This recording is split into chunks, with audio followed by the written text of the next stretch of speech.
What's up, guys? Hey, it's Sunday morning. We are rolling, and just a sec here. We got to get this situated here. We're on a brand new link today. Whatever. We'll just leave it for a day. We're on day 2. We're having some fun, and I'm all amped up. Larney's all amped up. Garrett's all amped up, and we're ready to roll. Everyone's waiting in the studio here, guys. And just give me 2 seconds here. I need to take that thing that's banner at the end here and get that taken off. It's kind of annoying me for 2 seconds here. There we go. We are live. We are back. Yeah. Happy Sunday. I know. Welcome back. I woke up this morning and jacked up Motley Crue already. So, we got about It's funny. We're already like designing things and we're like sending it to each other. What do you think about this? What do you think about yeah. And we got Garrett on the other end here waiting in the studio. And dude, like, okay, before we bring him in, I gotta say it this way. So, like, me and you have a thing about like dirty, nasty skulls, like designs. And I think Dustin yesterday got me kind of. I mean, I had a few ideas to begin with, and it just kind of. I never had the time to get it situated. All of a sudden, he's like, "Bro, we got all these T-shirts coming out." And I'd love the dude to death. Like, he's helped a lot of us out in the industry, and I'm just sitting there going, I'm like, I got to get this idea done, and got it done. And I actually had Change Create lead on it, and we're not talking about, we're going to keep this logo secret until it's public, but I had Change Create lead on it to kind of resemble today. Mm-hmm. And there's a saying that I put on it that I showed you that I have someone else designing logos for that, which is from the town I live in. She moved to a different city. And I'm sitting there, I'm like, well, it's got a little thing up on its head. I'm like, that's perfect for that. So, but no, I'm staring at my pot of coffee. I'm already past halfway. Oh man, I've been up since 6. 6:30. I'm almost done with my coffee.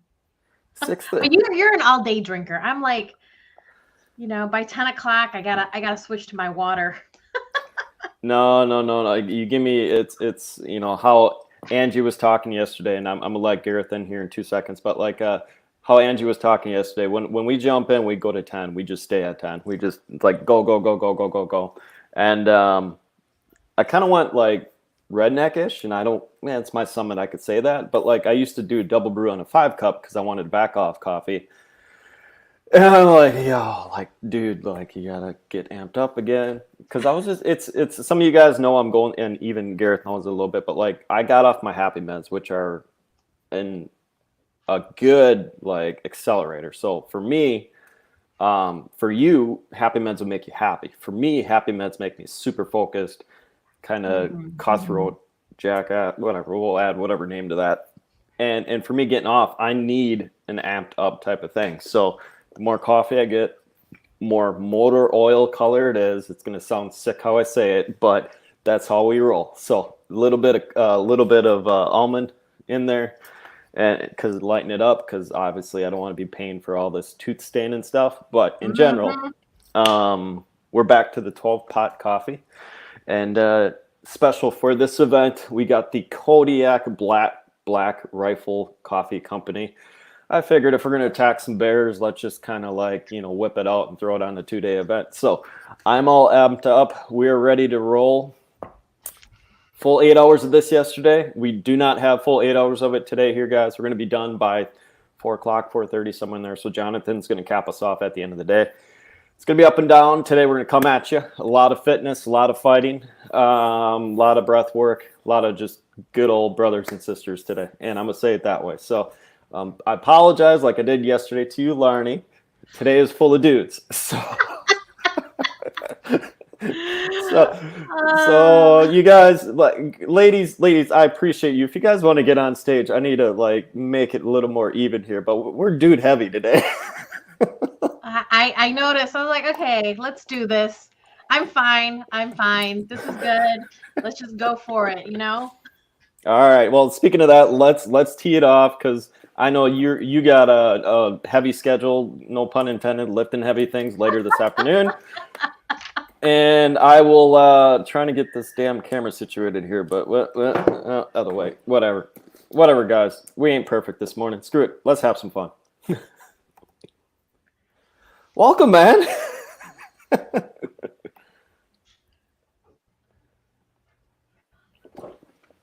All right, how about that? Start over. Happy Sunday. It was on mute. I was sitting here patiently, and then I forgot it was on mute. Here we are.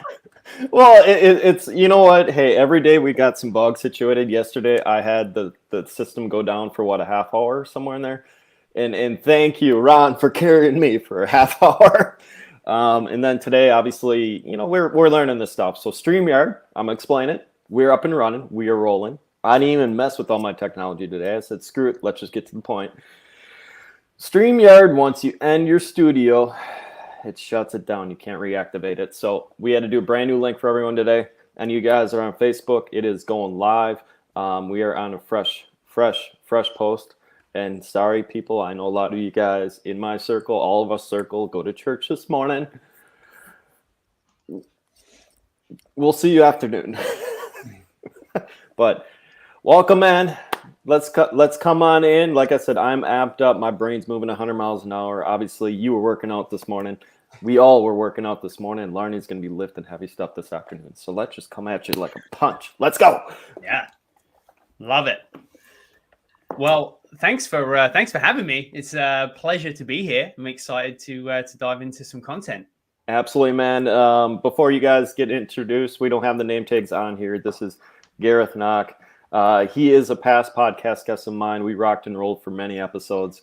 I wanted to bring him on here because I would say he's one of the few that are outside the United States. He's sitting in Toronto, correct? Yeah, just north of Toronto, yeah.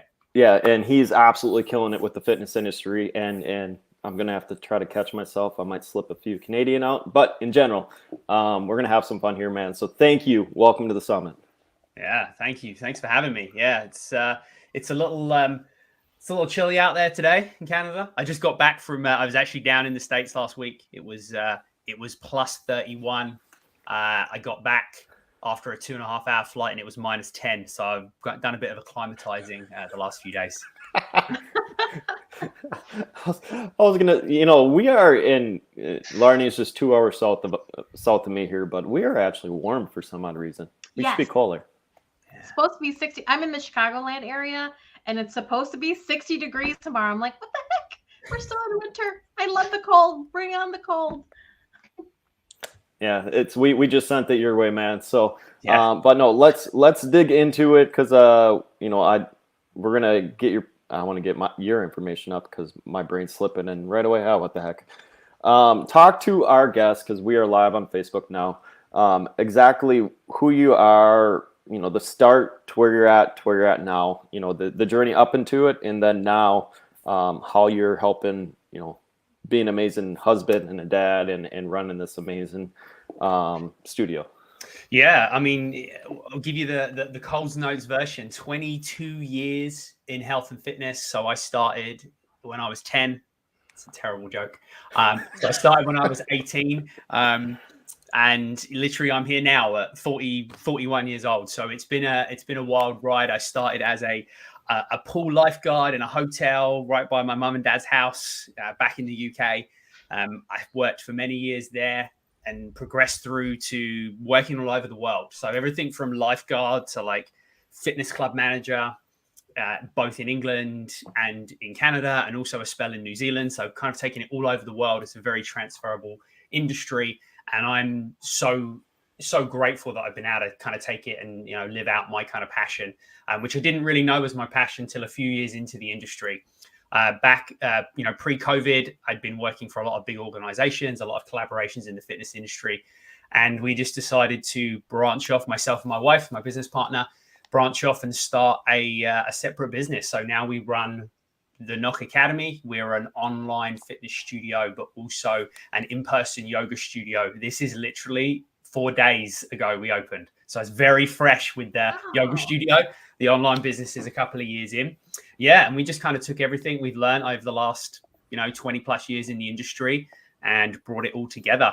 and it's been a wild ride. I'm not going to lie. It's been an exhausting week getting the studio ready, but it's up and rolling, and this is where I am, and we're using that to help our local community. We live in a small town just north of Toronto, and we also have members all over the world that join us online, and predominantly we work with people like ourselves, busy parents trying to fit in life basically, and trying to move and be as healthy as possible in that.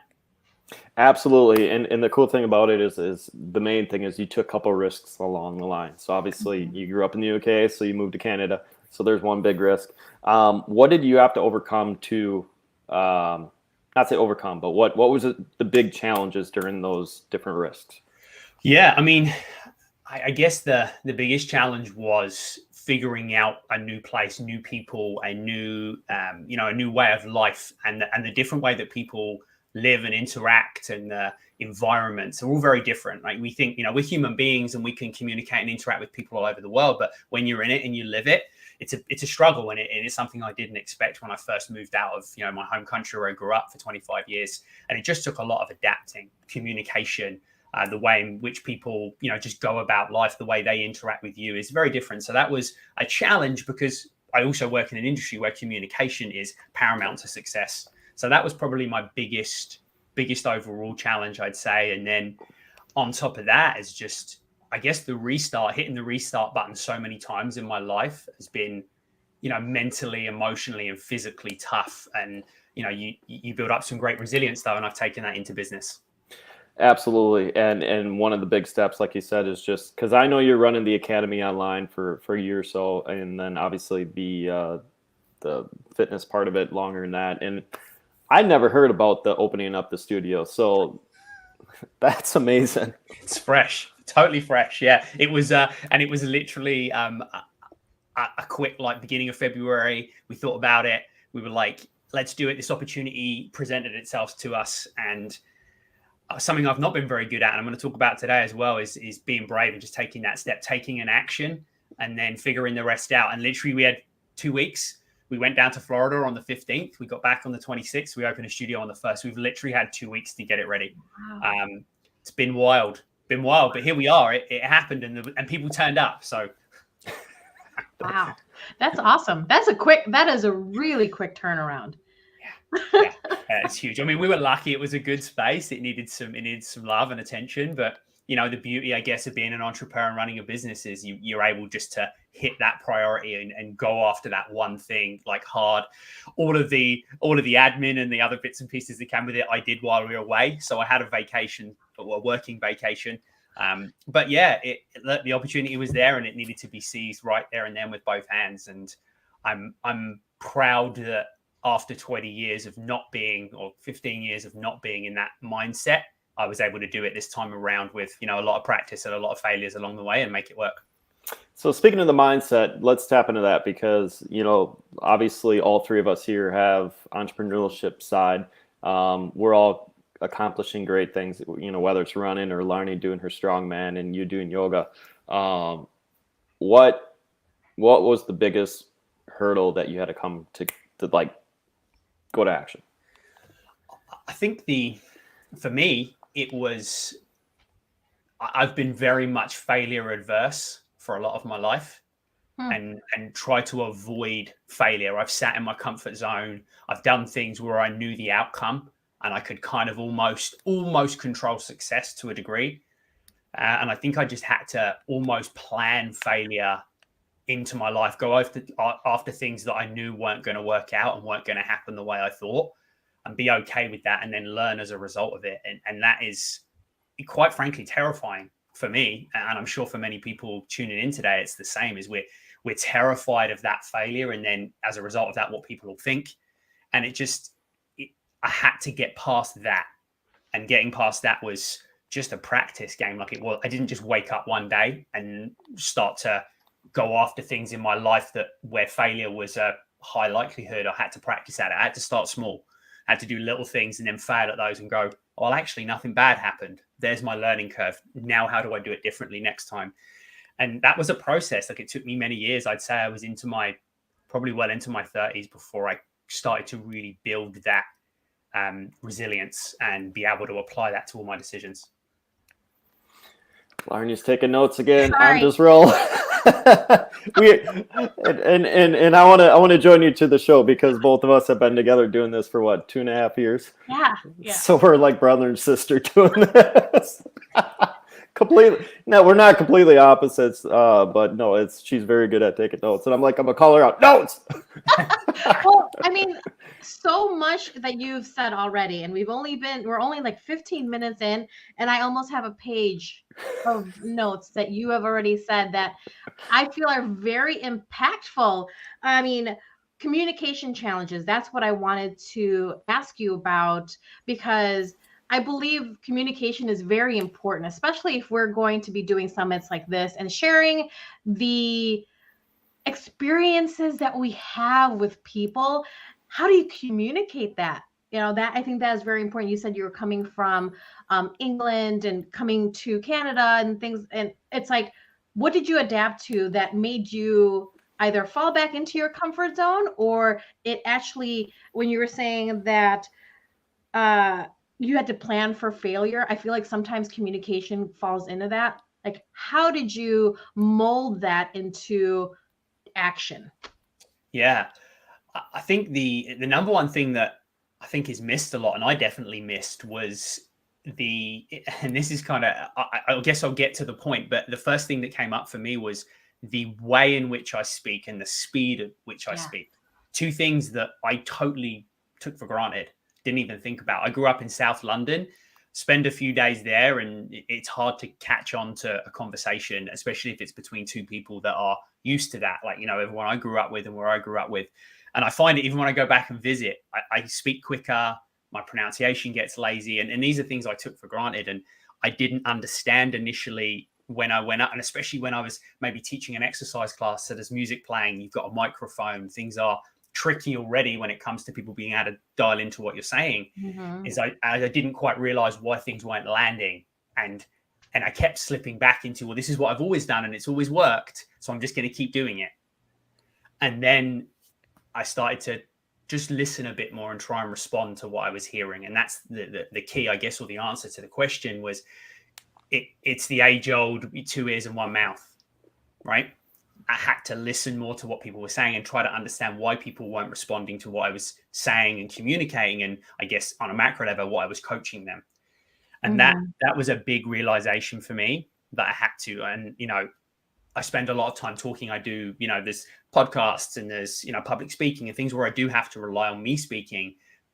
And I fall into that habit where sometimes I need to step back and just listen to what people are saying and how people are not necessarily what they're saying with their mouth, what they're saying with their actions and their behavior, and trying to tune into that and saying, hey, maybe I need to change the way I'm delivering it. Maybe I need to slow down the way I'm delivering it.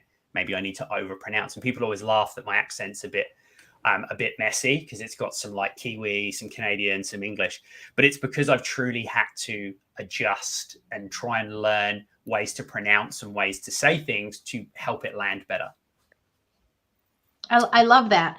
That's the adapting part of being an entrepreneur. You're adapting to a lot of the challenges. You're adapting to a lot of self-doubt probably as well. And then now you're almost pushing yourself to take the action. I love that. Can you talk more about like the being brave? I know you said you want to talk about that. Can you touch upon that? Yeah, definitely. Being brave it comes back to that being failure averse. I think as human beings, we're failure averse. And I think it comes from, we could get into the weeds of, going back thousands and thousands of years as to why being failure averse was a protective mechanism that we have as humans. And we've protected ourselves. We didn't want a failure because failure often meant, being excluded. And if you were excluded, back in the day, so to speak, you were probably dead. So I think we're failure averse for that reason. What we realize now, and especially when we look at brave life decisions, but also fitness and nutrition, I talk about this with my clients all the time, is being brave and making a decision and leaning into failure when you're making a decision about your fitness or your nutrition, very unlikely is going to lead to anything bad happening. Not in the short term anyway. So we have to understand that nothing bad's going to happen. And when we do that and we observe and say, oh, I did something that was brave, then if nothing bad happened, then I can maybe one up that next time. Yeah. So that's the kind of first point. And the second thing, something I try and live by is, this is something I only understood a few years ago.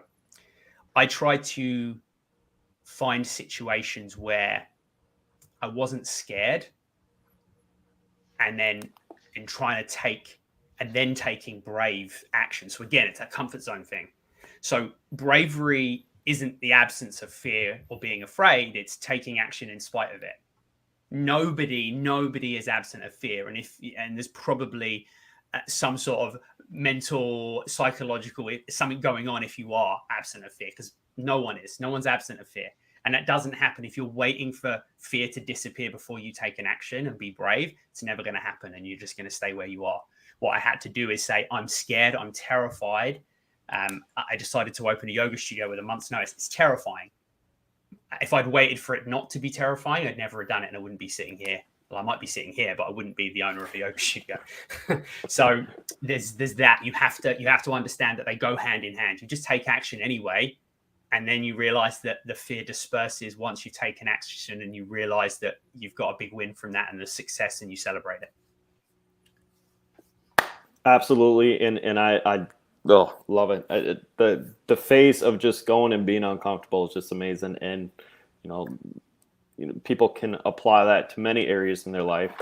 And the thing that I'm sitting there, I'm like, wow, and I'm gonna tap into, like, if it's meant to be, it's meant to be, which means like the 2-week thing. A lot of times people are like, hey, it just drags out. It's just, I don't know if this is meant to be. And then all of a sudden something like this just pops and you're in. And, explain to me that how naturally that came together. Cause it was like 2-3 weeks, was it like a year long of looking, or was it just like, hey, here's a place, grab it and go? Great question. I wish I had a definitive answer. It's a bit of a blur, if I'm honest. I think so. A couple of things. Firstly, we'd been running our virtual studio, so we had a bit of a community following kind of locally in our town, but actually it's quite a new town for us. So we were trying to build that. So we decided, hey, why don't we run some in-person courses off the back of our virtual business, see if we can find some people that are going to support us. So we did this back last year, probably kind of in the fall. And we ran some yoga courses. My wife's predominantly yoga's kind of her department. So she kind of ran with that. She went out, she taught some courses. We promoted it through the business and we started to build a little bit of a following. We kind of upped our mailing list to be a bit more heavy on our local town as opposed to kind of nationally where it is now. And yeah, we just ran some courses. They went really well. We rented a studio just here in town. And then at the back end of the year, we had a conversation with the owner and said, look, we'd like to take a few more hours on. It's going really, really well. We feel like we haven't made much effort. And like you said, what will be, will be. And if it's meant to be, it will happen. We put it out there. We didn't really advertise, to be honest. We kind of half-assed it a little bit and people turned up. So, and that was it. Because it was kind of, again, it was that thing where we were like, well, it's far from ready. The space isn't very nice. I'm not actually that bothered because I've got so much stuff going on. So let's just do it and see. So again, I'd already set myself up for this. Hey, if it doesn't work, it doesn't matter. And that's another win for me, for sure. And then we went in and we spoke to the owner and said, hey, look, we'd like to run a few more courses. Like, what are you planning? What's the availability? And she basically said, I don't have the bandwidth to do it. Threw her hands up in the air and said, look, I have this space and I can't really do much with it right now. So if you want to take a few more hours a week, great. This was the beginning of the year by the time this all happened. And then we just said, well, this seems like she wants rid of it. We want to do more. Why don't we just put a proposal together? By the time that all happened and it all got finalized, it was the back end of January, and here we are. Then we just launched into it. So and literally that week or so, I had an email come through from my business banking account. They're like, you're pre-approved for a line of credit. You can take this now. It's $10,000. And I'm like, well, here's the money to invest to open it. All I need is time. Like if I'd ignored that many signs from the universe, yes, I'd be kicking myself, I think. That's what I was thinking in my mind when you were talking. I was like, the universe is like, here you go. Here you go. Oh, here's another thing. Now it's up to you to make the decision to jump about it. I love that the universe answered probably something you've been thinking about. You said you were thinking about it for a little bit. Yeah. And now it's like, okay, here it is. Just like this summit, right, Chad? Yeah. And I'm going to laugh because you don't know the story about this, and we're going to, go through it because I know we have a limited time frame with you. 2 years in the making. Someone over on my, I know I'm on the opposite screen, but on the screen on my right kept doing like the little poke, hey, do a summit. And for me, I'm just like, no, it's not good. And it's not, I don't mind. I love this stuff. It's when you have so much on your plate, you're just like, I don't have the time to do that. And then it was November, December, and all of a sudden you're like, do a summit. And I'm like, let me think on that. And then in a month and a half, I think this was totally put together, if not maybe 2 months. And the cool thing about it is like, I reached out to all you guys, and all of a sudden I'm like, oh, no one's going to come to it. All of a sudden, all you guys are like, yes. I'm like, shit, we got to do a summit. So I'm enjoying this. It's been a blast. We are just one speaker down on the 2-day event, and a lot of learning curves, and it's going to be just like you, man. Like a lot of this stuff, it came to a point, like I said, all the technologies, like I just said, screw it with my technology today. I have the big, the Shure mic and all that stuff ready to go. And I'm just like, you know what, screw it. It's not like, I just want to get to the point, provide content, and give you guys value. So sometimes you just have to stop the fancy stuff and just get to the point. And exactly what you're doing with your studio, you're just like, dude, let's just get in, get the talent, get the work, and change people's lives. Yeah, absolutely. And I think it all that speaks to something I'm really passionate about, which is this perfection mindset, the perfect mindset that we often get paralyzed by. And here's the truth of it. When you're looking at business, running a summit, opening a studio, your health, your fitness, your nutrition, consistency wins every time. Correct. Consistently show up. Yeah, you might not have the great technology. Yes, I'd love to rip up the flooring in the studio and change it, but I couldn't do it in 2 weeks. If I'd waited, I'd have just missed out on the 20 memberships we sold the day before we opened. No one cares. Someone's like, oh, the floor, what? I didn't even notice. So I just showed up consistently and did these things and didn't get bogged down in that perfection, and just said, just be consistent, show up. If it's your fitness, just show up, go for 10 minutes, walk. Stop getting bogged down in this need for more information. Like, I can figure out how to open the perfect yoga studio. I can figure out the perfect workout plan. You don't need to do that. What you need to do is start. And once you've started, you'll then learn along the journey. And it's just being consistent. The biggest issue we have in the world of health and fitness is 80% of the population aren't checking the boxes when it comes to movement and nutrition and doing what they need for their health. And the reason being is because people aren't consistent with it. They're not showing up and doing it. They're doing it a little bit. It's not working. And then again, they're looking for a more perfect approach. They're looking for something else they're not doing, which is why they're not getting their results. Same in business. It's not what you're not doing. It's because you're not consistently doing the basics, the base of the pyramid, if you like, the fundamentals. When we tick those off and we're consistent, everything else is just going to build from there. And then you're going to start to get more of that. Not that we ever get linear progression, but a linear direction with your progression is when we constantly just tick every day, find those little things, take those little actions, and gradually we'll get there. Another quote that I love to share all the time is, and this can be applied, insert anything, but the perfect and best designed fitness and nutrition plan is useless if you don't do it. The perfect business plan is useless if you don't execute it. Figure it out as you go. That's how I've been trying to live my life, and it's terrifying, but I'm here. So, well, and someone told me this a long time ago, and I think I told you this, Larnie, like right when we first started my podcast and your summits back in the day. Everyone's like, "Are you all in?" I'm like, you know what? Here's the deal. I'm going to go all in. If I hypothetical, if I go bankrupt, I go bankrupt, man. I just got to go do it. Yes, I agree, 100%. I mean, I want to kind of go back to something you said. Of course, it's in my notes. I'm like listening to my notes here. The waiting for the opportunity. Do it and see. Those are the comments, the statements that you said that are impacting me as I'm listening to you because of that fear. There's always that fear in the back of our minds that it's almost like we're foreshadowing what we think is going to happen. And then you get 20 memberships in your first, it's like, why not? It's like, why not try? Why not take the actions? Like you said, take the little actions to get to the other side. And yeah, like right now, I'm struggling with a movement in my gym. And I've been working on it for maybe like 6 months, and I felt 2% better yesterday when I did it. Little steps, little actions, 2%, right? But I had to make those adjustments. And I think that is something that people can understand a little bit, but they just have to take that perfection mindset out of the way, because it'll never be ready. It'll never be perfect.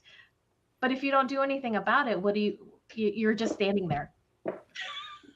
Standing still. Our evolution stalls when we let procrastination lead us. So another quote I love: 2 weeks from now, you wish you started today. Yes.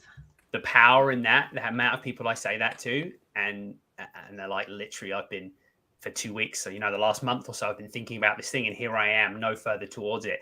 You could have, and it's normally health and fitness related, or someone's nutrition or something along those lines. And I'm like, a month ago, if you'd started moving for 5 minutes a day, you'd be surprised where you're at, and you'd be super proud of yourself, and you'd look back and said, I should have started a year ago. I should have started 10 years ago. Just do something. Like, stop waiting for the perfect time. Stop waiting for the perfect plan, the perfect approach. Like, it doesn't happen. You need to start. When you start, you improve. And procrastination is a huge part of that. I actually have I'll share this. I have a little kind of acronym, if you like, for the perfect mindset. And procrastination is right at the top of that for P. And there's a few other things that really come up for me when I think about that perfectionist. And I'm what I like to call the recovering perfectionist. So I know all about this from experience. Procrastination is number one. Okay, this is a big factor for so many people. Then you've got your ego. We're so bothered. E for ego is massive, because we're so worried about what other people think. And we're worried that if we start this plan, I'm going to put on social media, I'm starting a diet, or I'm joining the gym, and then we don't do it and we don't get the results. And then the people see that we're worried about what people think. And the reality is no one cares. No one cares. Right? Nobody cares. Like, everyone's got so much stuff going on. I'm not bothered about what everyone else is doing on their fitness journeys, unless, of course, they're my client and they're paying me. Then I'm bothered. But outside of that, I'm not particularly bothered, right? I'm like, do what you want to do. Great. You made an effort. So what? You lasted for a month and then it didn't go right and you changed it. Like, big deal. No one who matters is going to care. So that's big. When we live in a perfection mindset, we're rigid in the way we approach life, because we want to try and control the outcomes. Okay, when we want to try to control the outcomes, it's painful. It's painful because we control nothing. And that's another point which I'm going to get to. But yeah, we become rigid in our approach. Failure reverse, we already spoke about it. It makes us failure reverse. We don't start a new thing because we think we're going to fail at it. Or history leaves clues. We tried all these different approaches for our health and well-being or business or lifestyle, and it didn't work. So now in my head, I'm telling myself a story that it didn't work, so it's not going to work again. So I don't take a brave step to try something else. Our evolution stalls, we stay the same, which, don't get me wrong, can be beneficial sometimes. But how long until you start to slip? Staying the same for a little bit is okay. We need that in our lives, but eventually we slip. We think we can control things when truly we can't. There's actually probably two certain things in life. One, you're born, and two, you die. Everything else, you can only really influence it. So stop thinking that we can control the outcome, because you can set the perfect plan, and I'm going to go to the gym every day at 5 a.m. and this is the nutrition I'm going to eat. And then your kid's sick all night and you're up and you can't get up in the morning to work out. And then guess what? People think they've controlled it. Then they don't think they've got control, and they completely, everything just gets thrown out the window. Mm-hmm. And then time management. We spend our time on things that are not productive for what we're trying to achieve, because again, that links back to control. We sit in what we can control. We do unproductive things to avoid the scary things, because it's hard being brave. And that is something I go back to all the time. I present it on my nutrition calls all the time with my nutrition and lifestyle clients. I talk about it. I go to conventions and talk about it, because I am so guilty of the perfect mindset. And these are all the things that I do. So I just kind of brought that together, and I think it will really help people. I love that. I love that. Out of all these words, the procrastination is my number one. Yeah. That's the hardest for me, because I sometimes get that failure mindset too. Like I'm already foreshadowing my failure even before I do anything. And then once I start doing whatever I in my mind I'm like, oh my God, I'm gonna fail. I'm just like, oh, okay, it's not that bad. Yeah. Just like you said, it's not that bad. Just do those small little things and okay, I didn't die. I'm good. Let's see what tomorrow brings. Yeah, really. I mean, if we're being safe and mindful, like really, you're just going to learn, right? And that's another that I'm sure many people have heard this acronym. It's the failure is just the first attempt in learning.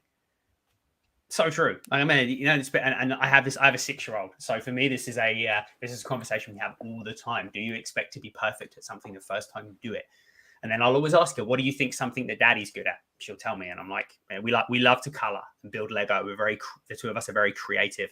So I said, do you think that I could draw a great picture or color really well in the lines the first time I did it? And she's like, no. So like, so why do you expect to be able to do the same?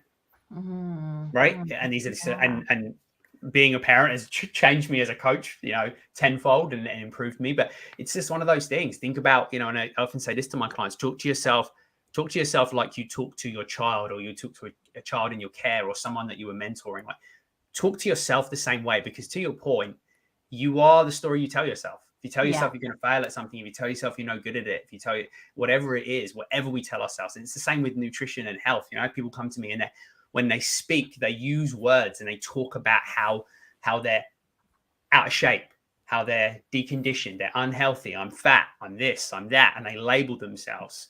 And I'm like, you label yourself. I'm like, you're just reconfirming that story in your head. And guess what? You are going to continue to feed that narrative, whatever it is. So change the narrative, right? Yes. All right. You might have, for example, I'll use the fat one because it's very common. People talk about themselves like they are something. And I'm like, just try switching it. Speak about how, yes, all right, you might have more body fat than you want or is healthy. So have lots of people. What actions can you take to modify that? You're not fat. You're carrying more body fat than you need. Or your cardiovascular health is not where you need it. You're not out of shape. It could be better. Great. You've acknowledged that. That's okay. No one's perfect, right? And then just take a step towards that. What can you be doing? Rather than feeding that narrative in your head, switch the energy to what action can I take? The tiny little thing, right? You said, right? 1% different, whatever it looks like. We call that stacking wins. Yeah. Love that. Oh, powerful. The wins. One, I honestly would say that the biggest, I said about, I have two things. Consistency is the one thing that holds people back from their results. The second thing is we do not celebrate ourselves enough. Yes. Oh yeah. Sorry. That was we don't celebrate ourselves. I'm sorry. I know this is a heavy male day, but me being the woman on this day, we don't celebrate our accomplishments enough. And that self-talk is super important for confidence, super important to even get that minute, brave step forward. Celebrating ourselves, celebrating our small accomplishments is a huge deal, especially for me. So thank you for saying that. Absolutely. It's so powerful, and people don't. They're like, oh, but I didn't do this. I didn't do that. I talk about this at the end of my, when I'm coaching group sessions or I'm, working with clients. It's like, what can you celebrate today? Because here's the thing, when you celebrate, and people will, I'm sure, resonate with this from a fitness standpoint. How often have you got up and not really wanted to go work out, not really wanted to go to that fitness class or the yoga class, or wanted to make that healthy meal, whatever it was. And the first thing you thought about was your previous experience. So we wake up 2 days ago, you went to a class, and at the end of that class, you thought, oh, I wish I could have kept up with everybody. I wish I could have lifted more weight in the exercise. I wish I could have pushed harder in those burpees. Doesn't matter what it was. Is we think about all the things we should have done and we could have done. And then we're already in a mindset of, I don't really want to go because it's hard. And guess what? You've just fed that narrative that you're a failure and that you didn't do all the things you should have done. And then guess what? Who feels motivated after that? Nobody. So I always end my sessions with, hey, think about one thing you can celebrate today. What did you do really well? What was really awesome? Did you put that extra pound on the, extra heavy dumbbell? Did you push a little bit harder? Did you feel amazing? Maybe you just got here today and that was a big win because it was a tough day, or there was a snowstorm like we had yesterday that I dug out for 2 hours. Whatever that looks like, that was a win, right? The rest of my day was a massive win yesterday because I dug out snow for 2 hours. I didn't get a load of other things done. but I got that done. And then when you wake up that day where you don't want to go and you feel like crap and you're like, I can't get myself out of this slump. If you were to think back to your previous experience and be like, wow, you know what? I remember the instructor said to me in the class, what was my big win? I celebrated myself because I worked really, really hard and I pushed harder on the bike in my spin class, or I lifted more weight in my CrossFit session, whatever it might be. Is if that's your lasting thought from your previous experience, guess what? You get your ass up and you get back to that next workout because you feel good and you feel empowered.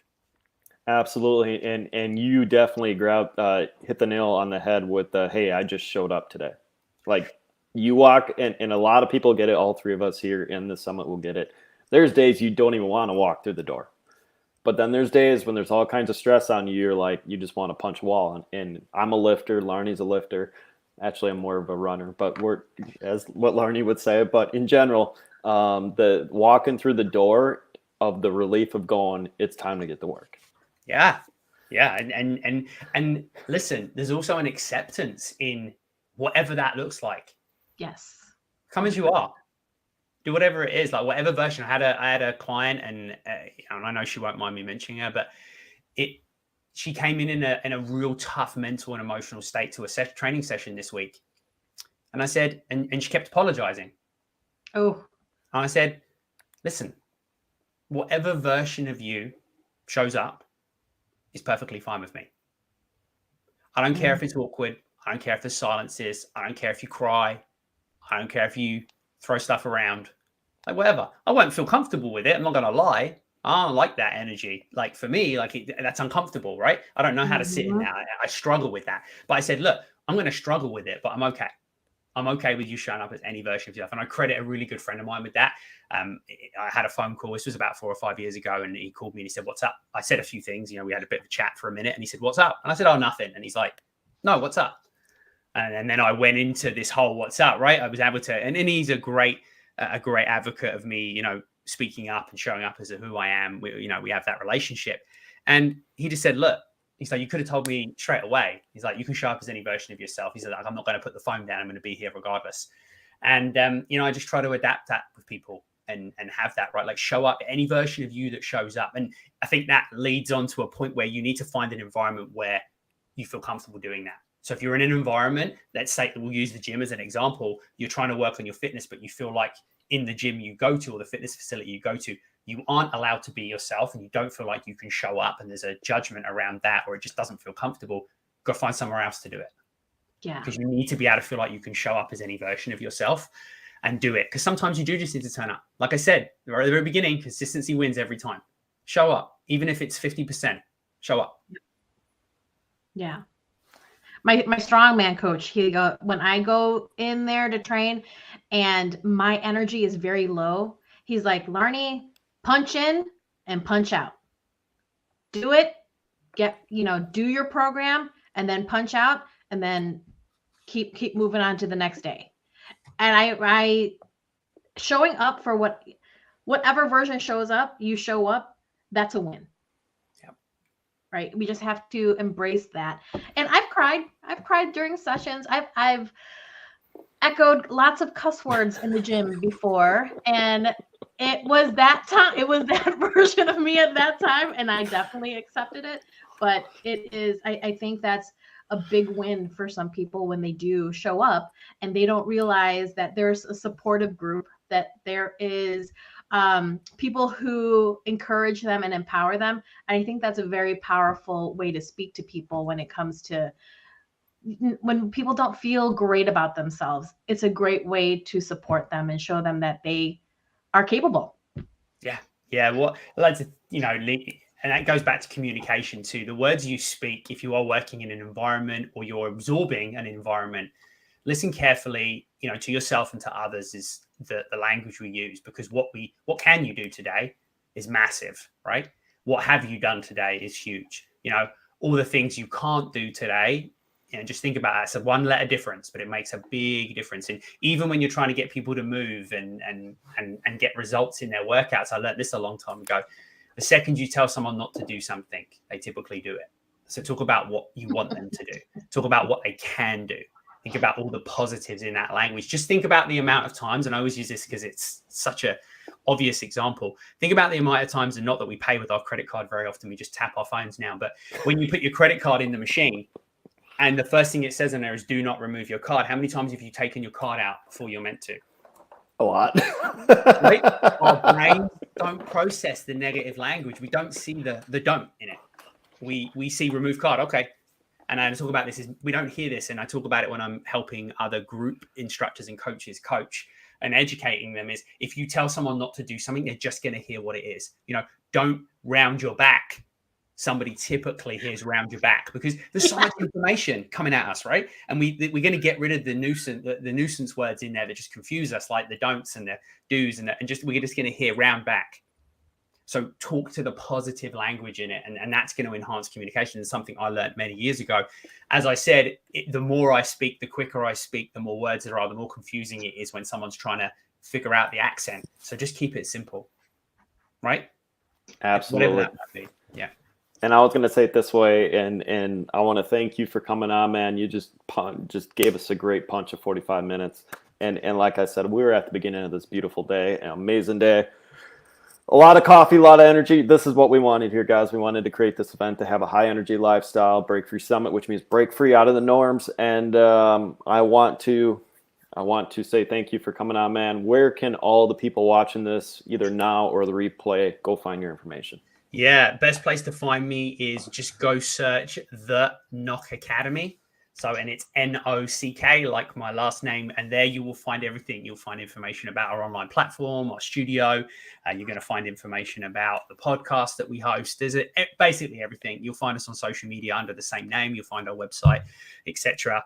All of those things. And I'd love if I can take a minute just to share something as well. I know that, we kind of touched on the health and the nutrition and the fitness, and I wanted to talk around the mindset of that today more so. And I love that we dived into that early on because it is about the approach and the mindset. Fitness and nutrition can be very, very confusing, and there's lots of myths out there. So what I will tell everybody is just take action today. It's less than you think you need. Celebrate your wins. Find some trusted sources because it can be confusing. And I'll tell you how simple health and fitness is in five lines. Okay. More walking, more sleep, more water, more protein, more whole foods.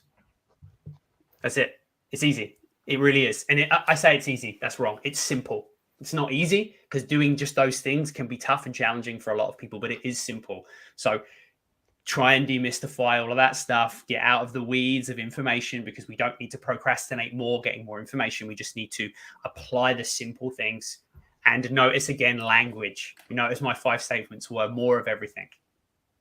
It's about abundance. So just what can you add into your life to make it, make your health and your nutrition and your fitness better?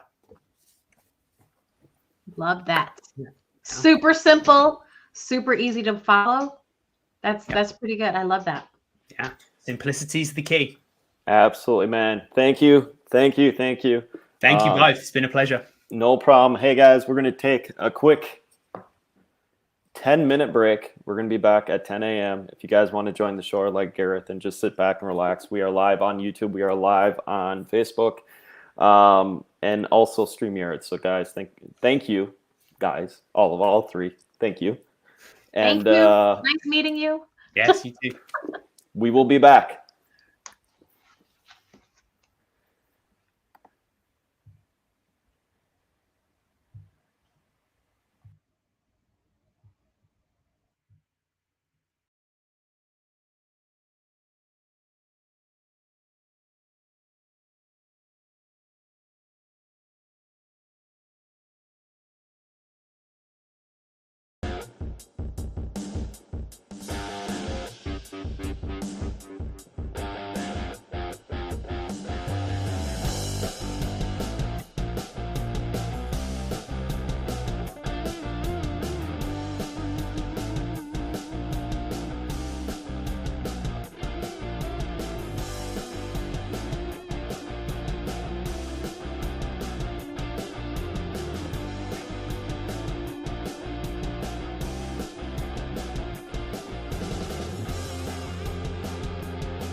What's up, guys? Hey, we are back from the first break. We are back in this beautiful day 2 of the Break Free Summit. I was going to keep forgetting what my own summit is here, but we're going to keep this summit rolling. I'm going to be running solo here till this afternoon.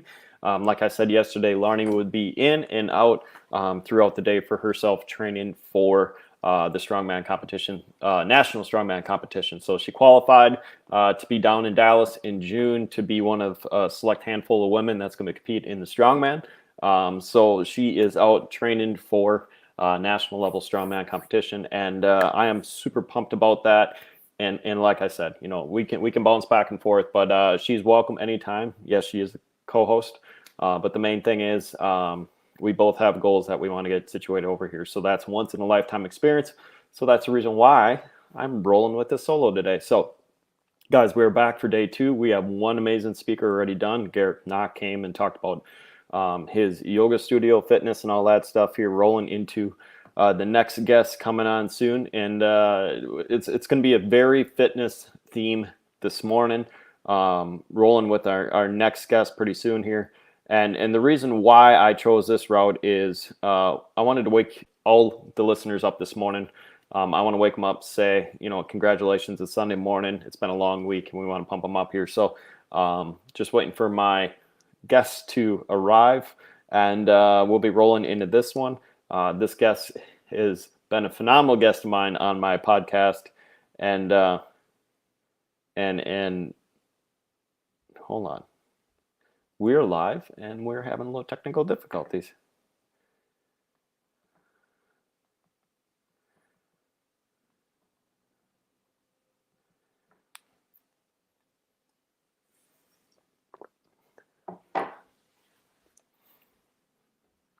But yeah, no, he is coming in the room. He is joining, and no, it's all good.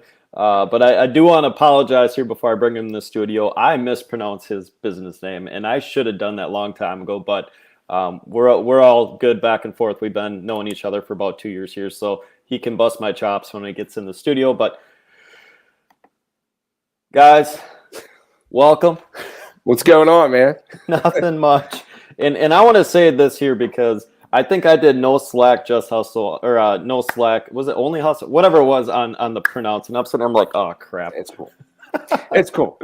It gets the concept across. That's all we care about, right? Absolutely. And I want to say thank you, man, for joining this. We are having a blast. Each day is a little nook and crannies, and with big events like this, nothing is perfect. And like I said, we're creating content with basic stuff today. Yesterday we had it go down for about a half hour. That's the reason why I left.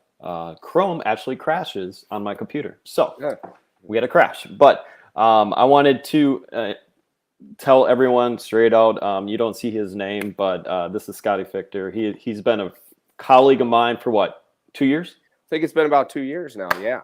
Yeah, he is part of the PA circle that we're all part of. We're all part of one group, maybe two, depends on what's going on here in the future.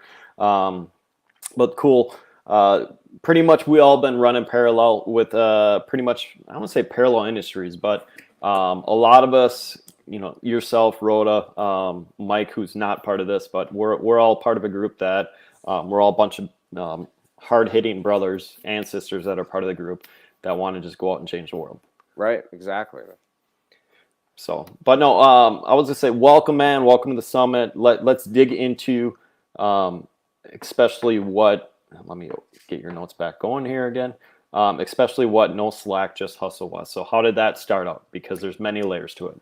Yeah. So it started out, I mean, I guess it's a mindset that I've always had. And then it kind of came to fruition here, over the last 2 years, everything that went on with the pandemic, personal stuff that went on.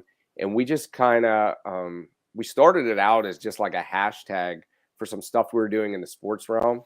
And then everyone started talking about that instead of what we were doing. So we were like, okay, let's roll with this. And then it kind of just became this whole mentality and brand that we've been able to build and grow in multiple facets of the health and wellness industry. Absolutely. And I was gonna say, let's do the multiple facets, because I personally have your book, phenomenal book. And then also just many different layers of, we call it verticals in this industry, but like the verticals that got tied into it. Yeah. So we launched the book, went through our friend Mike from the Inner Circle that Chad was talking about. And we started there with mindset. Then we grew into the internal part of health with supplements and nutrition. And where we're going is we're expanding into fitness now, where we're going to just hit all three puzzle pieces of overall health. So excited for where we're going and what we're going to do and be able to provide to people. And I do have to ask you a question here because I know are you still teaching too? I am still teaching right now. Yes, I do. It's great from a standpoint of insurance. If you know my story from last year when I almost died, it turned out great for me to still be there. So yeah, and I do know the story, and I'm just sitting there chuckling because I know and I know you love what you do, but there's gonna be a point where you're gonna be just kind of transitioning, hopefully in the next couple of years.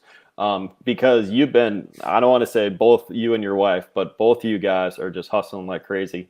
And it's a mantra. It's not even like a saying. You guys are living and breathing it every day. Yeah. So we're looking for over the next 2 years to make that transition, and we're excited for it and what comes from it. So absolutely. So now let's dig into it because you're a former college athlete, and I'm just reading off your notes here, but like the passion. So what? Obviously, it's a natural passion to go into the fitness world, but let's talk about, okay, starting from scratch. So obviously you went through, and I'm not going to get too far into the book, but start with the stories of playing sports, and then kind of how the vertical, I don't want to say how it started, but just, the idea that just came to fruition. yeah. So, in life, we encounter these stories and these moments that we all go through. And I really am a firm believer that they build us into who we become and who we are. And a lot of the stories that you read in that are they're fake names, but most of them are about me or something that happened that personally went on. And it just became these things that I would struggle and I wouldn't give up. I was considered and always called like a fighter, not from a standpoint of punching people in the face, but fighting through and overcoming odds. I was always the underdog story within myself and different things like that. And I actually posted about it the other day. I think I got a lot of it from my grandfather because he was an actual Gold Glove boxer. So that mindset, just not giving up, keep pushing through those challenges. And that's what, we came up with the brand. It's a mindset for you because it's easy to say, hey, I'm going to eat healthy, or hey, I'm going to work out. But what happens whenever it gets tough?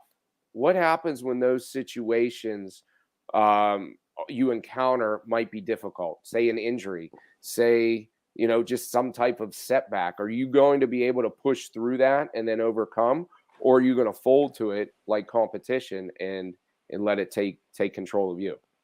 Yeah, so let's talk about the right hook, because obviously with that, and I'm a reference to your grandpa because I saw the post, I saw the gloves, and I'm like, is it you or is it literally? Then I realized it's a family member. But Yeah.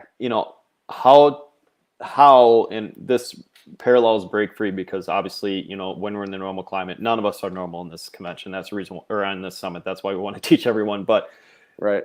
the power to just swing. So like the power to swing, take the risk.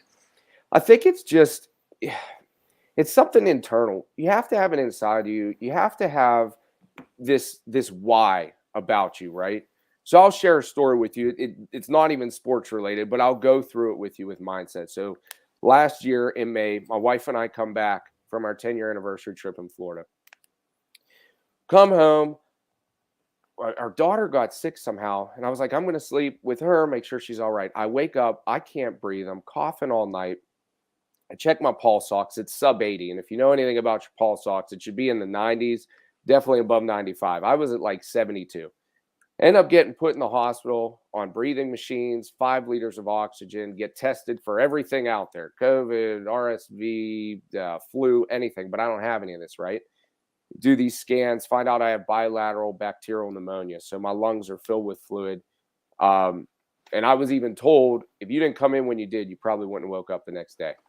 So it's a mindset, though, is where I'm going with this, because when I was in there and I was down and out, and all I could think of is what my personal why is, and that's being with my wife, thinking of my kids, walking my daughter down the aisle when she gets older, being there for my son for all of his accomplishments in sports and whatever he chooses to do, and letting that be a driving force where you're not going to fail, and you're not. So I took it upon myself, like they gave us some breathing treatments and stuff like that. But then I was looking up breathing lessons in YouTube. I was doing all these different things. And then the nurse actually said, she's like, you willed your way out of here. And I said, because I can't fail. I have to get home. Like, you don't understand. I'm going home to my family.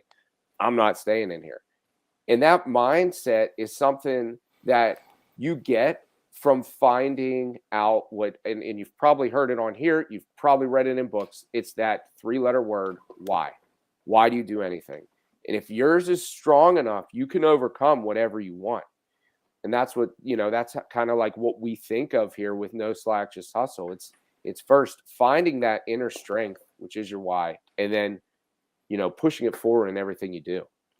And I want to dig deep into that, because my why is the reason why I got into a lot of this stuff. And both of us people, and I'm gonna air quote, a normal person, be like, bro, like, you're working your tail off. Why are you doing this? You should be at home watching TV and Netflix, whatever. I mean, we can add whatever excuses underneath that.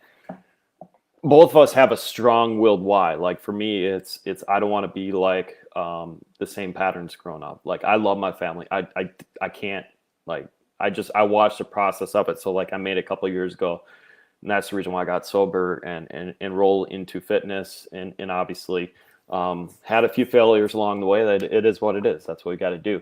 And I want to say, when we draw the hard line saying this is the reason why I'm going forward, and I want to dig into it on your side of it, because what's going to happen is universe, life, whatever it is, be like, okay, that's your why. Yeah. All right, cool. Let's throw all kinds of stuff at you. Oh, the curveballs. Yeah. Yeah. They always come, and you got to hit them though. And sometimes you're going to swing and miss, like you just said. And I think where we get wrong, and now this is going to be the teacher of me, because I talk to my students about this all the time. I say, listen, if you're so worried about your grades, and I get that they matter in some aspects of life, some facets of life, but I'm like, you need to think about the process that you're going through, the learning process, because you might fail a couple times, but all that means is you need to make an adjustment. If you can't hit the curveball, you got to adjust your swing so you can hit it and be prepared for that. So can you prepare for everything? No, but mentally you could be ready to fight back. It's that will, it's that thought process of, knowing. You have to know things are going to happen. Things are going to go down that suck, that you don't want to happen, that you never thought in your wildest dreams would happen. And that's okay, because they're going to make you stronger. You're going to overcome them. And then your story just becomes that much stronger. Absolutely. And I laughed when you're like curveballs, and I'm just like, everyone comes up to me, is like, dude, I want to start a business. I'm like, great. They're like, what do I need to do? How do I need to start? I don't know if I'm ready. I'm like, dude, just jump. Yeah. Get kicked in the nuts and realize you get kicked in the nuts. Absolutely. Yeah. I've been kicked in the nuts business-wise so many times. It's crazy. I mean, if you knew in the past, the first business I owned, I was at, how old was I? I was like 23, 24. It was very successful. I left it because I didn't feel I was doing God's work through it. I was helping people, but that doesn't mean I was helping them right or in the way that I could stomach. And then I went on like a cusp of businesses that probably like 5 or 6 that just failed bad. But you push through, you keep pushing, you know that you have something out there that you can bring to the world and help people. And if you help one person, just one person, that's a huge difference in of itself, because you don't know how many people they're going to help because of you, and it snowballs, and it just keeps building and building. And I want to, like, there's the building part. There's one thing I do want to ask you about, because I know it occurs in your side of it too. I'm going to do 2 things. So like the marketing oops, when you like think you have a product that's not good at it, and all of a sudden now the public's like, oh my God, where did this come from? Mm-hmm. And then the smile you get on the opposite side, like where you're providing a product that you thought like for us, we're not our own salesmen, or we're not our own customers. We get it. But there's times when we're looking at a product, we're like, God, this, like this sucks. I don't Right. want to bring this public. And then everyone's like, bro, why are you doing that? Like, this is awesome. Yeah, and it goes both ways too, because you're like, "Hey, this is awesome," and then everyone's like, well, "Why'd you bring that to public?" Right? So I think that's the value of a team. And what I learned throughout the years is, before I did a lot on my own, and it was like a self-sustaining thing, and it wasn't ego. It was just I didn't want. I had this mindset of I didn't want to burden people. I didn't want to ask questions. And getting around the right room of people, like we talked about with the circle, and then there's other groups out, some amazing groups out there too. When you get around the right people, you start to think like them and listen to how they speak, and learn that it's okay to ask questions. It's okay to build a team, which is where we went with it. So then they can help you with those decisions of, "Oh, I don't know about this," and they're like, no, this is good. Let's roll with that, right? So I think the value of the team and being resourceful, even of colleagues, because and I encounter this in sports and in dance and all this stuff, where everyone is so competitive for whatever reason, and that's okay. I love competition, don't get me wrong, but my competition is myself. I want you to win. I want them to win. I want other people to win, because if everybody's winning in positivity, we're all helping each other, whether we realize it or not. Yeah. So that's what I feel, it's about. And then that team and that resourcefulness can really help with the growth and making those decisions that you might question upon yourself. Yeah, and we're talking about like the community and the thing that, community, if it's team sports, if it's personal sports where you have a coach, or a community like we have where we have like-minded individuals together.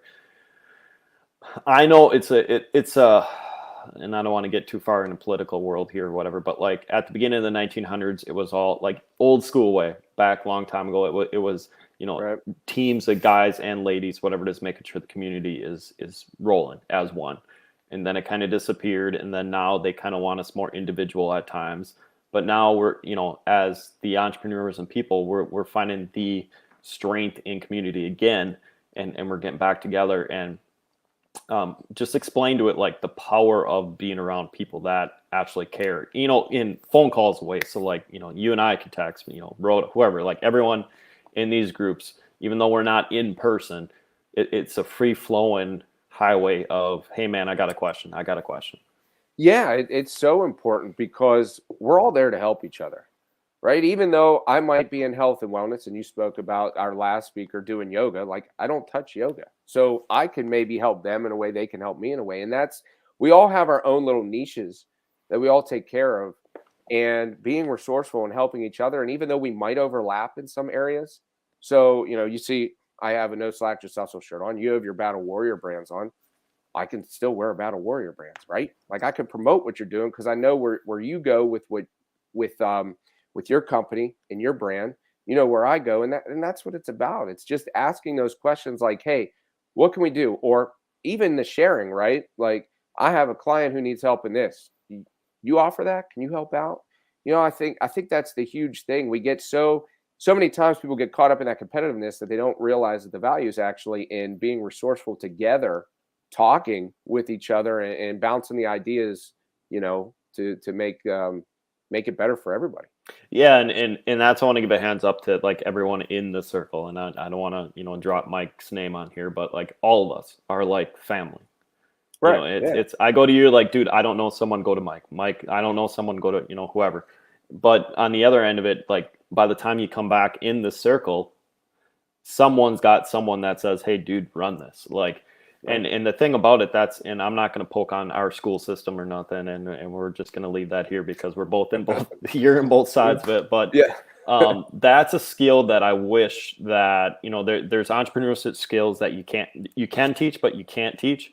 And then there's parts that I wish they could teach. And that stuff, even though, growing up, it was a lot of group settings, I get it, but it's just a different style on both sides of it.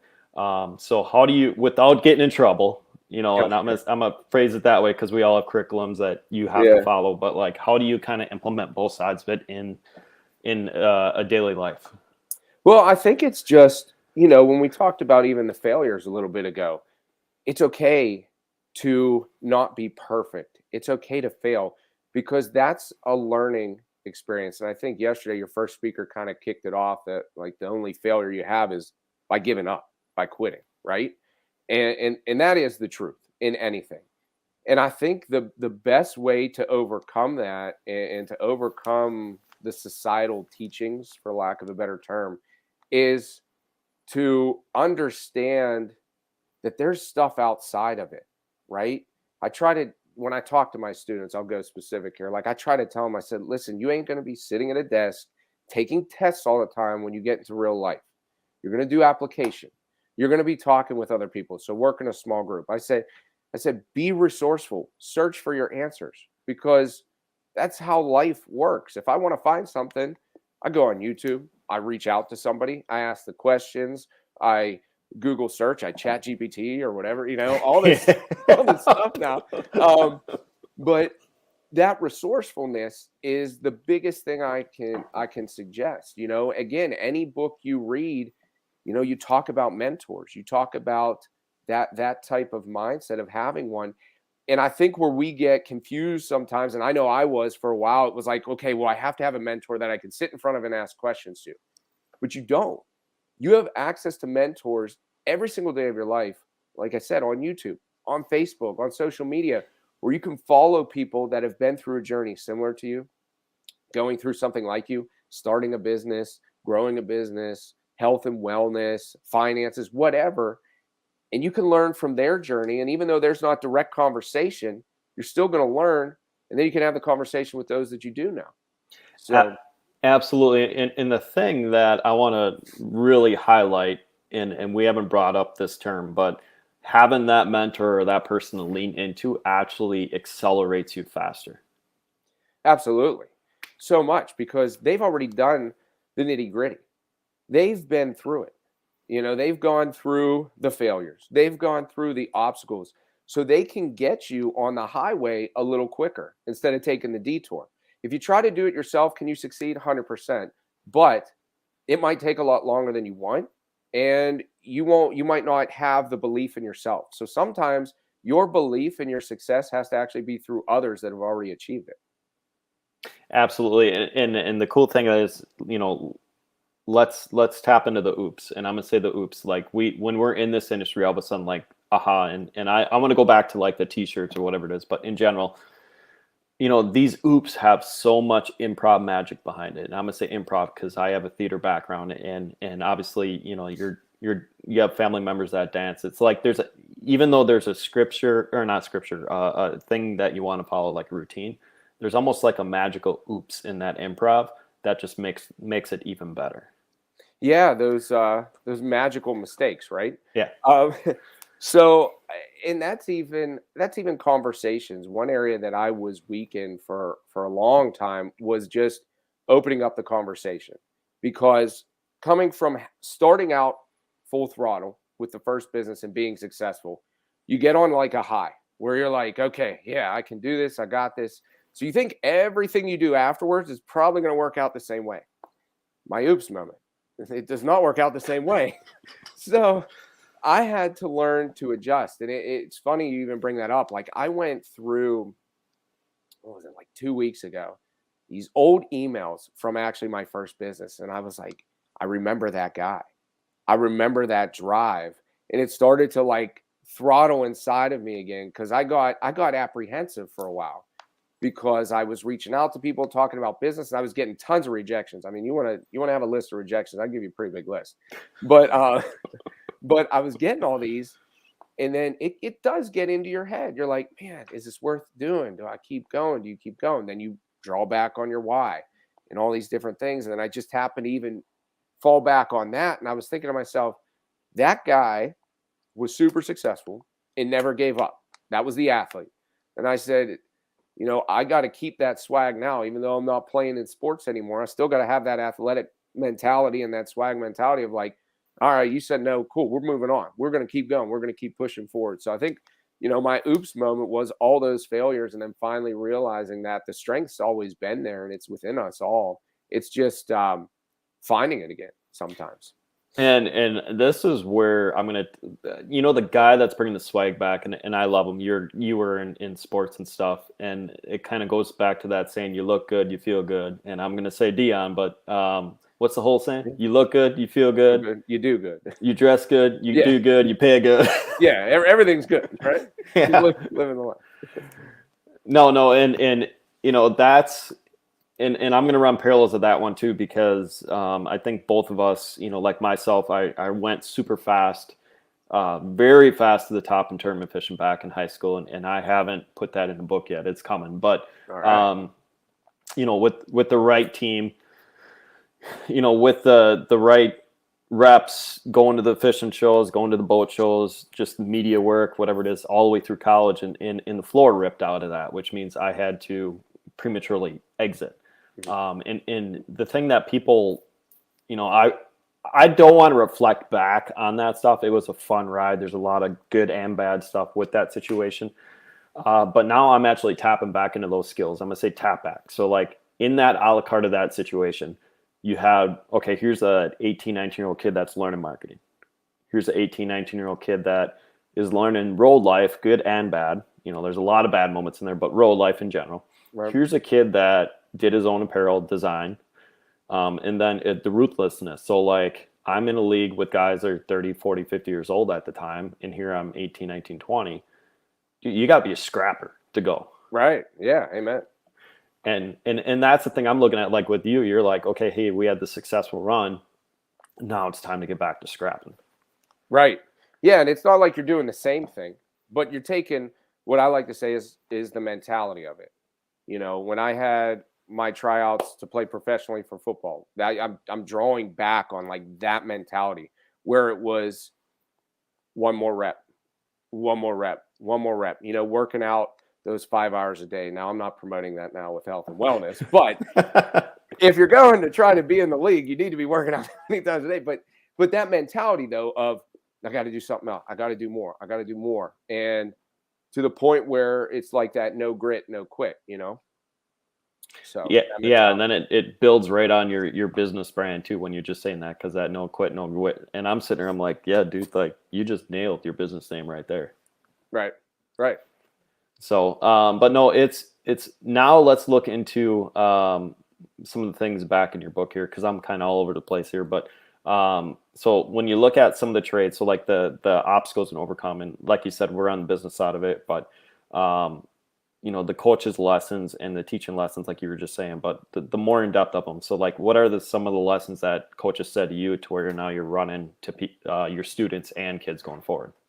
Yeah. Overcoming obstacles is probably one of the biggest ones, because again, people are going to have expectations of you. And to me, that doesn't even matter. The expectations that matter are the ones that you have for yourself in meeting those. If you get caught in comparison with the other people out there, you're never going to be able to overcome those obstacles, because you're always going to be like, oh, wait, well, this guy's this far already, or this girl's this far already, and I'm not there yet. So I can't do that. You start to get that mentality. You could start to go that negative mentality route. So I think one of the biggest lessons I learned was about that. Don't compare. Don't worry. Your journey's your journey, and their journey's their journey. You support them. And whether people support you or not, you keep going. You keep doing what you believe in. You make adjustments where you need to. And it's okay to be an underdog. I've learned that throughout sports all the time in the lessons from coaches that, underdogs are meant to win at some point. They're meant to overcome the challenges. They're built to be successful because they have to push a little harder. And those challenges that we face, if you look at some of the greatest entrepreneurs that are out there and the failures that they had to overcome and how much further along they are than if it was all given to them. Because I think people have a respect for the challenge, because no matter who you are, we all have challenges. We can't say every day is easy peasy, because it's not. We all have a challenge that we face, whether it's an internal struggle that we don't let out, or it's an external struggle that people see. Yeah, and I'm going to bring up a movie here, and a lot of, sports movies, it's a lot of, a person goes find something, they hit their struggle, they get knocked down and all that. But the one that actually, I haven't watched it lately, but I got very emotional with it, is American Underdog, which is the Kurt Warner story. And the reason why that is it's he wasn't the biggest, he wasn't the fastest. I mean, I know he at the time during the movie, I don't know how he was in his 20s, but he knew he had an arm. But just life coming and coaches just stripping him down and building him up for what's coming, even though he didn't know what was coming. The coach is like, dude, you got to get this down. You got to get this down. You got to get this down. Right. And then finally, the same trades in the process is what we call it, building up to that Super Bowl win and Hall of Fame career. And, and I'm explaining it this way. So like, my situation, or your situation, the people that are around you, just get a community of people that love and support you, that you don't need to talk to every day, but like they'll send just a text message saying, like my running joke is a wolf, someone will send a wolf or a unicorn or whatever. It's just, that's the language we speak because we know they're in the circle. They don't need to say, hey man, I'm proud of you. They just know that, when you watch or vice versa, however the message is sent, they know someone's watching. Right. That you're there. Yep. Right. Yeah. That's it's so huge and so important because it's little support things like that, because everyone's going to be there for the success. Everyone loves that part. Like, hey, let's hang out now, right? Let's have a good time. Like, and again, I'll share my story. Oh, Scott's got a try out with the Steelers. Everyone's hanging out with me. Scott didn't make the Steelers. Where are you people? Like, oh, I'm sorry. My apologies. I didn't know we were just friends for that moment. But I mean, really, it's the support's all about the grind too. You want to celebrate those successes, which, we touch base in the book as well about anytime you have an accomplishment, take some time, celebrate it. Don't take like a month or a week. I mean, just take a little moment, have a celebration, get back to the grind, keep working. But it's also great to have people that are celebrating with you and you celebrating them too, because that support's going to go a long way to continue to build and grow with your confidence, with your inner strength and all that. And I want to kind of circle this around because there's a big theme, and I think Ian of Patriot or one of the clothing guys brought it up. I don't know if it's Ian or Sean or whoever, but the thing that people don't realize is like Facebook stories, Instagram stories, or even email based. People are like, hey, I don't have this huge following. I don't have, a million email contact, whatever. Like the people that are bragging about everything that they have, the abundance, overabundance. Right. But they broke it down. They're like, okay, yeah, but you have 10 people watching your Facebook stories. You have 10 people watching Instagram stories. You have 10 people texting you, whatever it is. Cherish that community. Yeah. Yeah, 100%. Nurture it. It's a seed that's planted that can grow into a tree at one point, So keep on with that. And then the other thing too, the counter to that is, even though they might not like your post or anything like that, or they might not send a response, people are watching, and they're watching for two things. One, they're watching for consistency. Are you consistent? Are you true to what you said you're going to be? Is this something you really believe in? Or is this something you're just doing and then the next moment you're going to pop into something else, right?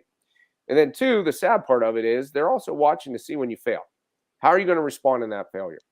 It's not, for whatever reason, people like to watch failures and they want to see that. But then your power is in the response to that. You hold the power in any situation, success or failure. And you have to channel it, because then people see that when you fail or when they come at you and you're not going to take it or even engage with it, right? I know there's people that have said negative things about what we're doing. Mainly they'd be colleagues that think it's stupid. Like, why would you be doing this? Why is that? And I don't even engage in it. It doesn't even exist in my mindset. And you just keep rolling. And then what you're showing people is, one, that you have the confidence and the strength in yourself. So the other people that aren't in that realm are watching your strength. And then those people are like, oh, I can't even break them. So might as well join them. Right. Yeah. And it does occur. I'm laughing because I'm in a city and I'm back to my hometown near. And yes, that does occur. Like it's when you make a change in your life, it's going to be quiet for a while. Mm-hmm. Absolutely. But people are watching, good or bad. Just, you got to create your own creativity. So like, do I love my bands, Black Pants? Absolutely do. But I'd rather be walking in the city with my hat backwards. Obviously, you look good, feel good. Yeah, I don't mind dressing up. I get it. But, you know, truly myself, which takes many years to accomplish, like yourself too. Yeah. Truly, we are the most ourselves when we feel like we are ourselves. Yeah. Amen to that. Be you, right? Yeah. But no, man, it's I'm gonna let you get back to. We're about 5-10 minutes early on this. And I want to say, where can all the people watching this, and I want to say listeners because I run my own podcast, but in general, where can everyone go follow your stuff and go see what you're all about? Yeah. So right now, I would say the best way to go is on social media. No Slack, just hustle.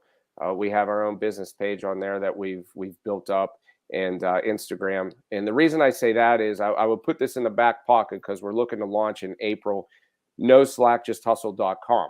Right now we have our supplement line, but we're with the expansion of being into the mental health side of things, the fitness side of things. We're going to be opening up a membership community in the upcoming month. We're looking to launch, like I said, in April, which will be something to definitely look out for because we're going to have a lot of health and wellness stuff to really help people in regards to trainings, courses, programs to really set people up for success. So definitely put that one on the back burner, but right now I would follow us on the social media outlets. Absolutely, man. And I want to let you go early because I want you to get back to family. I know how Sundays are for you around the house. And we're meal prepping. So that's what we got going on here.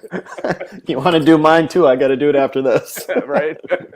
So thank you very much, man. All right, Chad. I appreciate you, man. Thank you, everyone. You guys have a great day. And guys, like I said, we're going to take a little break here to give or take 10 minutes to 11, if not 11.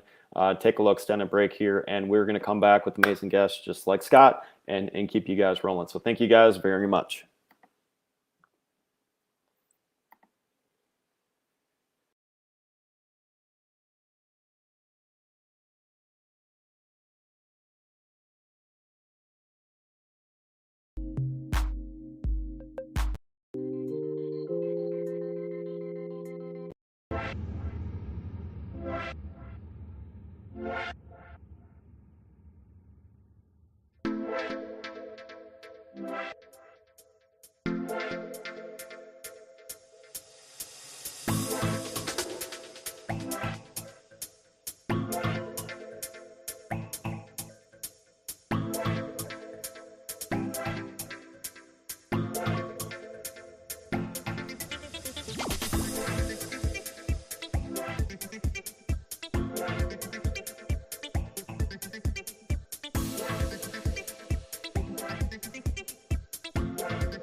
All right, what's up, guys?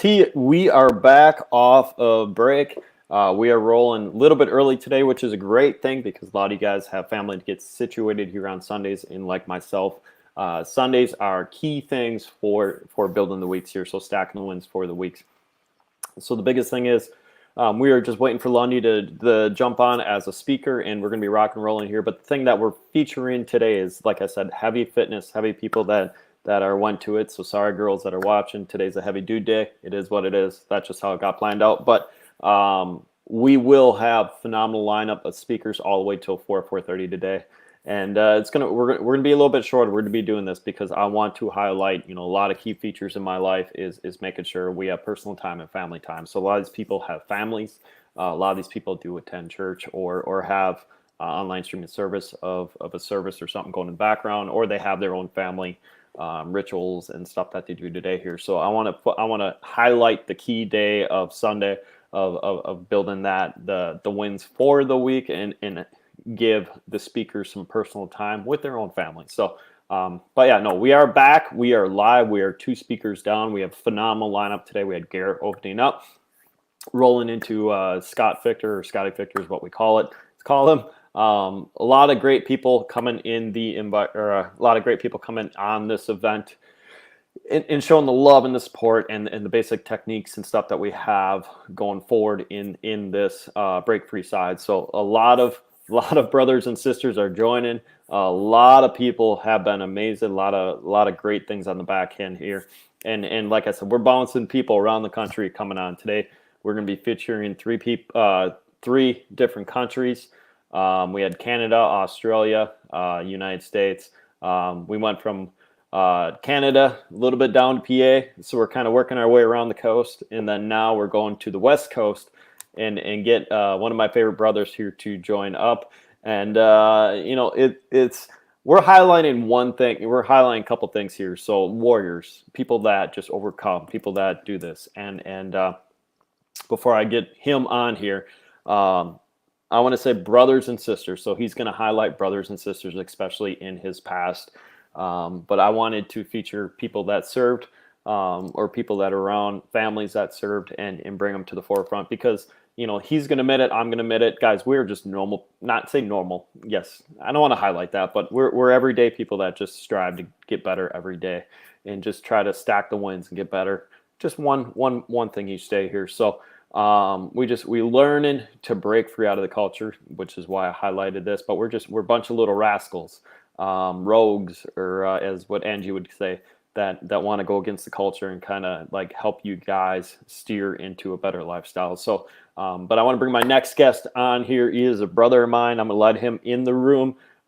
We've been working on many different things over the past 6 months, 7 months here, but I want to highlight, he's going to bring that sass, man, that Deion Sanders swagger, and just make it a whole lot better here. So,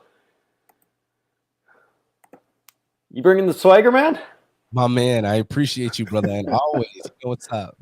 I want to give you a little. Oh no, you're done serving. You got a little fuzz going up on top, man. Yeah, brother, I'm trying something new. I never had my hair too long because I grew up. My parents were real strict on me, so I'd always get in trouble for dumb shit. Hey, we're shaving your head, and then my stepdad would be like, "You look ghetto. You're acting ghetto." So for me, I was like, you know what? I'm gonna fucking grow my hair out and braid it because I've never done that in my whole life. Well, I was going to say, because you were in the service and you couldn't do that, right? Yeah. I couldn't do that when I was in. And then I kind of just fell in love with being bald because, like I said, I got in trouble a lot as a kid. So I was already used to it. And then once I got older, I was like, well, I don't have to pay $40 a haircut. So now it's been awesome, growing my hair out, but like just kind of learning more about myself. Because that's something like still those limiting beliefs or whatever it is was rooted to the way I thought a certain way. And absolutely, and that's what we're focusing on this event here. So the theme of this is breaking free, which means inner drive, inner people, get out of the crowds of people and just kind of go on a path of complete a walk by, not say by yourself, but around like-minded individuals to help make, like I said, the change something in your life, create new things, new skills, new communities, and go back and help lead people, communities, whatever it is, and people going forward here. Amen, brother. Love the work. It is just simple. It is, and I'm going to tell you this straight out because you do this stuff a lot too. I do a lot of this stuff here, and we like to crush out podcast episodes during the week. Like mine, 2 to 6, depending on how heavy the workload is, You're crushing them left and right. We're part of a group that people are just insane. And I'm going to sit here because we are quarter way through the second day. And I'm like, damn, I need a lot more coffee. It'd be like that, brother. Drinks up. But so explain to me, and we have, before I get too involved here, guys, StreamYard's not allowing us to have our little names. And where's the camera here? Down somewhere. Whatever. It's kind of the opposite way. Yeah, down there. All right. But no, we have Alundis Havens here. I'm gonna call you Lundy, and everyone calls you that. But explain to the people who you are, what you are, but most importantly, what you went through to get to where you're at. Absolutely, brother. So make it real short. My name is Alundis Havens. I'm originally from Fresno, California. I'm a Marine Corps vet. And really just been on this journey my whole life, kind of till now, of figuring out, who I am. So parents were young when they had me, 19, 21, drinking, narcissist, abusive, throwing a racist stepdad in the mix later on. So at first it was, one house. For instance, I mentioned third grade was really bad for me. One house was my dad's. He was a hustler, girls coming in and out, partying, mom, guys coming through her house.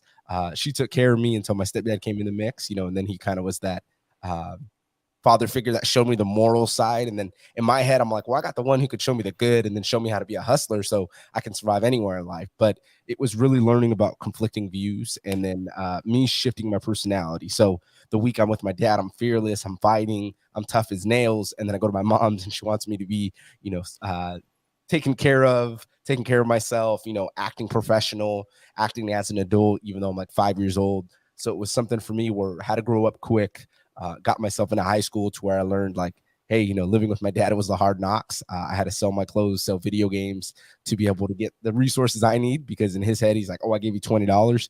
You can make that last a month. And you're like, bro, that doesn't even last 2 minutes.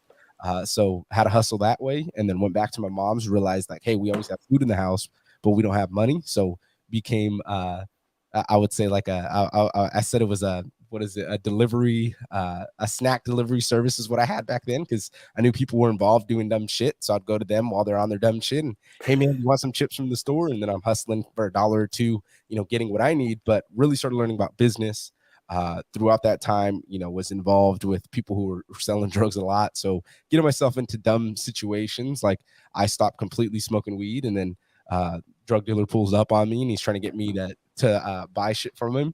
And then he thought I was a narc because I would never do anything in front of everybody. And that's just how I was. I was like, you're not going to have pictures on me, nothing. You can have pictures at parties of me drinking, but that's different, because again, masking all this trauma, going through everything. One of my cousins started gangbanging, was strung out on meth, would send people after me. So I learned like, hey, I need to get the hell away from here. At that time, I got in a fight with my stepdad at home because he had these radical views, and he wanted to stick to being super conservative and everybody's bad and black is bad. And one day he said he hated a group of people, asked me who I hate. And I said, everybody, it's called equality. I can dish it out if you want to dish it out, and get kicked out of my house. My mom gets me back in. I call my recruiter up. Hey man, I need to leave, even leave to go to the military, get to the military, do well in the Marine Corps because they noticed I'm a leader. They picked that shit out right out the gate. So I was kind of upset because I wanted to have that time to fuck around like a lot of people do. Yeah. And they're like, nope, you're a leader. You're in charge of everybody. And I'm like, bro, I don't want to be in charge. Like that's not me. So really started realizing that. And while I was on boot leave, my stepdad thought my mom was having an affair during a party one night and shot a 45 centimeter from my wrestling coach's face. So it really spiraled me into a bad path for a little bit because my family, my uncles that were the toughest guys when I grew up, the machos, they ran. Like I've never seen a dude who's 6'5", 270 run as fast as he did. And he just got out of there. And it's me de-escalating the situation. SWAT team goes through the house and I'm trying to talk to my mom, my wrestling coach after. And I was just like telling them how I felt, and I'm like, I feel suicidal. Throughout that time, I had one friend at the time, my best friend passed away a week after high school. And then another one was dying of cancer, who died before I deployed. And it was something for me where like I kept drinking, trying to mask this shit. And I'm like, bro, I can't deal with myself, can't deal with these emotions. And then I'm going to the wrong people. And what they're doing is like, hey, you don't have a fucking problem. You need to stop drinking. You need to do this. And like they don't even know how to solve their own shit, but they're trying to tell me about mine. And then I catch them on more things. And it was one where I was like, I need to separate myself from this. So tear the cartilage from my right knee and get out the military, and just realize pretty quick, like, man, I can't keep going through life doing all this and not getting any results. So a week before my daughter was born, started the Winner's Paradigm podcast. And that's really where I started recalibrating my mindset. And that's what we talk about on that show that I had you on as well, brother, is we, just talk about as a man, like the things we go through, the way we process things, us having to be tough all the fucking time, not being able to cry. Like, I actually cry a lot by myself when I'm journaling because the shit hurts sometimes, when we think about memories or whatever it is, or you compartmentalize because you're like, that's what a man does. And then fucking years later, this shit hits you of what happened to you. And you're like, oh shit, I could have died in this situation, but I didn't think about that at the time. Yeah, and it goes through layers, and I'm gonna say it this way because you've been following me. A lot of us that are on today are all in the same circles, over and above the different ones that we're in. So like the 365s, the Zach Circle, Pod Match, all this, and I'm just sitting there, and I, what we learned through the process of it is all these people are very transparent. So like, you're very transparent, I'm very transparent. And the more sheets and the masks you can pull off and be like, okay, hey man, I'm not doing okay today, but I'm gonna let you guys know. Say, hey, and you notice it. Like, I look back at that video where I'm like, dude, I got off happy pills, and I could tell it's like a win every day. And I'm sitting there like at that video, I'm like, oh man, I look like I just got freaking wrecked by a train. But the thing about it is, once you start doing these little wins, and you're going to say it this way, because, you're tackling, you're hustling, you're doing all kinds of stuff, but it's little tiny wins each day. You're going to explain on every one of your podcasts. The question is the transparency side of it. So like, once we pull the layers off and people are like, hey, here's my life. People are like, why are you doing this? And I'm like, because to help people like you. So how do you look at like the podcast and your why of that stuff? Ooh, that's extremely tough, brother. That's something I've always struggled with. I'm the kid who has this fucking severe ADHD, and I would be at another kid's house and then talking to their parents, and then they're like, ask a certain question, and then I zone the fuck out, and then just give them an answer, and they're like, your parents are like that? They're like, oh, your parents leave you by yourself? I'm like, yeah, I've been like since kindergarten. Like, I'd be sick, my dad just sends me home. Like, oh, I'm good, I know how to take care of myself. And they're like, you can't be saying things like that. So I'd get myself in a lot of trouble. That was the transparency side as a kid. I didn't realize it, but it was me trying to build a connection with people.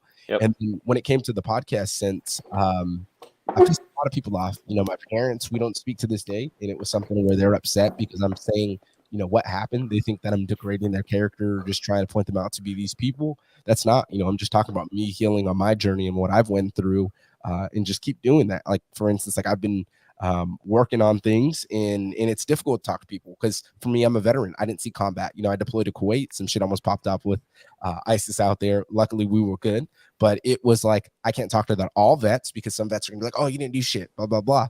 But I can't tell you that, I was voluntold to be able to go to a what was it? It was a festival in LA, and I had to work security, and they were like, oh, you're a supervisor. And that day I seen 5 people OD, but I didn't think about that. What I compartmentalized and what I thought about was me picking these dudes up, running them to the med tent and getting them some help, or administering CPR on one guy.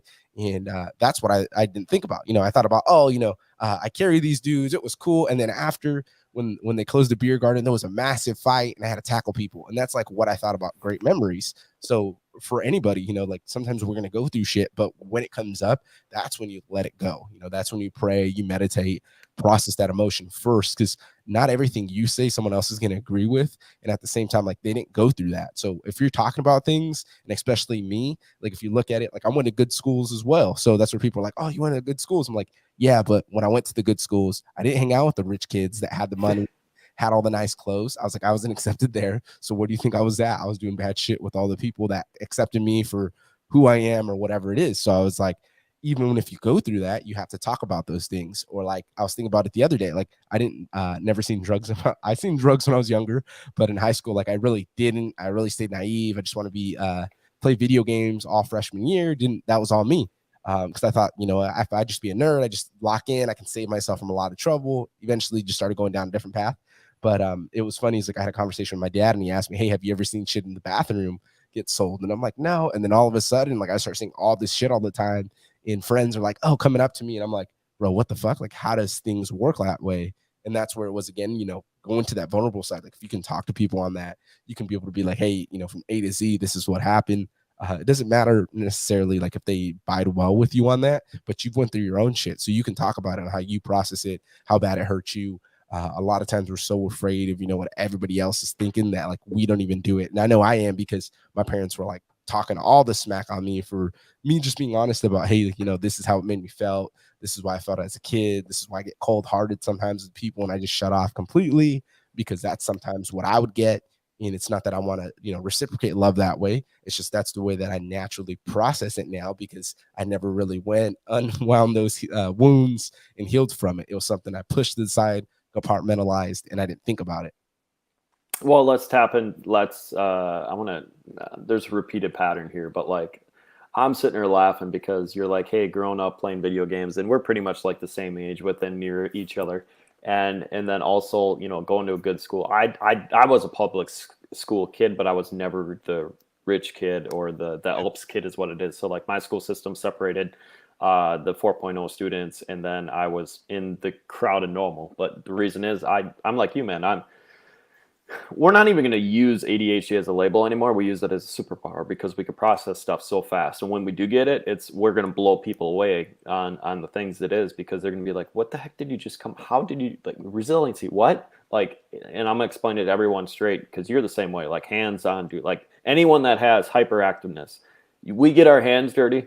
We are meant in grit. We are meant for that grit, because we're like, all right, cool. Next. And it's such a fast process, to where when you stick us in a book, like I will literally, like, I don't mind reading. I'd rather have audio, because then physically I could do something. It's like our body's always in motion. So like you look at our industry, you look at, the fitness, the podcasting, the constant motion, the social media work, like what you do, the media work, the creating an author. And don't get me wrong, like I love writing books too, but thank God for Otter AI. But in general, certain things that you need to physically sit down is a work and a chore for us.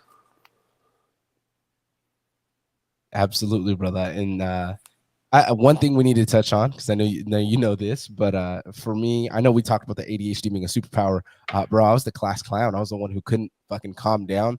Even like when I got in the military and went to college, it was difficult for me because I'm sitting there and all these other dudes are goofing off, and it was like super fucking hard not to. So I just focused in on whatever. Like for instance, this is when I didn't read. So we're supposed to write about an author and how they impacted our life and everything. And I wrote about J. Cole and started breaking down his songs. And like people were mad in the class, but I'm like, bro, this is the way that I connect, because I put music on. I'm fucking getting all the work done and everything. So you're 100% right, brother. Like sometimes we have to figure out what works for us. And then we really have to tap in and just say, hey, if this is working, awesome. You know what I mean? Why is it working? What else could we do that's going to allow us to be able to tap into that? Because a lot of times we don't think about that. We just keep, going. And in my case, like I get that super focused moment and I'm all in doing this. And then 2 seconds later, I'm like, oh shit, I got to do something else. And now all of a sudden, we break up that rhythm, but at the same time, like we're still getting a lot done. And you can, make times where you make 15 minutes here, an hour here. I watch my daughter during the day while I do everything. So I'm definitely learning, like if I wake up early, I can get shit done. And then if she takes a nap, I can get shit done. Because if not, she's slamming the laptop shut. She's a mini version of you. Yeah, brother. I was like, man, I was getting so frustrated the other day because I was like trying to get stuff done. And she's just slamming the laptop. And I'm like, you know what? It is time to play then. I'm just laughing. And I want to like branch into, like I said, we're pretty near the same age. And I'm going to go for the second question, because my ADHD went to a different one. But hey, shit happens. All right. Layaway. I'm going to say layaway. So like you said, growing up, clothes weren't always the rich kid clothes. Clothes weren't always this. And I want to tap into like my history. Growing up until we were probably middle school, late middle school, it was always, not say layaway, but like the term, we had Shopko's here. They're closed now. We also had Kmart's here, and I think they were out by you. Yeah. What was it, like layaway programs where like they would let you take clothes, but then you have to pay on it? I don't know the whole situation, but that term I grew up around. So like you know, nothing against my family. We survived. Like, we're okay now. But growing up, like, it was very tough at times, you know, like, before my mom did get married, like, there was scrapping, there was a hustle there to kind of keep food on the table. And in general, you know, the point I'm getting to is, you know, it was never easy growing up.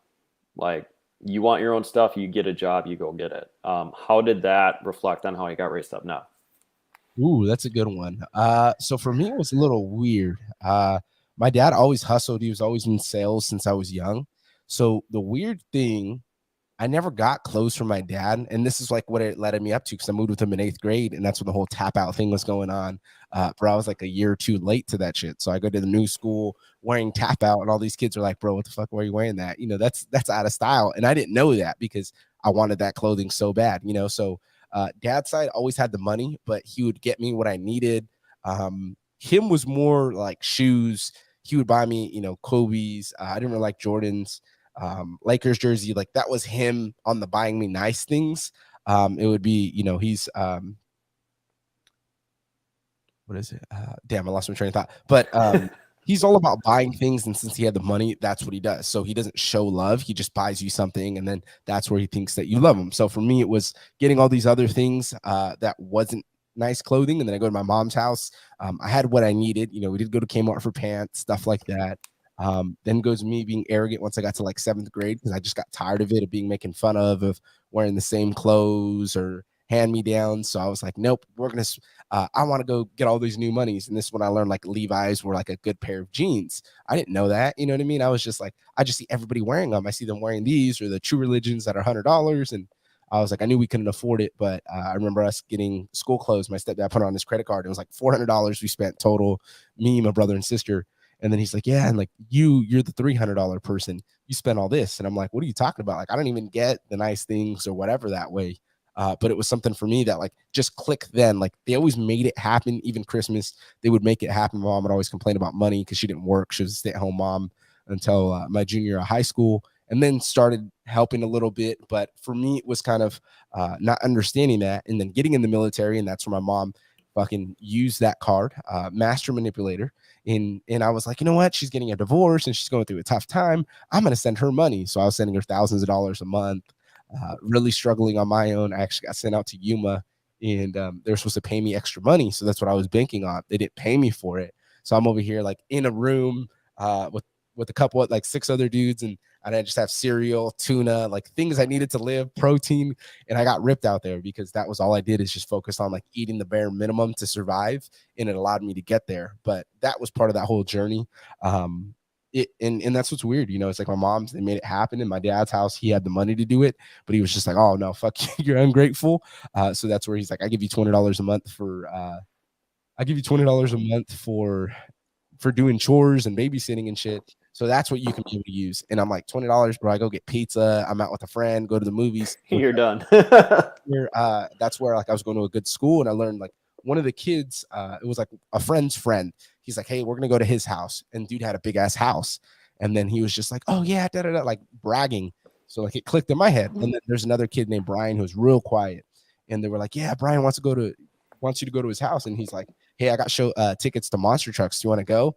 And then we're kind of like, you know, fuck it, I'm not doing anything. So I go with this dude, go to his house. He has a big ass house, and his dad's a surgeon. And that's when it clicked to me. I was like, all these kids have what I don't have.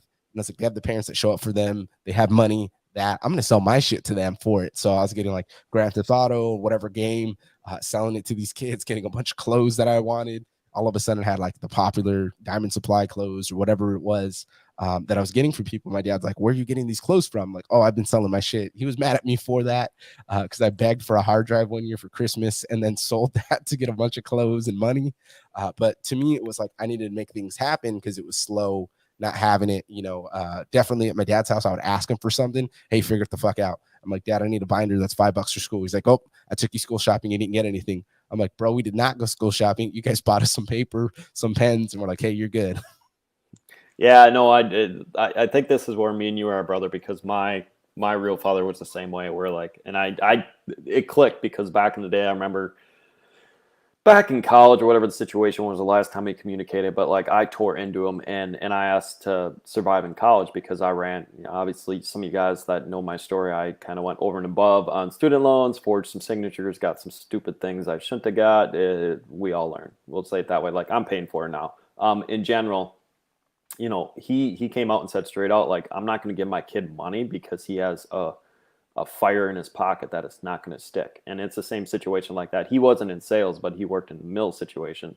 Mhm. And to him, all his trauma growing up was focused on work. Like he worked phenomenal. Like if you look at work, okay, if you do the black and white of everything, just the analyzing, amazing work ethic, like nothing, and I'm not close to him this day, and I'm perfectly fine. Like I healed from the situation. We're all good. I have a stepdad too that has amazing work ethic. But when I look at that, I look at the people in my family. There's a huge work ethic. So like, my stepdad would do overtime, but also he would do projects around the house. So still there, still doing, go to the games, go whatever. Like a true dad. The other one was working, has all the money in the world, and I don't give a shit if I rip on him right now or not, but has no life. No, brother. I'm gonna step into that. That's how my dad is, brother. Has all the girls, has the money. That we actually got in a big argument because he showed up to my gender reveal to my daughter. May have been on some shit. He was just wilding out the whole day, and I was like, "Hey, bro, like I'm embarrassed of it, but like me and him fist fight all the time, so I don't really fucking think that. Like me and him almost got in a fight." Because my wife was just overstimulated. She's pregnant, so she needed to get away. Everybody's coming up to her, and we got up to the lake late. So like everything with me, my OCD kicks in. You have to be hitting this mark. We have to show up this time, doing this thing. So I'm over here freaking out. My dad comes up to me saying some shit. Me and him almost fought. My wife's family comes up to me. Hey, something's going on with your dad. Then it comes out that he was already going through a divorce, but he had another kid. So after I had my daughter, he has another daughter. And then it was just kind of one of those things where like he has everything going for him.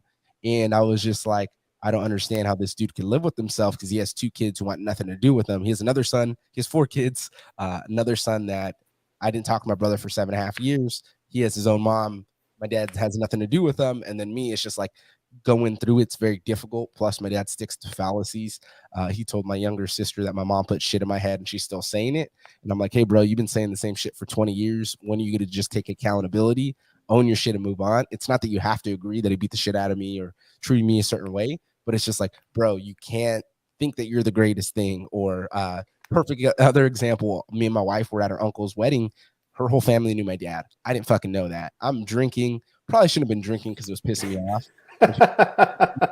We know your dad. We go to his house for big ass parties, blah, blah. And I'm like, this is not what I want to fucking hear about my dad. Because I was like, it's the same thing as a funeral. You're going to be at a funeral. Oh, we fucking partied. We did all this. Like, what else did you do? What kind of impact did you do? Because this dude's a fucking great closer. But I can't ask him about sales questions because then he's like, well, just close the fucking deal. Stop being a bitch. And it's like, bro, that's not how it works. That's how you teach people to get good. Me, I'm the socially awkward one. Like, I sucked at this shit. Even now, I'm good because I can connect with people and I can open up and whatever. But I still struggle sometimes at what I'm going to say. And I research like crazy on it. And it was something where it's like, yeah, they can have everything. They can be that. We can have similar traits and follow along the lines. I realized that for myself. I was following the same patterns, doing the same shit, trying to act the same way. And it was just like, man, that doesn't lead us to where we want to go. So I honor you for saying that as well, brother. It's like you had to do the work to figure out for you who you are, if that resonated with you. And if you're going to keep that relationship, because even for me, bro, it doesn't matter how much fucking work I do. It pisses me off when you don't take accountability over your shit. And he'll just like say some crazy shit. Like one day, oh, you had it always figured out. Everybody just depended on you. You've always been the one. And I'm like, bro, you know how fucking terrible it is? Like everybody wants me to be the superstar, to get good grades, to show up, to play sports, to fucking work their ass off. I was like, nobody ever looks out for me. No one calls me on holidays. None of my family gets a hold of me. If it is, hey, you can come see me. You can do this. Like no one cares. So why do I shut down? Why do I not care? Because everybody showed me that love. And now I don't know how to do it the same way. And I'm tired of overextending myself and doing all this extra shit for everyone else when no one does it for me, and it was difficult like to have that conversation. That was when I turned 21. Me and him got in a big ass fight because he was telling me that I never dealt with any adversity in my life. And I'm laughing because I'm like, bro, you put me through hell. Like, how are you saying that? My grandmother, me and her don't talk. In my head, I'm like, bro, she just made my life a living hell. She tried to choke me.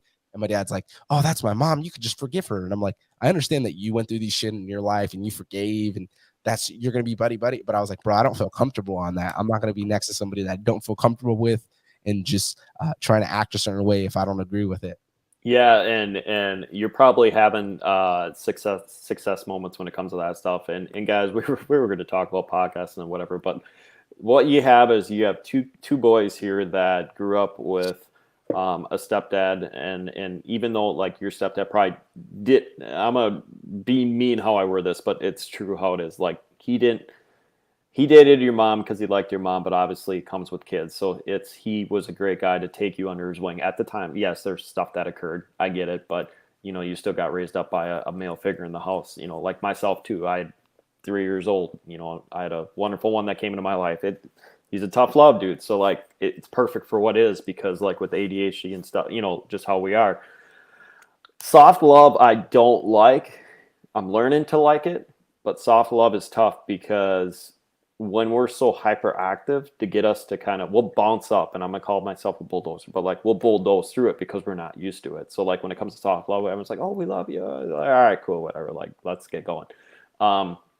Tough love is where I focus, and it gets my brain to like snap and focus. And that's what it seems like with you too, where it's like you need the tough love, old school, hard nosed, like, dude, get going. Yes. Let's go.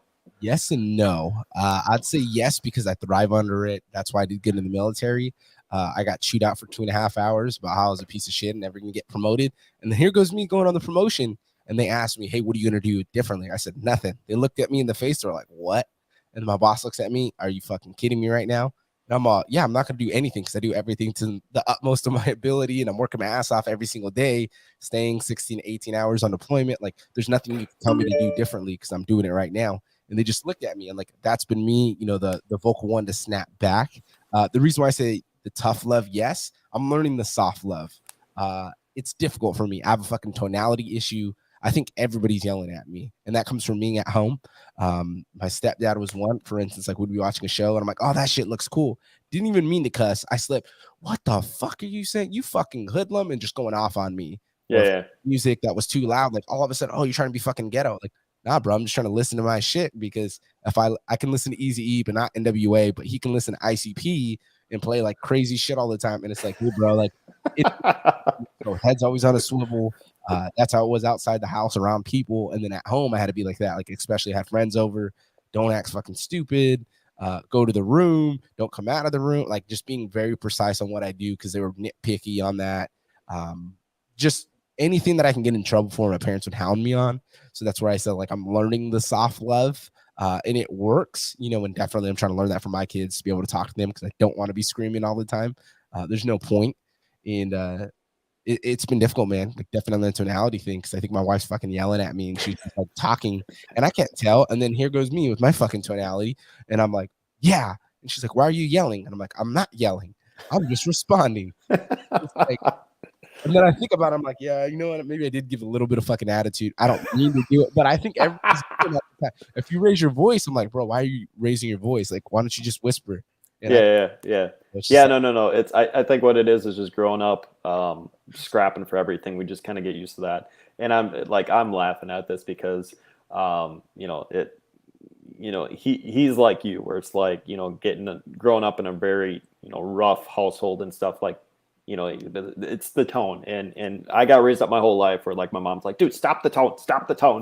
But now, now it full circle, we're all good to go. And I love and appreciate everything he does. My sister love and appreciates. And, 30, That's awesome. 91, I think they got married. So what is it? 2001, 12, 20, 30 plus years, whatever it is. I don't know the exact number. It's not my thing to care, but 32 years, 33 years. 32. Yeah, I can't count either.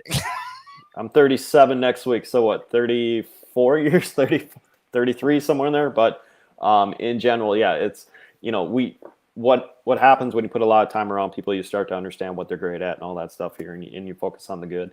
And the other thing that, I wanted to kind of like look into because, a lot of my pain growing up was never being enough because now I'm fine because we're developing into ourselves. Like you know who we are. Like even in the circles, everyone's like, "Good, talk to lunch." Like we already know before even coming to you after having a relationship. Be like, bro, like you're coming to it straightforward. I'm pretty much unfiltered. A guest that's in our circle later pretty much is unfiltered. And what happens is all of us, the saying in the industry, damaged people attract damaged people. I'm not saying that way, but like healed people also attract healed people. And what it is you give them the grace and space to just be themselves. So how, in the last year or two, what did you learn just becoming a podcaster in general, like where you're at to where you're allowing people just to have their space and be themselves? Ooh. I'd say it's extremely tough, brother. It's tough to get real with yourself and be able to understand who you are. And that goes with the work that's put in. And I definitely, I want to say one, two, like I think it goes with, and you mentioned it, when you're around people, you learn what they're good at and you learn how they talk to people, and slowly it builds you up. But I'd say the coolest thing definitely about podcasting is just you dealing with your own shit and talking to other people about it. Cause everybody wants to talk about themselves and they want to be heard, seen. But when you have that self-awareness to at least know it and then be like, okay, you know what? I'm doing things that not. So like for me, you mentioned it, like the never feeling good enough. Bro, I never felt good enough. Wasn't the most athletic kid. Didn't win all the fights. Started out fighting fucking in preschool because some little white kid told me that black boys don't wear Vans, and I threw my Vans. I didn't get the black side of my family, which made it even fucking harder because I don't speak Spanish either. So I go to the Mexican side. Oh, you're not one of us. You don't speak Spanish. And I go to the black side. You're not black enough. So I'm over here like fighting as a kid and living up till 10 and then learning how to speak. Or my stepdad had a nephew that was a year younger than me. That's the one who was on meth, sending people after me and shit. But as kids, like always getting in trouble for dumb shit. Like 12 years old, smoking weed, knows we're going to get caught, does it. And then I'm wrapped into it because I'm with him. I didn't do it, but then they're like, you're guilty by association. Now I'm getting my ass chewed or whatever. One time we built illegal bike ramps behind a fucking grocery store. And we asked one of the workers, they said, yeah, and the cops get called. And then I'm the one who gets labeled as the leader, even though I didn't even fucking do anything. So it was like me feeling that, like, no matter what I do, it just doesn't amount. On the other side, my dad's athletic. He gets all the girls. He's the cool one. He has the money. He's ripped. Like I was like, bro, like what the fuck can I do? Like, why isn't everything going to me? I'm the awkward one. I struggle talking. I didn't like being in large crowds of people. For me, it was always the getting back to work. Like you mentioned it, the hustler mentality. Like I was like, you're not going to outwork me. You may kick my ass today, but I'll be in the gym working tomorrow. I'll do whatever. I lost for a year and a half straight wrestling before I even got good. And then that's what was funny as well, is learning like different states are different. So when I was in the military, this one dude was just like, I'm a Minnesota state champ. And I wrestled with him and just mopped the floor with him. And it was funny because I'm like, that's how good people are in California. It's like, you don't realize that until it happens. For me, like I've wrestled people out of state and did well, even if they were good. And it was just cool in that moment. I'm like, bro, I've always thought about myself differently, or training with the best people and not amounting to it and be like, bro, I'm never going to be fucking good. I'm never going to be able to, take that time. I'm never going to be able to do this. And it starts with, what we tell ourselves about ourselves, So for me, it was just like, hey, you're never going to outwork me no matter how much you try. Like you can do it, but I've already put in the work and I'm going to keep doing it. It doesn't matter. And that's the first win, Then it went to 2. Well, I survived all this long. I went through all this crazy shit. I've had 5 friends now that died. I literally went to Zach's event out in St. Louis last year in July. That Sunday before that event, one of my friends was died in a drive-by, and me and him used to do dumb shit together. So it was something for me where like, I just noticed like, hey man, like some shit's going to happen in life. Life is short. You need to make it happen. It sucked to be able to hear something like that, but I'm like, man, I'm glad like that definitely he helped me along my path, and I'm doing better, because you have to change, what's going on with you, or change, who you are if you really want to be different or do what you want to be. And in my case, it was like, I'm a dad.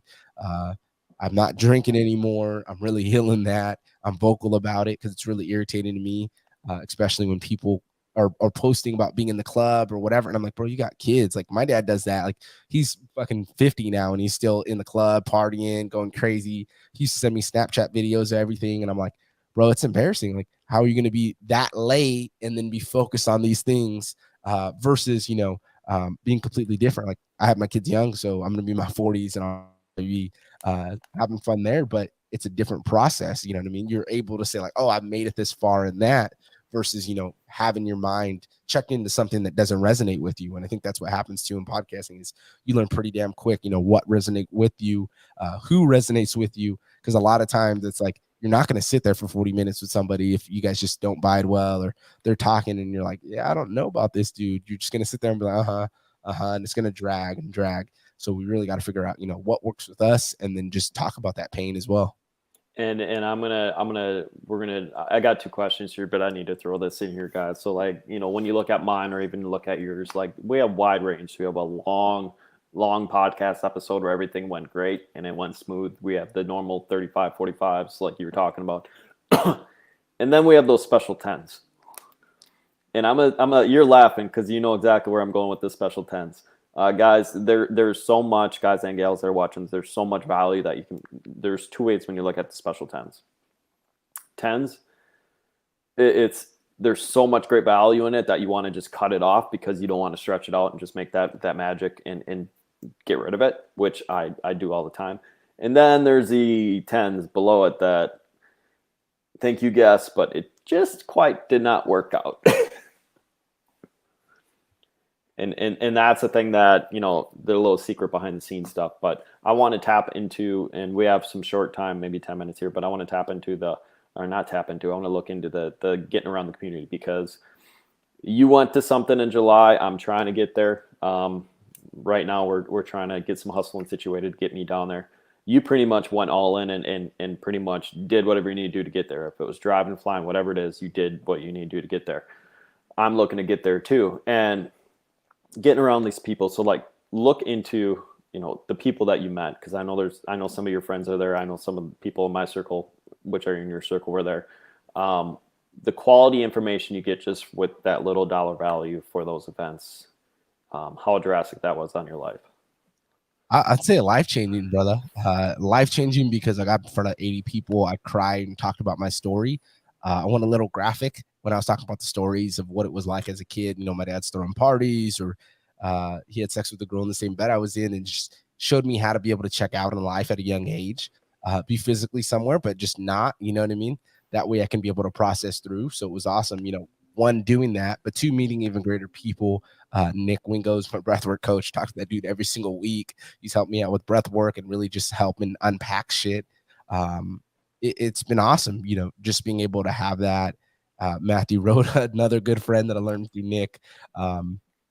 Just being another good dude, that I see him killing it as a dad, waking up, being fucking jacked. And I'm like, I need to do this. Like, I can't be over here making excuses anymore or doing whatever. Yes, I have, bodily injuries. But I think that's what's different, is when you're in the room with other people who are doing it, it's completely different for you, because you're going to be able to realize like, hey, the value you're able to add to them, even if we think like we don't even have value to add. Like that's what was crazy for me, was being there, being in the moment, building those relationships, and then all of a sudden like have them on my podcast, go on their podcast, and now we're talking on a real level. And it was like, man, I never imagined in my whole life I would be talking to people like this, or even thinking from a value perspective that I had more to offer. And that's where like they ask you those questions, like, oh, is there ever a time that you went through this? And you're like, oh, bro, I went through this, and like this is what I did. And you're like, wait a minute, like no one's ever asked me those questions on that. No one's asked me like, hey, how does it feel? Or we talk about our parents, for instance, how does it feel with that relationship? Oh, we're fine. We've healed from it. Nah, it's not like that. It's never going to be to where we can just give a simple answer like that. You know what? That shit hurt at one point in time because we looked up, we admired these people, we worked our asses off. And then, things didn't amount to where we wanted it to be. So yeah, it hurt, but we had to do a lot of healing to get there. And that's what it's like, when you're around those right people, you're invested in them. They're as much invested into you as you are into them. So they're going to ask you those questions. They're going to help you on.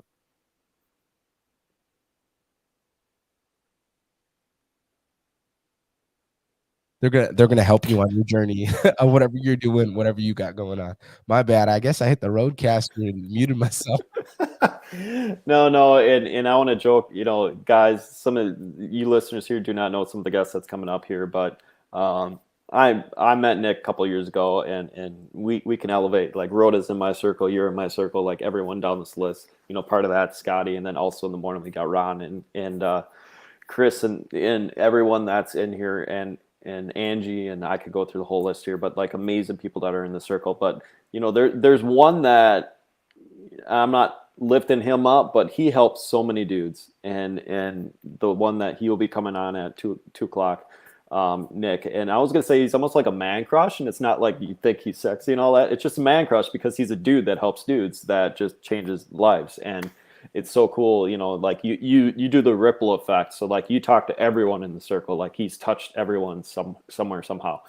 And you talk to him, and he'd be like, "Dude, I'm not doing anything special. I'm just helping you out." And it's our job to replicate the same thing that he's doing to kind of help that ripple effect here. So, I'm very open of saying, hey, the dude's like a man crush to me, but not because physical thing. It's just, no, it's you get it, we get it. Like when you're around it, it's just like a presence in the room. No, I agree. That dude's fucking awesome. And then don't even get him started with tattoos. He'd be talking about tattoos. I'm like, fuck, dude, now you make me want to get more tattoos. I actually saw him all jacked up a couple years ago when he was and he's still on First Form, but in general, like he was just loaded, stacked. Like it's like you looked at it, it's like the dude doesn't want to mess with. Like you don't even now, like he's still scary individual looking at him, but it's like, yeah, he keeps swinging, and it's amazing. That's also the coolest thing about meeting people and changing kind of the circle. You think people like him, like Zach, like they're these tough dudes that you don't want to fuck with, and then you meet them and they're like gentle and kind, and you're like, wait a minute, that's not what I was thinking.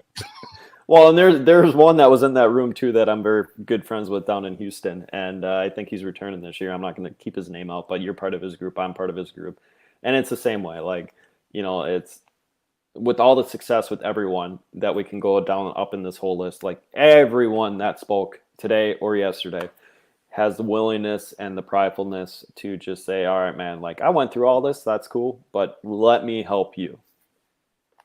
Amen, bro. I think that's where the real impact happens. Yeah, and that's what we're looking at, and that's why I wanted to highlight Breakthrough on the bottom here. But no, guys, we are rolling into lunch. I brought Lundy on purpose to get him off and get back to being a family man. But like I said, we're rolling early today. Because I want to focus on family. Like everyone that I know, and you will contest to this, but like Sundays is a key building block for the week.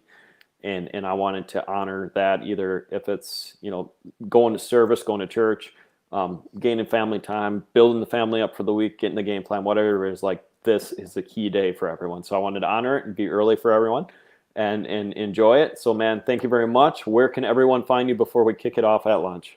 Yes, sir. Easiest way, the Winner's Paradigm podcast, and then Alundis_Havens on social media.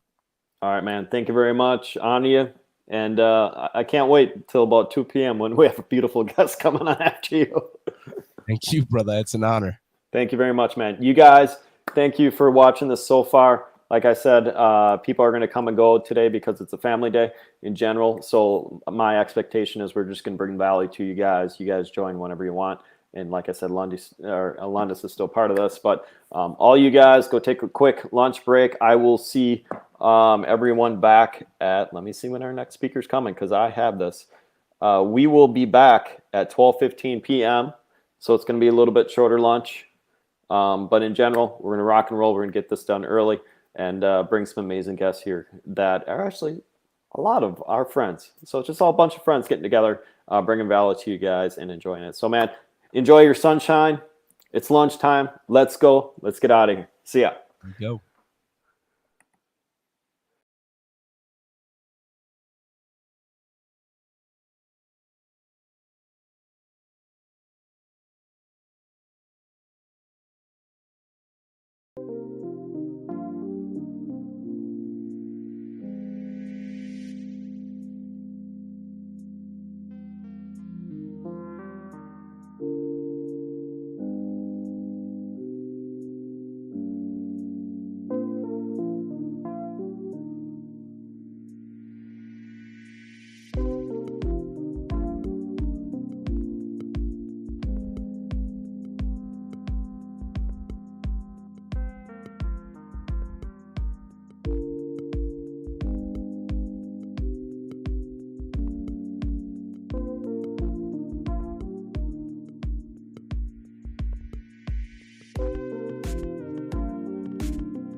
What the heck? I wanted to start the countdown a little bit earlier here. Guys, we are back. We are back early. Like I said, we are rolling early today.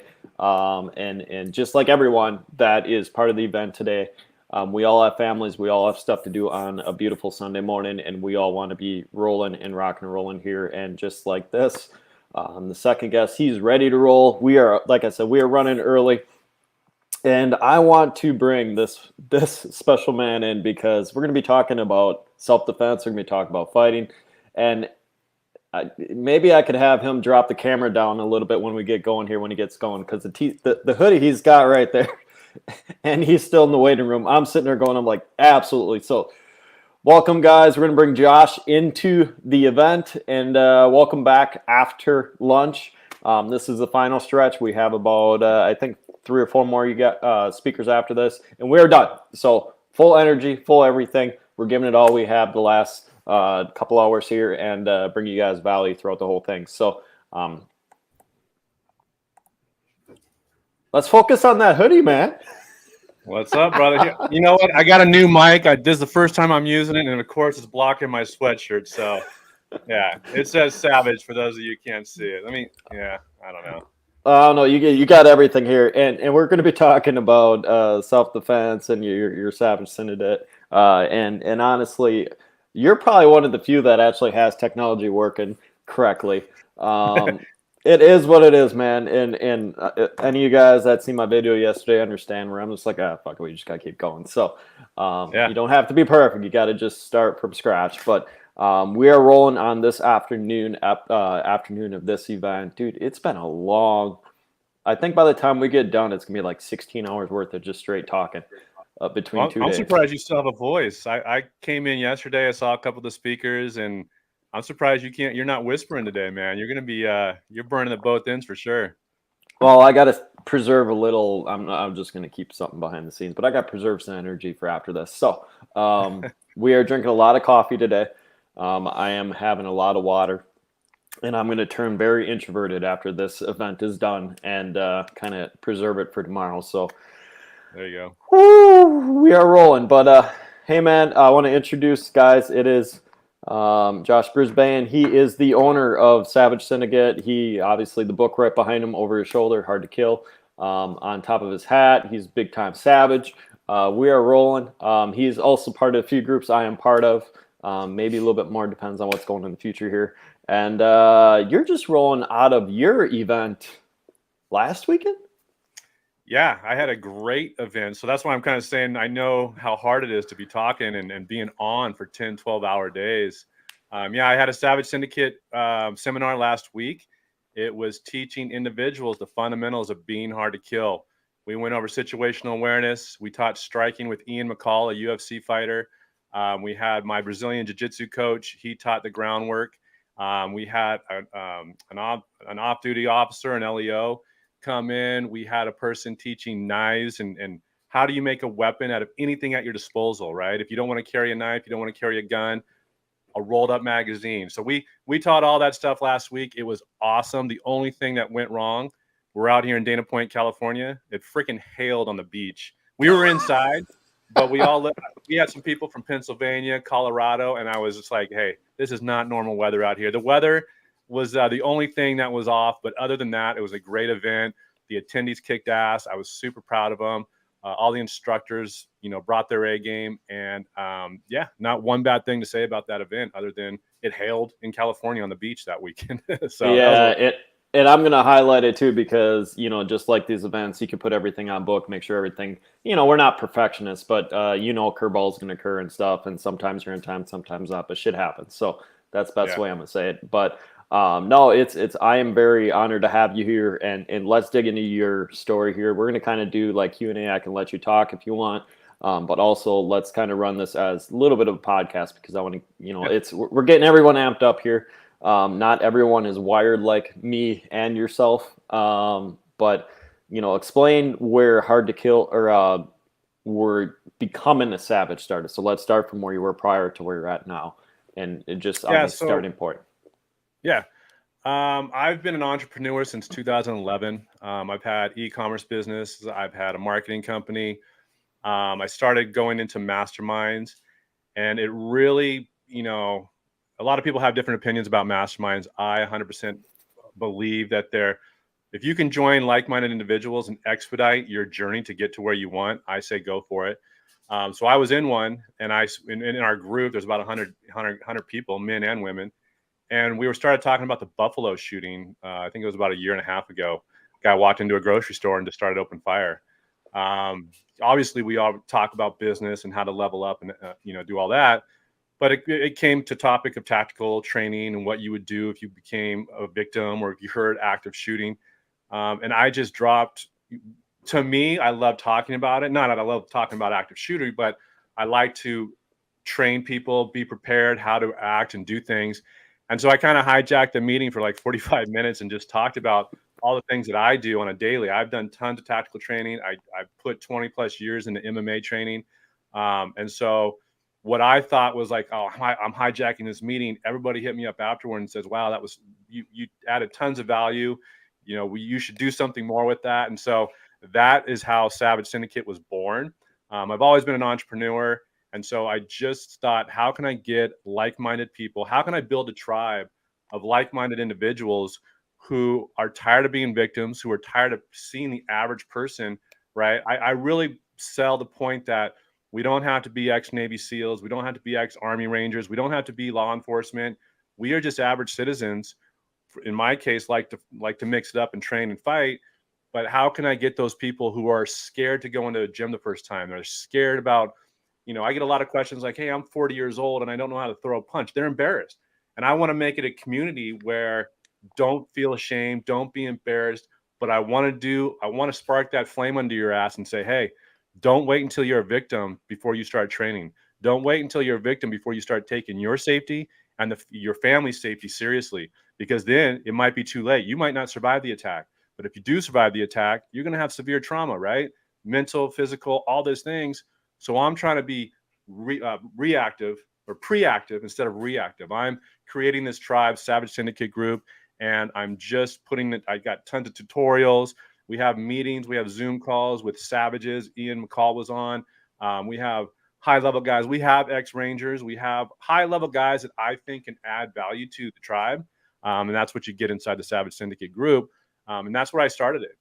Again, I wrote the book Hard to Kill, and it's my accumulation of lessons and life lessons I've had throughout my life. I'm 47, and how I became the protector that I am today is in that book. And so that's what I'm about. I can obviously dive deeper down into it and what, my background, but that's what the Savage Syndicate is about, is just inspiring the average person to get off their ass and be hard to kill. And that's what I'm about. Yeah, and I was going to say you simplified it, and I want to connect the dots a little bit further here, because you started with the e-com, and then you went into marketing and all that stuff, and it's actually what people don't realize is when you're meant to do something, it just naturally comes together, and it sounds really, there's work behind it, don't get me wrong, there's a lot of hard work behind it, but when you're meant to do something, it just automatically, like this situation where they're like, hey, you stepped up, you already had the prior training, it just came natural to kind of help educate people. And it's really, in a friend of ours that was at your event that spoke would say it this way, like, even though your first business, it's successful, it is successful, it's not successful, whatever it is, but you're learning skills throughout the stairway up to where you're at now. Yeah. Yeah. And they always say, find your passion and then you'll never work a day in your life. It took me about 10, 11 years to finally make my business, into my passion, because you could tell, I was in the corporate world before I did my own thing, and I was doing marketing. It was for products. It was, my first job out of college was selling gun safe locks, right? It was cool. I liked it.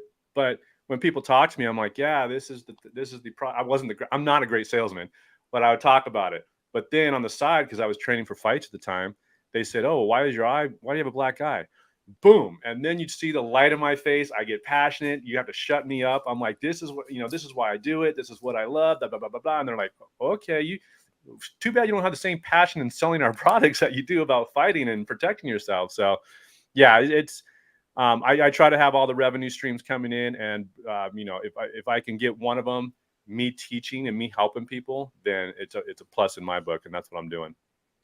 Absolutely. And that's the thing that, you know, everyone into your circle, and and I want to say ripple effects. So like people in your circle are in some of the circles I am, and it's just all it is one drop in the water, and it just ripple effects through everyone in the communities, even if they're not part of like I would say Mark DM's. What is it? DM Alliance, I think is what it's Yeah, called. DM Alliance. Yeah, Yeah, Mark so a Evans lot. is- Yeah, I was gonna say a lot of people are ripple effect off that one goes into the other groups we're part of, into you know, like I want to say Sean's or whatever. We can keep going on all the groups that are out there, but like it's a ripple effect that even though you're not part of this one, you're still taking lessons, life lessons from people that are in it into another community. So let's dig further into that. Like you said, you wanted to get into layers more of that. So let's talk about, because I know on the podcast, you were on a couple podcasts in the past talking about like walking and with your family, the red light, green light. So let's talk about the lighting system. Yeah. So the first thing that I teach with self-defense and being hard to kill is situational awareness, right? We can throw down with hands, we can do groundwork, we can shoot, we can stab, we can do all that stuff. But how do you identify danger before it becomes a threat? And that's what situational awareness is. And for your, you know, the question is the color system. You know, we try to make it easy for the average person, right? I can go through 1,000 different scenarios and teach you kind of what I know, but I want you guys to have the fundamentals. So that's what I teach is the green light system. So just think of a traffic light, right? You have green. Right now I'm in green. I know where my son is. I just dropped my wife off at the airport. My dogs are chilling. I can see outside the window. I'm green. I know my surroundings. I'm comfortable. I know where my weapons are. If I have to get to them quickly, if I hear somebody kick in the front door, I can act. But I've made this place pretty safe. I know my surroundings and I know I can handle myself in my own house, right? So I'm green. Once I walk out of that door, I go into yellow. And so yellow isn't army crawling to my car. It's not being super paranoid. It's not looking over my shoulder. It's not having my hand on my gun or anything like that. It's just elevating my state of awareness, because as most of us know, we're always being watched, whether it's security cameras, whether it's big balloons in the sky with China, we're constantly being watched. And so I want you to put that in your head, not as to scare you and be paranoid, but it's a reality. So there's predators out there who are watching you. There's predators out there waiting for you to make a mistake, and they're going to act on it. I teach also how to present yourself so you don't get those kind of, you know, attractions, but you're in yellow, right? You go to the gas station, you should be in yellow. You shouldn't just be on your phone with your head down, bebopping around, checking on your social status. You should be yellow. You should be vigilant. You should be looking around, and we could talk about some of the tactics later, but you should be more aware of your surroundings, and you should be ready to act in case you have to act. And that's yellow. Red is now the danger has become a threat. It's upon you. You do have to act. You do have to strike. You do have to kick. You may have to go to the ground and fight. You have to protect your family, your wife, your kids. In my case, all these scenarios are now what we've all trained, where I've trained for, is become a reality. Red is action. Take action. Whether it could be running, right? There's no shame in running. If there's an attacker and you don't have your family and you have the ability to run, by all means, run. Don't just say, because I went to jiu-jitsu 3 times a week, oh, let's get this guy to the ground. Avoid conflict at all costs. But if you do, and when you do, you should be able to handle yourself and protect yourself. So if you go and you live your life like, hey, I'm, you know, in the green, yellow, red traffic light scenario, that's what I teach. And we go through all the different signs, all the different things that you should be aware of and look for once you go out of your house, because you are being watched. You're being judged. As soon as you walk out of your grocery store, there could be some hoodlums in a car going, not that person. That guy has his right hand ready, right? That's my dominant hand. I have all my groceries in my left. My cell phone's in my pocket. I'm ready to go. I'm present. I'm looking around. I'm surveying the area. They're going to say, not that guy, right? Just think of a nature show. We watch those lions, right? They don't go after the big badass bull who's sitting there protecting the pride or whatever. They go after the weak ones who are, maybe they're dicking around in the trees playing with their little, you know, sibling animals. They go after the weak ones. Same thing with humans. Humans are, you know, animals as well. They're going to go after the people who aren't going to give them a threat, aren't going to fight back, right? They don't want to take any damage. Most of these guys don't know how to fight. So when you do punch them, they go freaking deer in the headlights and they run. They don't know what to do, but they don't want conflict. They want to take your shit. They want to rob you. They want to do whatever, and they want to get the hell out of Dodge, right? So don't make it easy for them. And how do you do that? Just walk around. I tell people this all the time. Once I have this conversation with you, not you per se, but people listening, go outside and say, if I was an asshole predator today, what person looks easy to attack? That woman who's on her cell phone with her head down and not paying attention to anything, or the guy who's sitting there walking his dog, who's looking, his right hand's available, and he looks like he could probably handle himself. Who would I go after? It's common sense. And once you break down all these little barriers and walls and things that you need to look at, it becomes second nature to you, and you're not nervous at all. You're not paranoid. You're just more, you're elevated in your state of mind of thinking, hey, thinking like a protector. And that's what we teach with the situational awareness. Yeah, and someone that was close to me at times would say, why are you so serious? And when we're in situations like that, and I'm going to use producing role, for example, so like putting something on like this. If it's live in person, I'm looking at the whole crowd. The reason why is, okay, so you could pick out who's going to cause, potentially at times, you're very aware with this too, but you can almost pick out who's going to cause trouble in this thing, if not get close to it. And you're sitting there looking, and it's, I don't want to use the term people watching, but you'd be like, okay, how's the crowd doing? Are they safe? How are the machines? And that's how I look at like a producer role. And, in your situation too, is you almost have to carry that same situation awareness when you walk out the door, because like you said, you could look to your right. All right, cool. You look to your left, whatever it is. But that's when you walk confident. You try to put your phone in the pocket. I'm gonna say try, at times I'm on it, or you need to get something answered, which I'll wait till the car. But even when I pull into a pump, it's almost like, okay, those two people next to me, how are they? What are they going to do? Okay, they're cool. They're girls, whatever.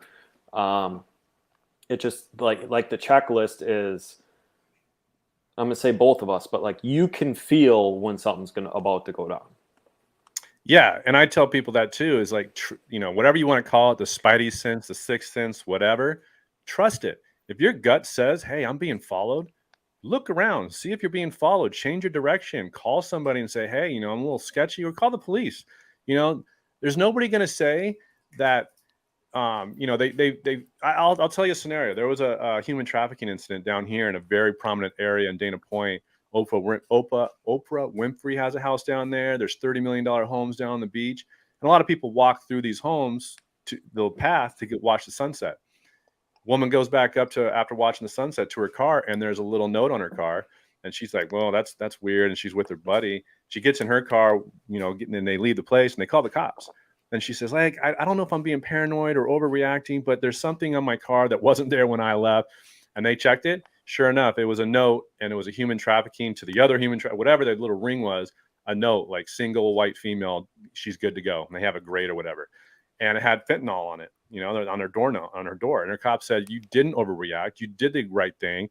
Thank you so much. Spread the word, right? So if she would have said, hey, you know what? It's a piece of paper. It could have been a guy trying to hit on her. If she would have said, I don't want to overreact, and touched the fentanyl, I think we all know where that story is going to end up. So don't trust your senses, trust your spidey sense, whatever you want to call it, and act on it. Don't feel like, I always tell the people this. I'm like, hey, if somebody's walking across or walking the street at me, and they're looking disheveled and they're looking, as my son says, suspect, he's 9.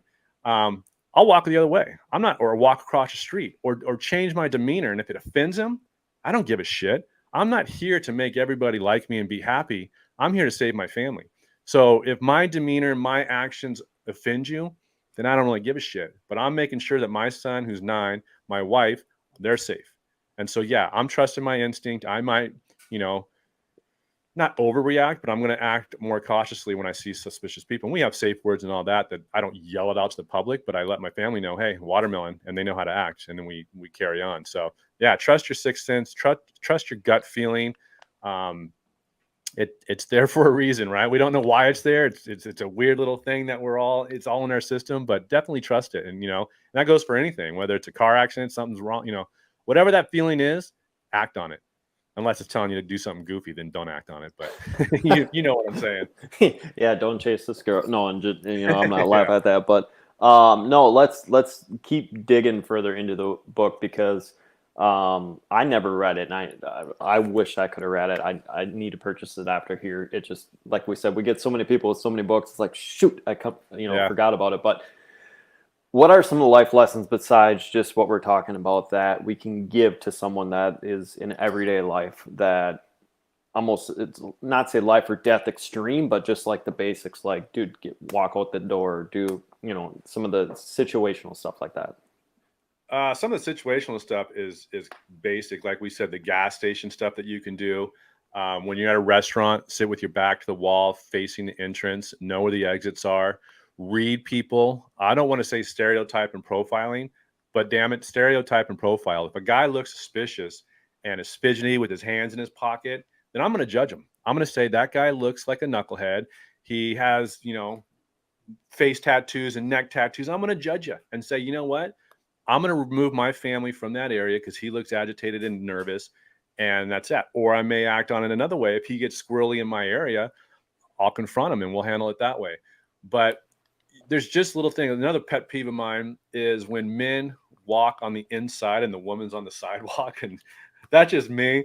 Like, chivalry is not dead. Open doors for women, put them on the inside. And I drive all the time and I tell my son, and now he goes to me, he goes, Dad, that guy doesn't love his wife, huh? And I look at him, yeah, he does not love his wife. That is a bad call right there. It's just something that you should do as a human being. Be polite to people, be very respectful. But when you need to flip the switch, be able and be capable of flipping that switch, right?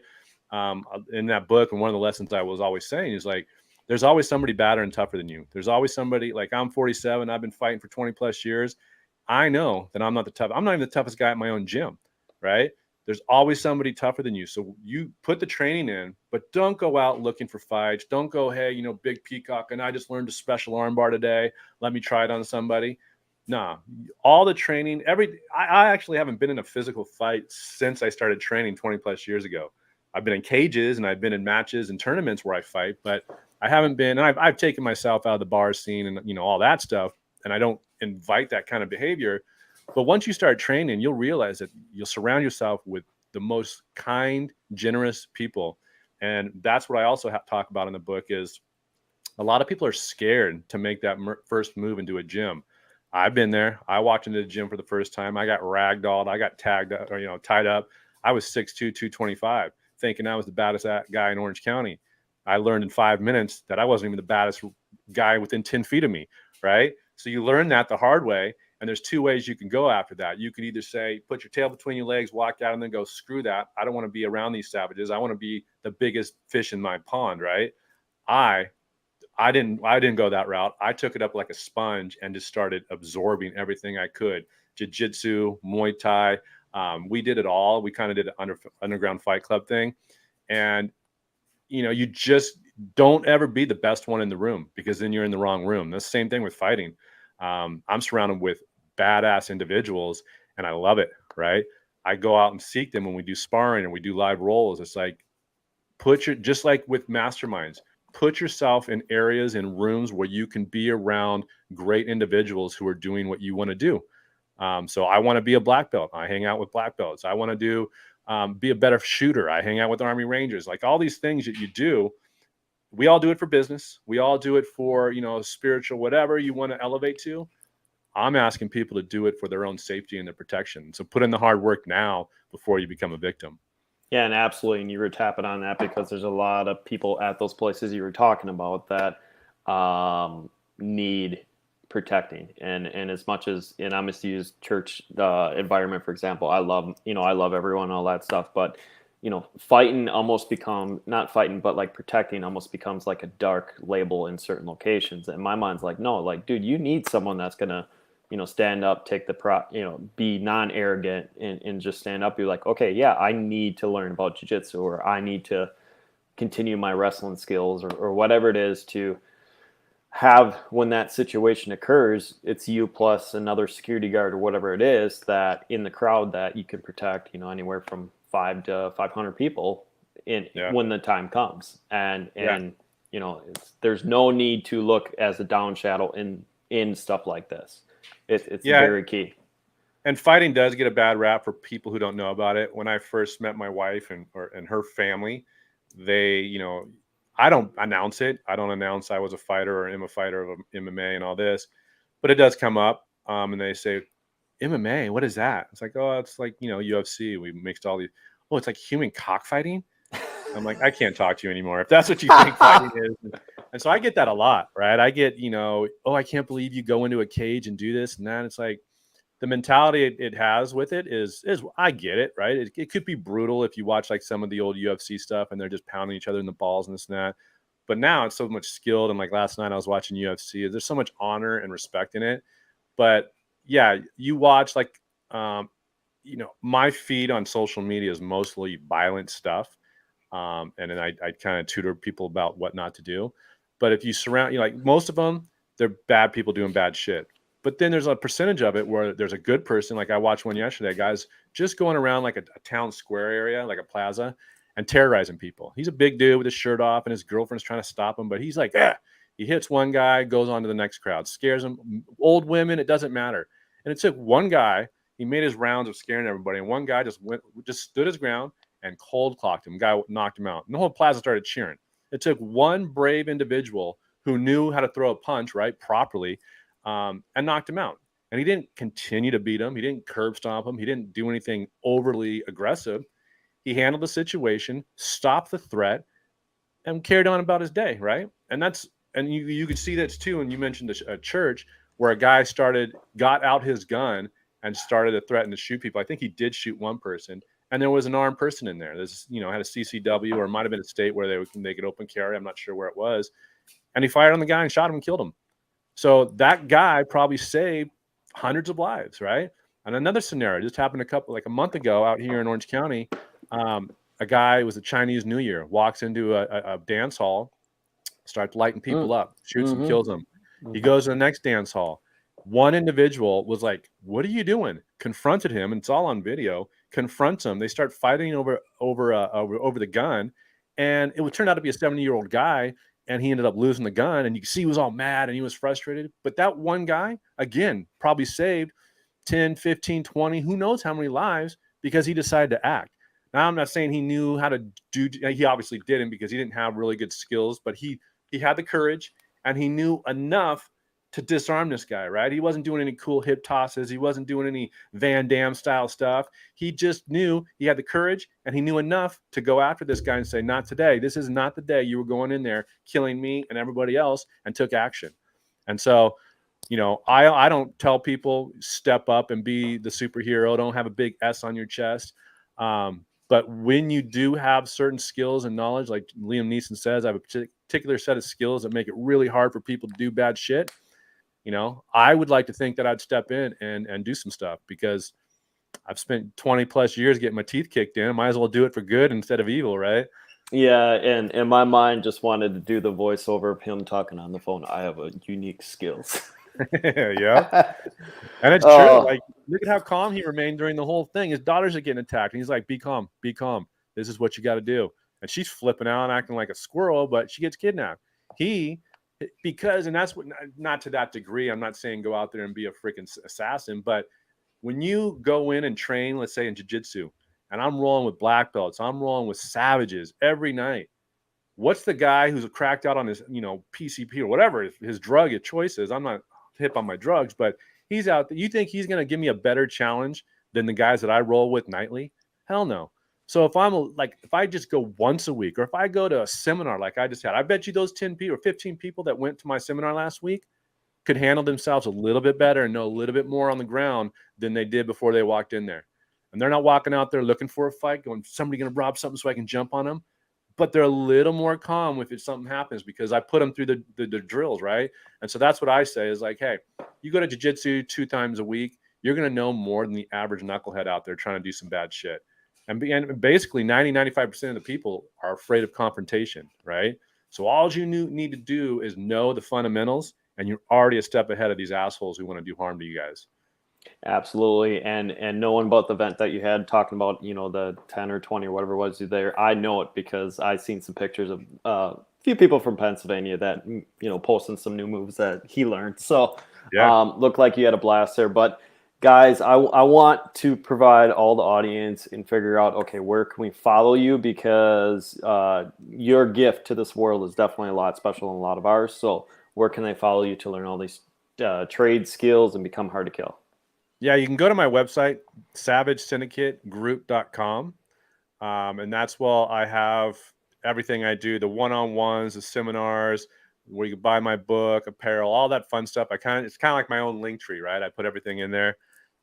You can go on social media. On Instagram, it's official Josh Brisbane.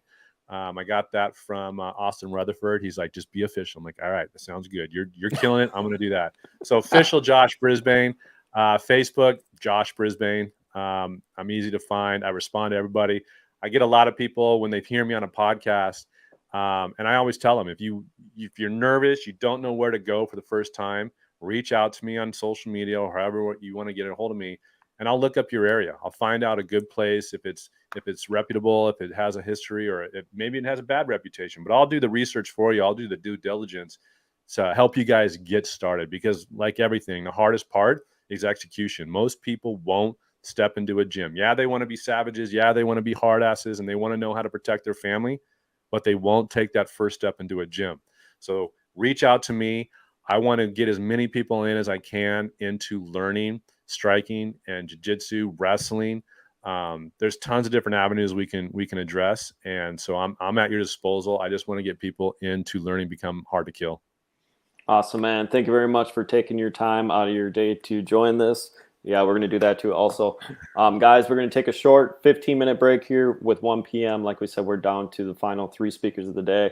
And now my voice is starting to go out because it's been like I cursed you.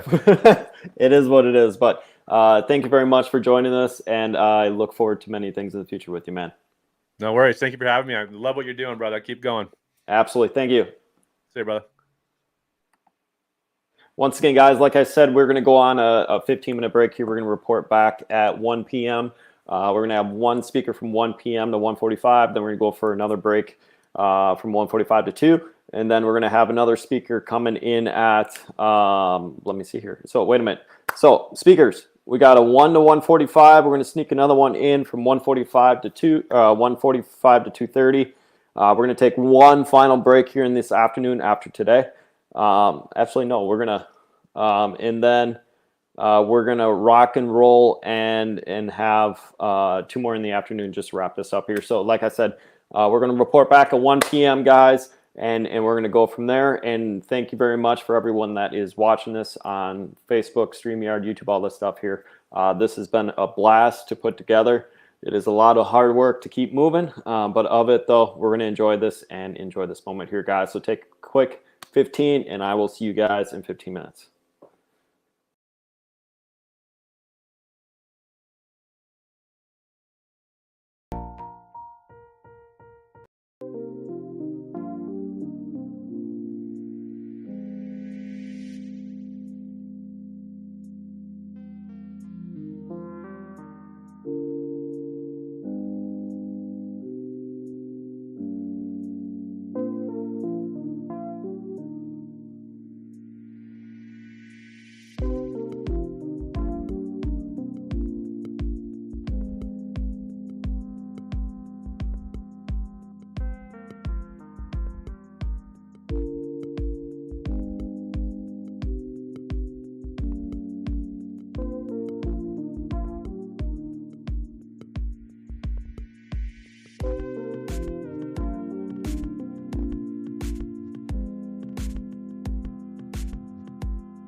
Hey guys, welcome back. I wanted to put the countdown down, but screw it. We're Sunday afternoon. We're gonna have some fun. I wish I could play the music that I'm playing on my phone here, but for some odd reason, StreamYard's not allowing me to play Spotify. But dude, I've been jacked out on Motley Crue.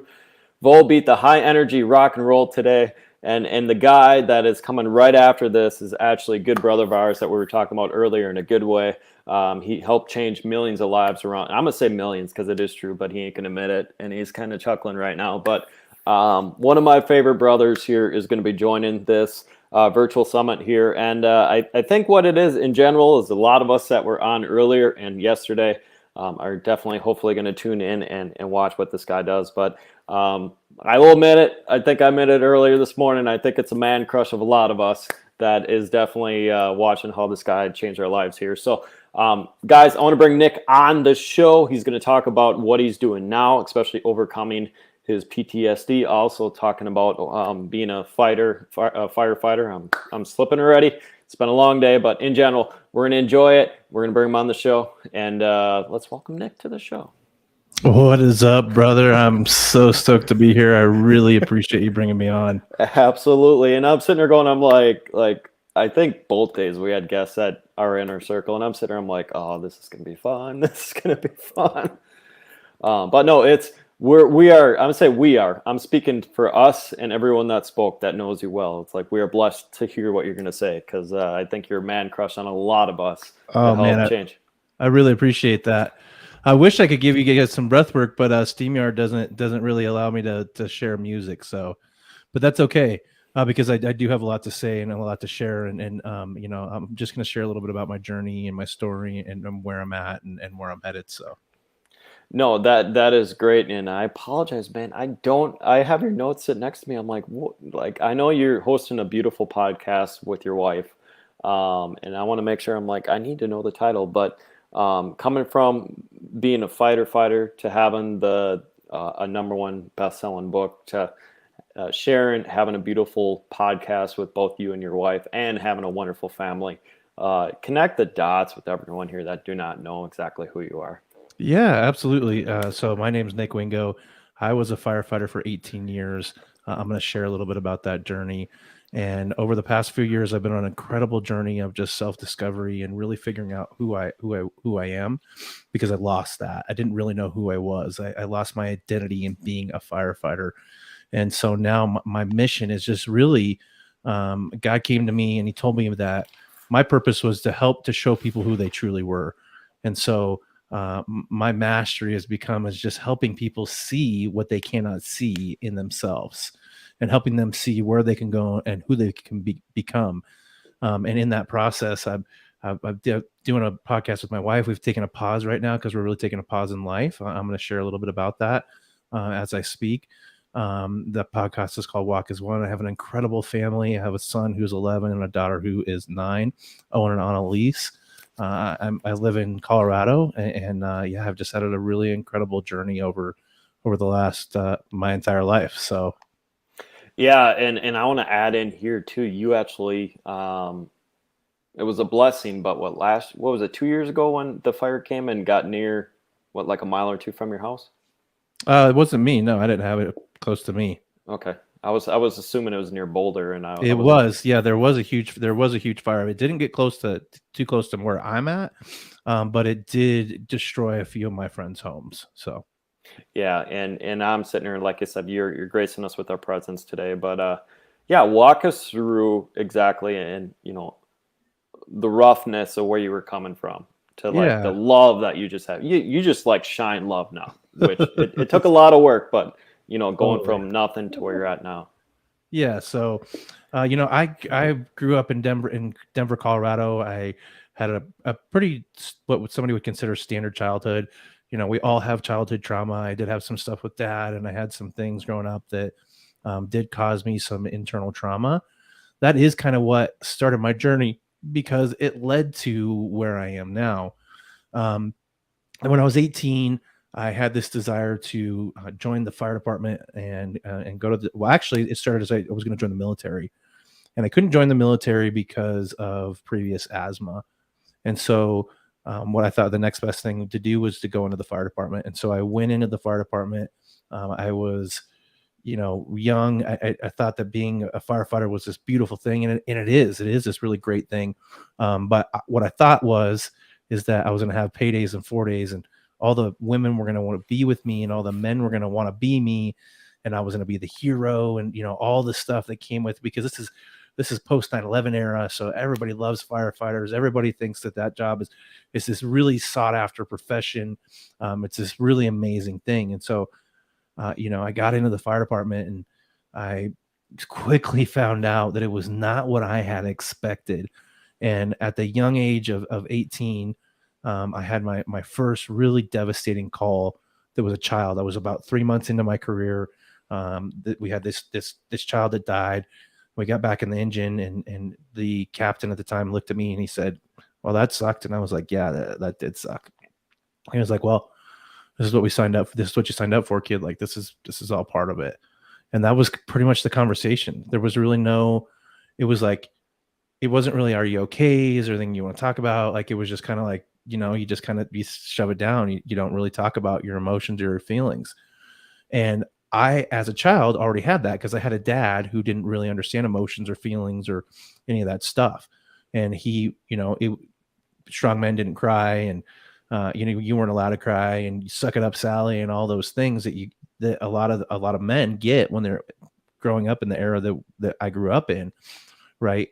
And so I get through my career, and I just had a significantly difficult career. I had just an incredible amount of pain. I lost an incredible amount of coworkers. I lost half of one crew. One guy, he got a brain tumor and started having seizures, and he committed suicide. Another guy from that crew fell off a roof 6 stories, landed on his back, killed him instantly. So I lost a lot of coworkers, several to suicide, several to line of duty deaths, including cancer. Firefighters can contract cancer at a very high rate. The reason being is that because of the things we encounter, and really, in my opinion, being out of it now, the number one reason is because the lack of sleep, the sleep patterns that are so bad, and the amount of stress. The stress on our bodies cause us to go into inflammation and causes all kinds of problems.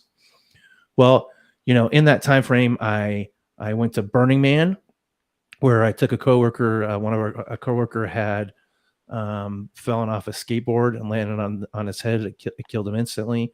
He always wanted to go to Burning Man to volunteer as a medic and see that. And so we took his ashes to Burning Man, and we burnt them in the temple, and it was this amazing experience. And it opened up my world to so many things that I was so close-minded to, because I was just very masculine, very disciplined, very drugs are bad. Like, if you are doing drugs, you're unreal. And so I won't even like associate with you, the type of people that go to Burning Man or those type of people. I was sadly mistaken. I met an incredible amount of beautiful people when I went to Burning Man. In that time frame, I also went to Uganda on a medical mission. And then that medical mission, I discovered what true poverty was. And so it opened up my world to this whole idea of like what it really meant to have nothing, and to see these people that were still grateful and had gratitude for their lives.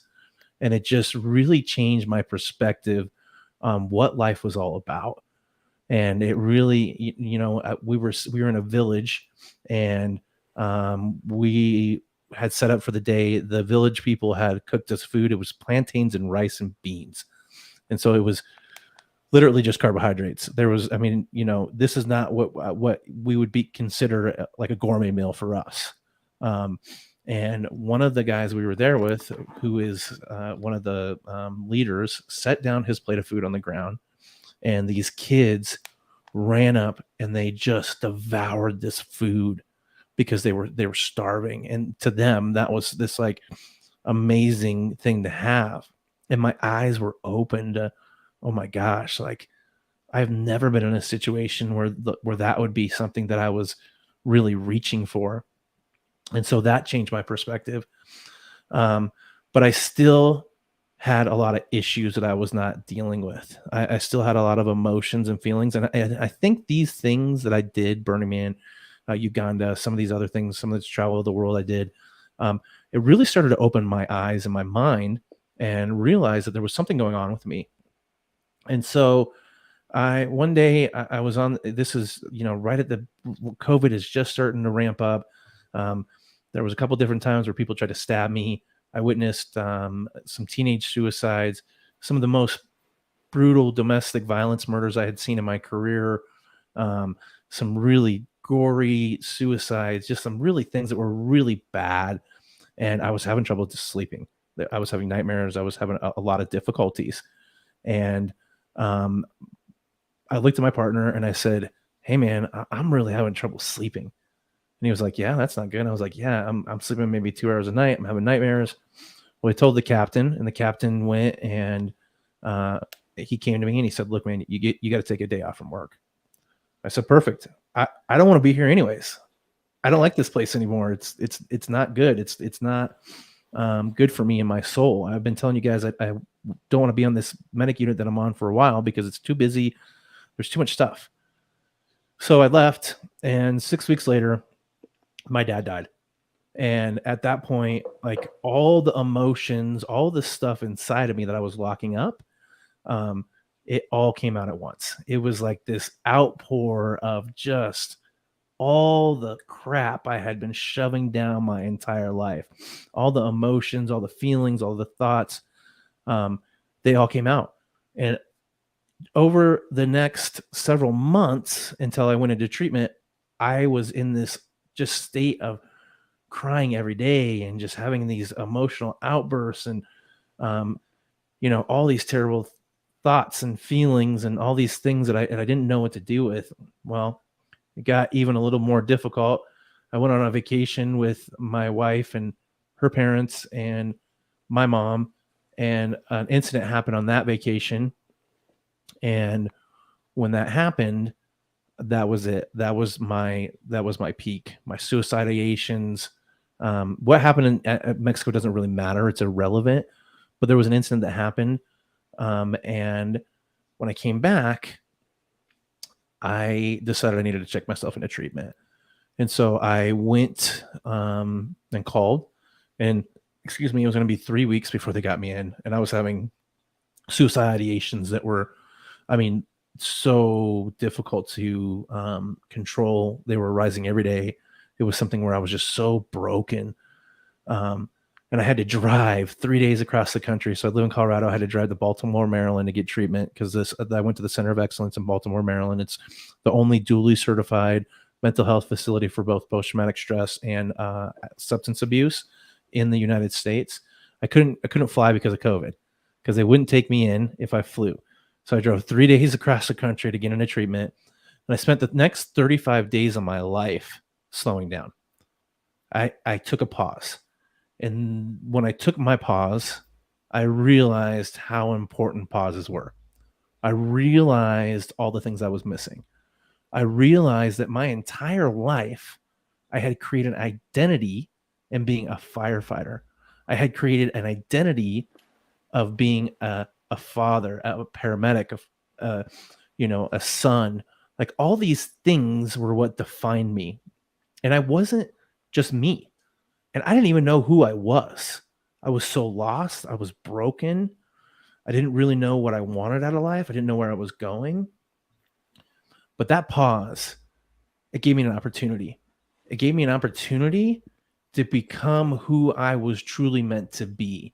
Because I believe everything is happening just as it should. And it's all headed to where you're meant to go if you choose, right? Because we can choose where we go in life. We can choose what we do. We can choose how we look at life. And we can look at life as a victim and say that all these things have happened to me. So because of these things, I can never do anything else, which is what most people will do coming out of the fire service, going into a mental health center. Most will say, I can never be anything else. I can never do anything else. I am defined by this period of my life where I was a firefighter, and now I am broken. I am broken and I can never be or go or do anything else. That's the biggest lie. It's the biggest lie that people will tell you. Now, there's this piece of me that I cannot go back to the fire department because that is where I was. And if I went back to the fire department, there would be much more of the same. There would be the same things repeated over and over and over and over again. And with my past, the amount of friends I've lost, the amount of things I've seen, the amount of things I've done, I would likely end up into the same cycle, into the same stuff. And so I made a choice. The doctor looked at me. She said, "Hey, this is your choice. You can go back to where you were. However, I want you to understand that if you do, you're going to be running into the same things, the same difficulties, the same struggles, and it's going to stack onto the stuff you already have." And I said, "I'm done. No more." And so I did. I took the more difficult path because, and most would say, well, isn't the easier path to go back to where you were? No. It is always more difficult to take the leap of faith and step out and go into the unknown because you don't know what's going to happen or where you're going to go. Because when you say, "Hey, I'm done," and in my case, what happened to me was exactly what happens the most, is that there's a fight. Because now I'm saying I can't go back to the fire department. I can't do that anymore. And so what happened after that was unbelievable. And this happens to so many firefighters. It's so discouraging. I've talked to several people it's happened to. I was fought by the city. I had a medical evaluation by 3 different doctors, and all 3 of them said something different. One would not take a stance. One said that I was partially disabled and come back for a reevaluation in 3 years, and one gave me permanent disability. Luckily, I was the FPPA, which is the retirement fund that I'm in that also covers us for disability. They sided with the doctor and they granted me disability, but it was not without a fight with them, and it was not without a fight with my previous employer that I will not name, because they did things. They said I didn't have post-traumatic stress. One of the HR people caused a whole stink. They did things the complete wrong way. It led to a lawsuit. It was a really difficult, terrible time. And it's happening to so many firefighters when they stand up and say, "Hey, I'm done. I can't do this anymore. I've had enough." So yeah.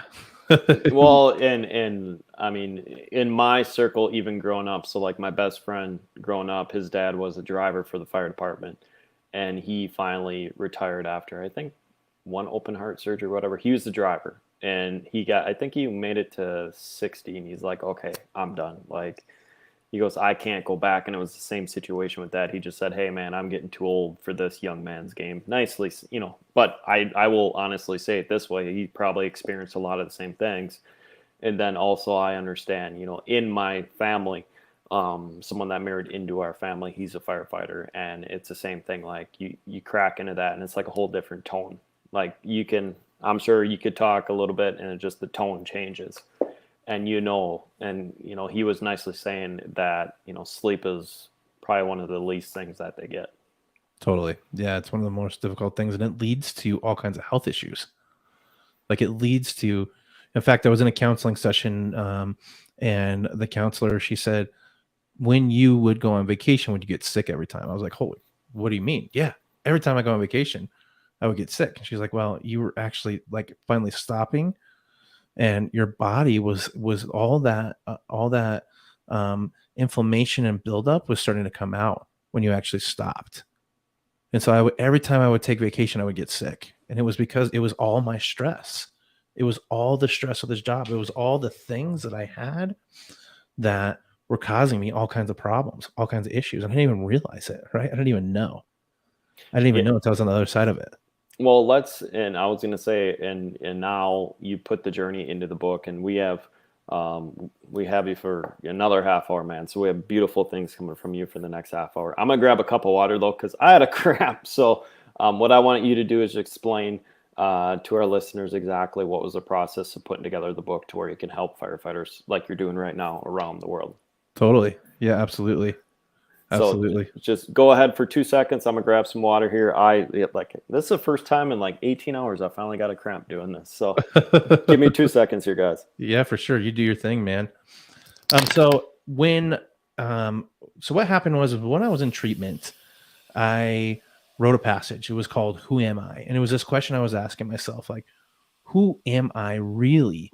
Who am I? Am I this death? Am I a firefighter? Am I a paramedic? Am I a dad? No, that's not who I am. Am I all the death I've seen? Am I all the destruction I deal with? Am I all the kids, the lifeless body of the pointless murder that I've held? Am I that? No, that's not who I am. I just am who I am. Nothing identifies me other than just me. Here I am, right? And so in life, we get so caught up in all the things, all the titles as becoming our actual identity. It defines who we are, but you are limiting yourself when you do that because that's not you. That's just a piece of what you do.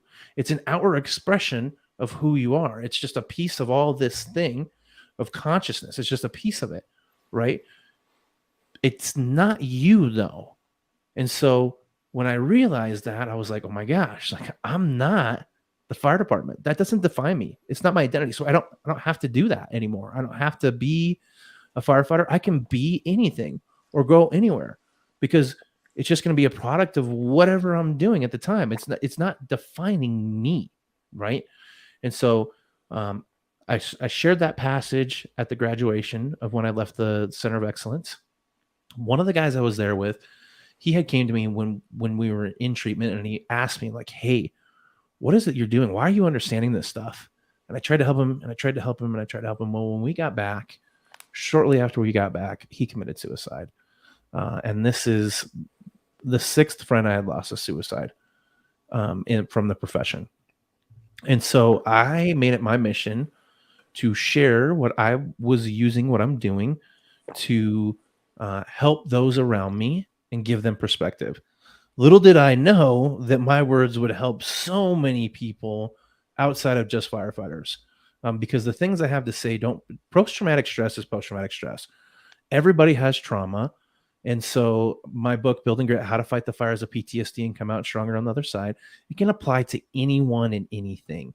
Now, there are some aspects of the book that are specific to firefighters, just because that's where I came from. But the ideologies in my book are all about how to get through your post-traumatic stress, ways to look at life, things to think about, different ways to look at things. Because post-traumatic stress in itself, what's going on is that you are caught in a loop, right?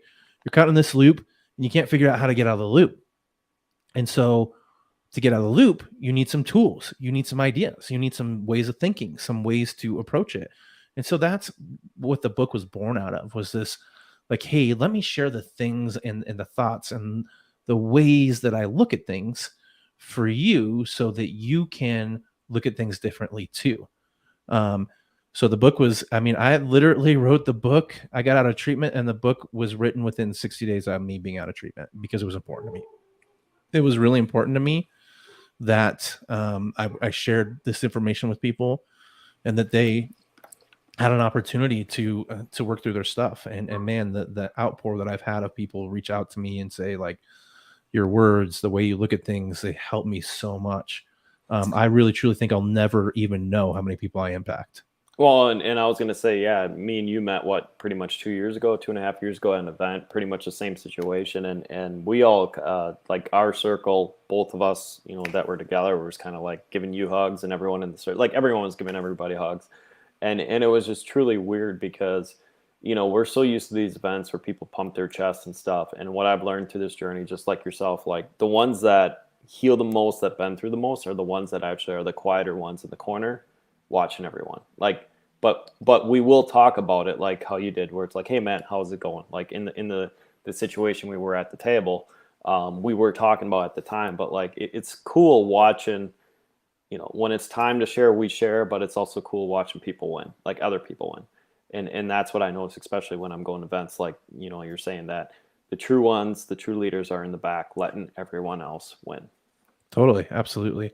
Well, it's not about you, right? The people that make it all about them are the ones that have they get exposed eventually. Eventually they get exposed always. Because life's not about you.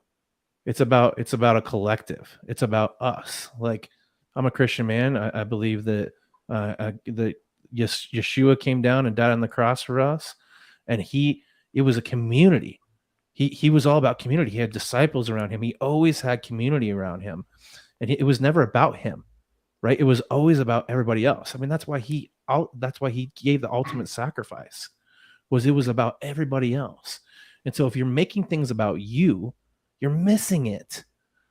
You are missing the gift of life, because when you make it about other people, the gift that you receive back is tenfold. It is tenfold. When you make it all about you, you're going to get just that. You're going to get just you. When you make it about everybody else, you're going to get everybody else there in community. And that's beautiful. And if you're not doing that, you're missing out. You really are. So if you're making it all about you, you're just missing out on life, really. Yeah, and I want to tap into, because and I know a couple of years ago you owned your own camping, like a rental camping business or whatever it was, or camper rental business. I apologize. Yeah, no, it's but okay. but now you're in breathwork, and it's a joy, just like many of us that you help, to watch you grow through breathwork. And I'm sitting there, I'm like, wow, like you don't even need to say much going to you, because it's like, look at this guy that was, and I'm gonna say, look at this guy, and it's gonna sound weird how I word it this way, but a couple of years ago, you were jacked up, in shape. You're still in shape. You're just a different tone than you were at the beginning. Mm-hmm. And it's like, holy cow, like he's absolutely killing it with the breath work. So explain to me how you transition into that. You know, it's my biggest thing is just being mindful to what's happening around me. And so much of my journey has been just to slow down, and the breathing helps me slow down. So many people it's this work harder, push harder, do more, like, you know, especially in the circles we're in right now. A lot of people, it's like, work hard, do the work, do the stuff, get after the thing, go after what you want, you know, this drive, work harder. And that's great. There is a time for work hard, do more. There is also a time to slow down and embrace the moment that you're in and just take it in. Because if you're always striving for more, you're always reaching for more, you're missing the moment now. You're missing what you have right in front of you. And so the breathing has helped me to slow down. Not only the breathing, the mindfulness more than anything, honestly. Like, really more than anything, it has been the mindfulness. Learning how to notice everything around you. Like, if you're listening right now, what do you notice? Are you like completely focused on us and what we're speaking? Or do you notice the things around you? Like, I notice that my headphones have a buzz. I notice that my dogs were just barking. I notice the things in front of me. I notice the touch, like the feeling of the desk in front of me, right? And so I'm just more hyper aware of everything that's happening around me. I'm more hyper aware of where I'm at in this moment right now, because the magic in life, so many people ask me all the time, what is it about you that like I'm so drawn to you?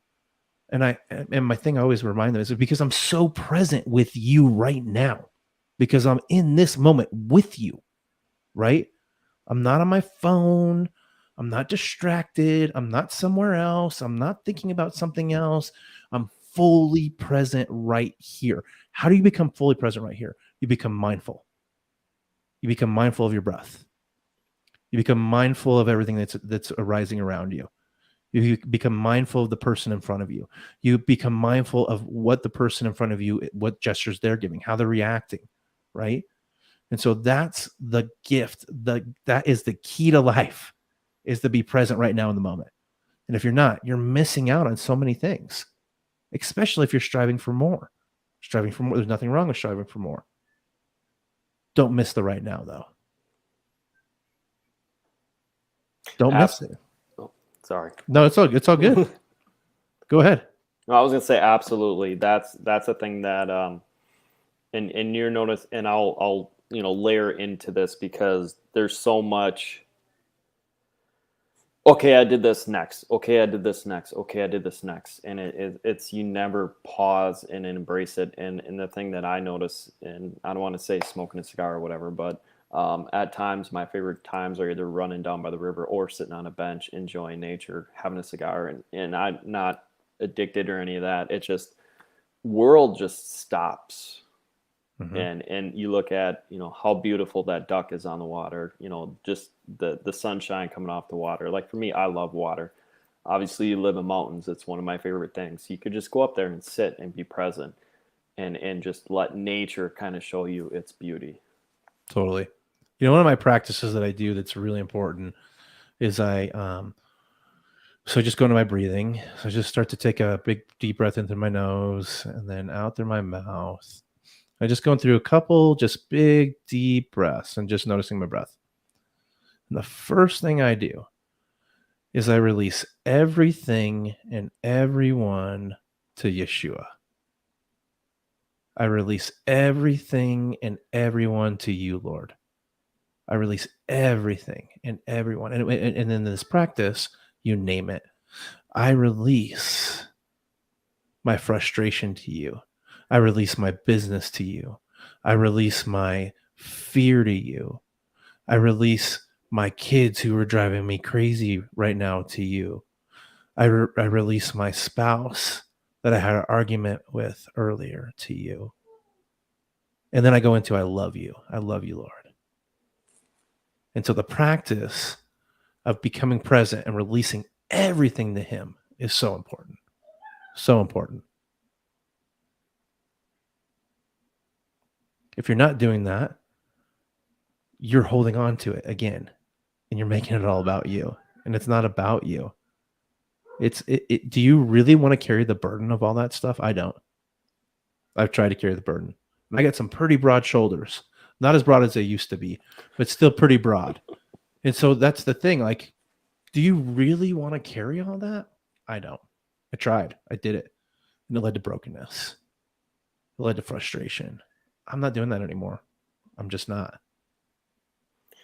Yeah, it's all about love and shine and lifting others up, and you're one of the handful of few that do it selfishly. I'm gonna say it that way. Like I don't even think there is an arrogance that I've seen in the last 2 years from me. It was always love and share and hugs and making sure everyone is. So we have a little bit more time with you, but let's dig a little bit, and you just went to practice, but where can my listeners or people watching this pay attention to everything you're doing past your breath work? Because I know you're helping people still past your breath work.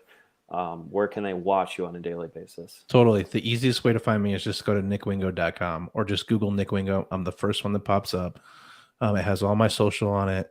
I have been on a pause from my social for the past 45 days. I have not been on social at all. There's a reason for that. I am going to be getting back onto social, but God came to me and he told me I needed to take a break. He told me I needed to stop and figure out where I was going and what I was doing. And so I did that. And I've had some things that he's dropped in front of me, some things that I'm going to do to financially make myself better, and then eventually lead to other things. And so I am going to be getting back onto social soon. It's just that I was instructed to take a pause, and when I'm told to do something, I do it. Absolutely. And just like my thing with the happy pills, I was also instructed the last couple months to slowly get off them. And I am 100% free and clear with pharma right now. So I'm enjoying it, man. I love you. Thank you. And I was going to say, praise you.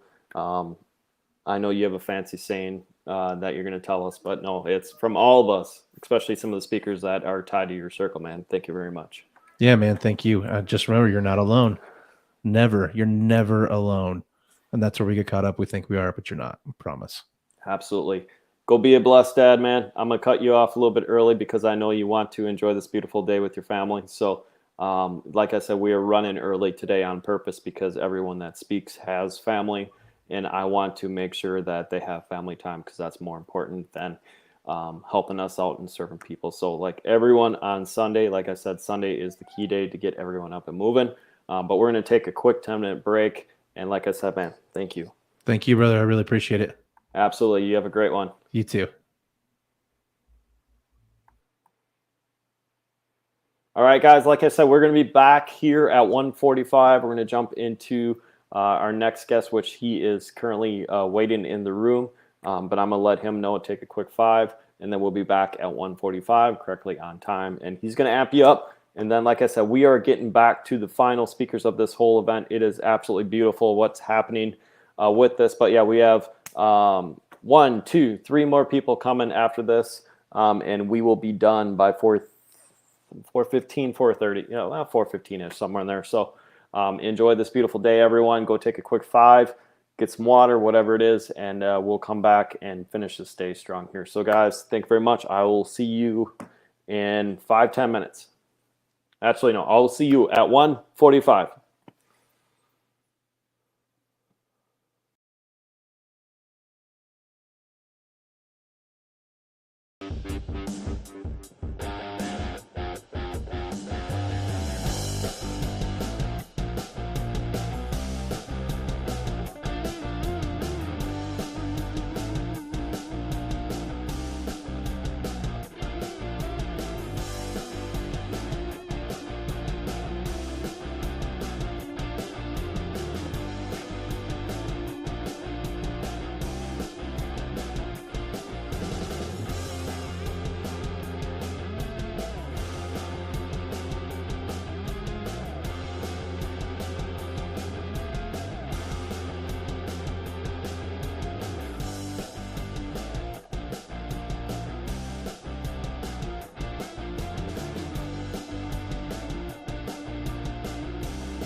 What's up, guys? Hey, we are back coming off the break, and we are just wrapping up the finish line here with the last couple speakers rolling this afternoon.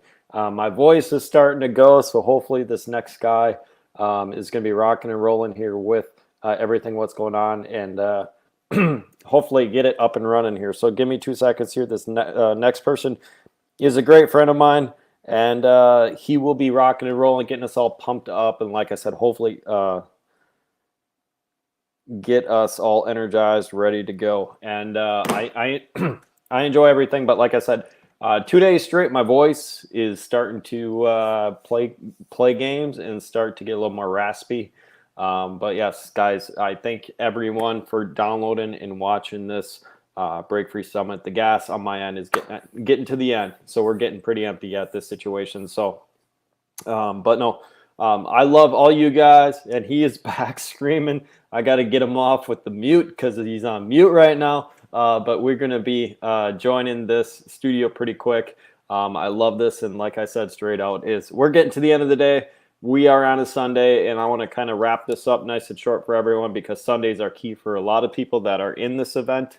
And I want to make sure that they have the family time and time to get their week situated and built up here. So we're going to be allowing one of my good friends. He's been a good friend of mine for about, I'm guessing 2.5, 3 years, somewhere in there. Somewhere in there.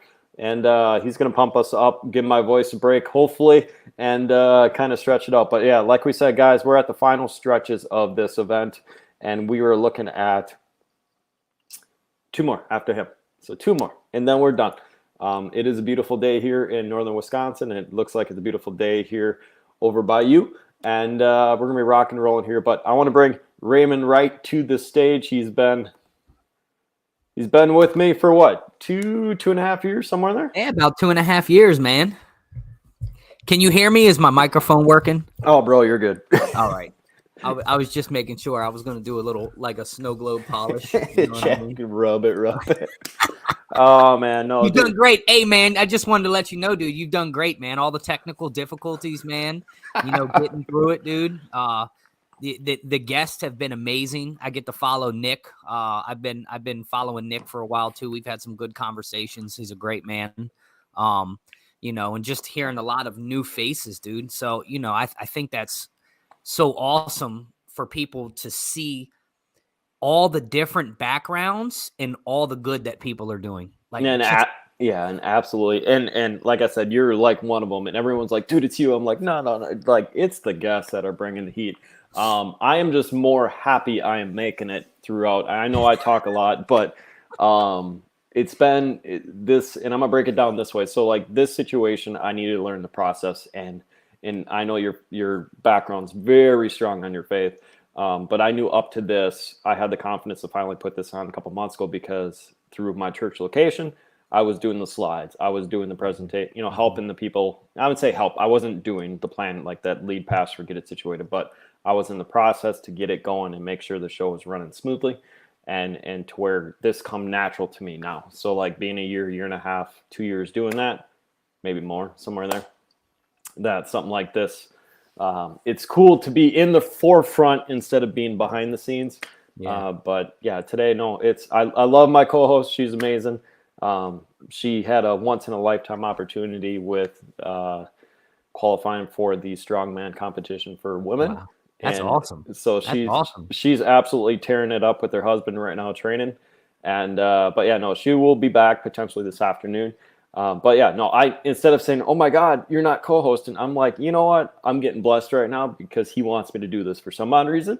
Amen. So we are doing this. It's the Break Free Summit, man. Like she's breaking free from, she's going into another level. And that's and I think that's what I heard a lot of the guests really share is the shedding of oneself, right? It's everybody was once at a position. That's the thing about, I think what people don't understand about entrepreneurship. It's not an easy road. It's actually a very difficult road. And for anyone who thinks any different, just hasn't been there yet or hasn't, they're listening to all the wrong voices because there's a sacrifice in the beginning, man. I've heard everybody talk about it. For me, I grew up in the mechanical industry, at 21 and a half, I was facing a lot of trouble. I needed to get something to make it look like I was being a productive person in society. And I got into the HVAC field. And, you know, I started to chase that blue collar, you know, got my journeyman's, got my master's license, started my own construction company. But I just knew I was made for more. I just didn't know it then, you know. But man, I tell you what, there's nothing easy about changing direction in life, changing direction, walking away from a lucrative income to take a chance on yourself when no one else does.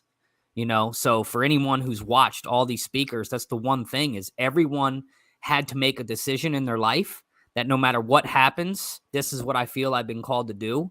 And I'm going to, like, if you got to work full time while you build part time, then do it. Right? Not everybody's built the same. Chad, see, you'll and I want to touch on this right away because this is the one thing. Me and you both have a network marketing background, right? Yes. That's how I got introduced to entrepreneurship. Yes. A little bit different, but it's entrepreneurship. But I think the one thing is everybody thinks, right, that we hear the people. This is one of the things I want to get out there right now. We follow people on social media who have banged on the background for 10 years to show you the success they have.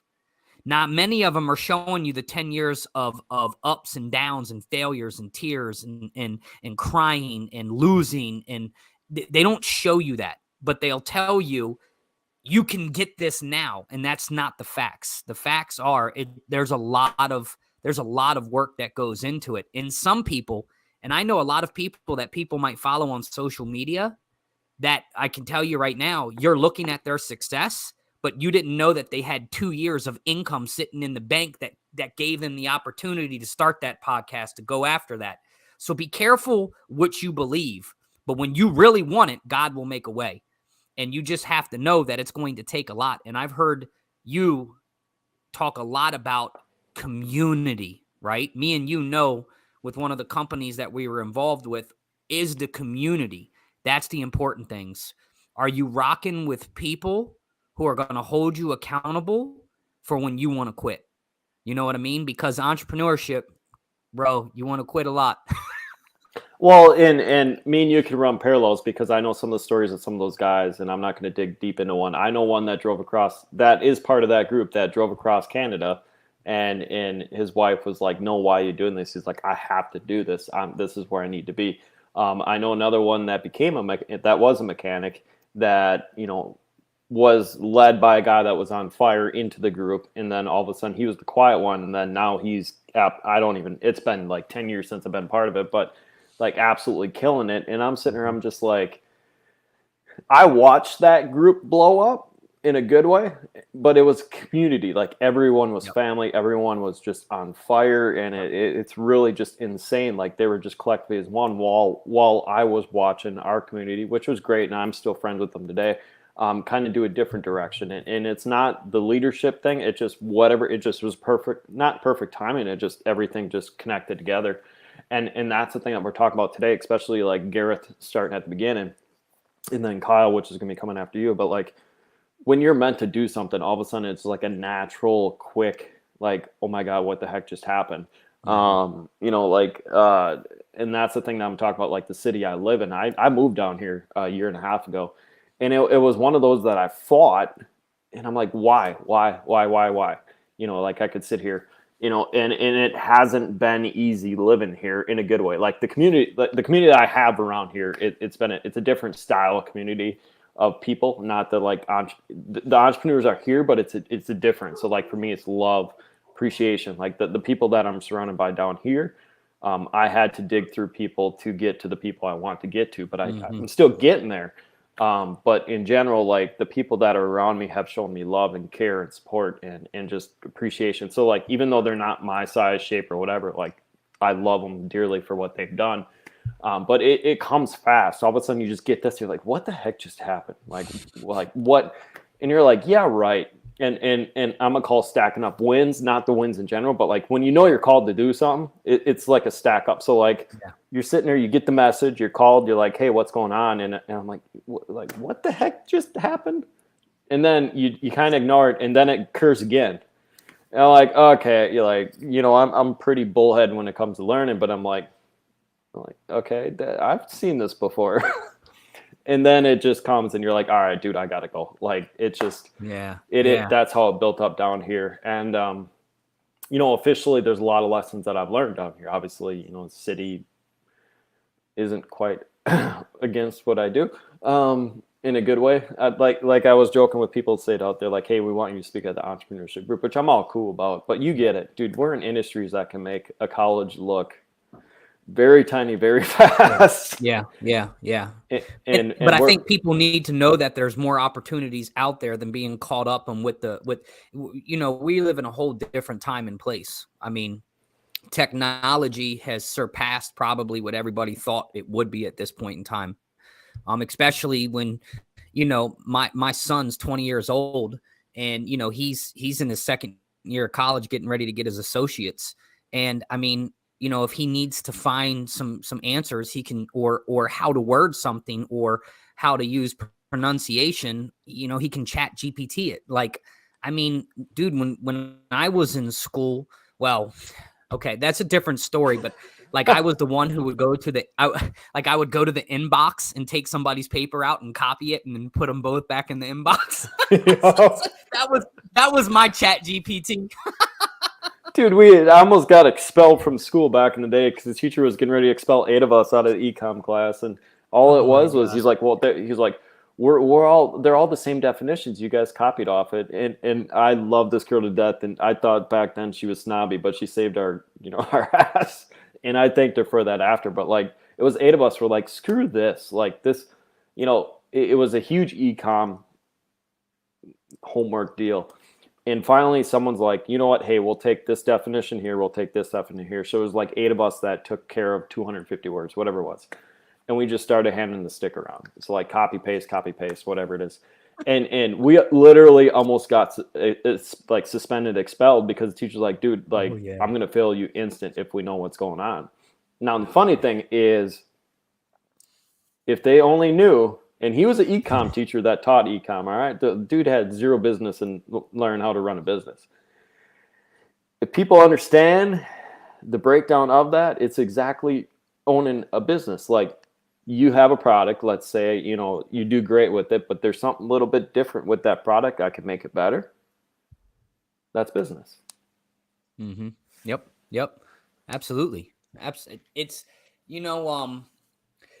so this is the amazing thing, right? So having 4 kids myself, and I know a lot of people are spending family time, I'm blessed. I was talking to my son about it today.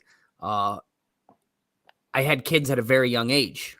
So I'm 43. My youngest is 16. I have a 22, a 20, a 18, and a 16-year-old. So my kids necessarily don't want to spend Sundays with me. So it gives me a little bit of a chance to, to really, I go to church, I build with my community there. But like having these conversations with my 20-year-old son, who is going to school and get his associates because he did good in high school. So they're paying for him to get his associates. So why not? But in the process is really training him on, like, so him and his friend, they're gonna by the end of the year, the goal is to buy their first duplex, right? And because I don't want my kids to have to figure it out when they're 35, 36 like I did. I don't want them to have to. Yeah, but we all learn. We all learn. But when we know better, we do better, right? Yeah. And that's our responsibility. And it's not about telling them to go out and create multi-million dollars. I'm trying to teach them to go out and leverage their money so they can create more time, so they can accomplish greater things, because you don't know where life is going to take you. You don't know how life, we are so blessed to wake up every day. Everything has to align perfectly for us to hit the floor, right? Physically, spiritually, mentally, emotionally. We've all been through so much. Like, I believe that everybody in life everyone deals with depression. Some have learned the tools and the mechanisms to overcome it, right? So if we've done that, why are we not teaching other people? Why are we trying to hold? Nick said it best.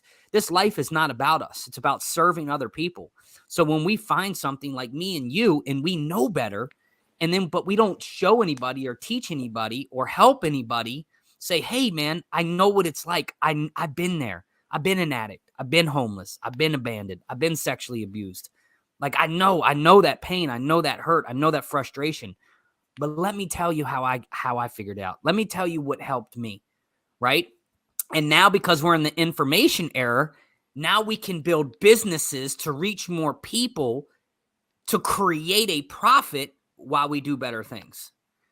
You know what I mean? Like it's amazing what we're capable of doing without having to go the generic route.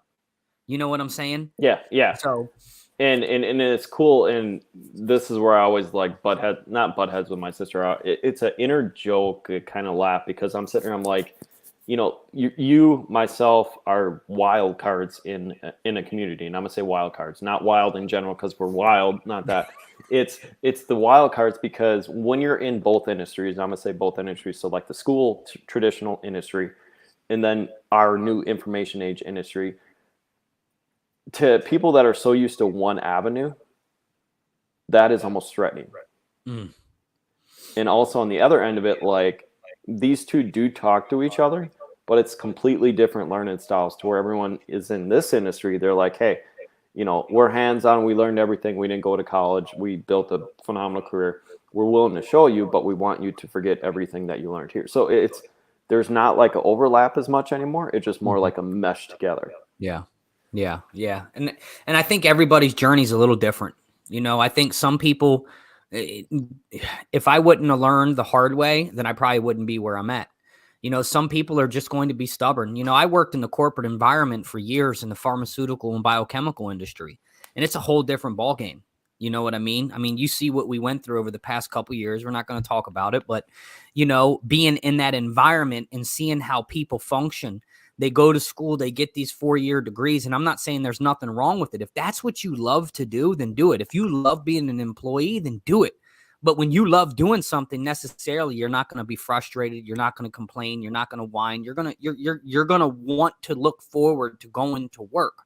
And if you don't look forward to going to work, then you have to really start to look inside. Like, what's missing with me? What am I missing? Am I doing what I love? You know, where's my purpose? Why do I have? Why do I want something greater?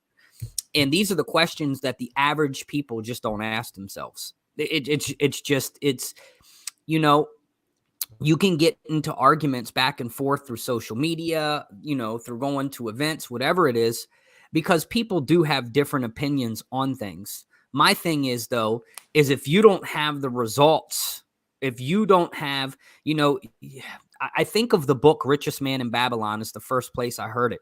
And it talked about, like, never take advice from somebody who doesn't have success in that field or that industry, right? It didn't use those words, but like it talked about a bricklayer. He gave a loan to a bricklayer who was going to make an investment in jewels. And his mentor was like, why would you give money to somebody who doesn't know jewels?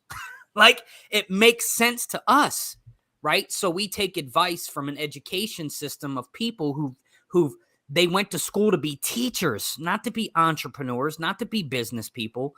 So when we're trying to create success, we're listening to the wrong people. When we're trying to build great relationships, we're listening to people who maybe don't know how to teach you how to have a good relationship. You know, one of the things I do with Unleash Your Inner Hero, which is what I kind of like, I'm making this umbrella, right? Because it's going to be your one-on-one coaching. It's going to be your group coaching. It's going to be a live event. You know, it's going to be an umbrella of everything, because you and me both know we were stuck so long with where we were at because of the villains in our life. What are the villains? The villains are your self-sabotage, your limiting beliefs.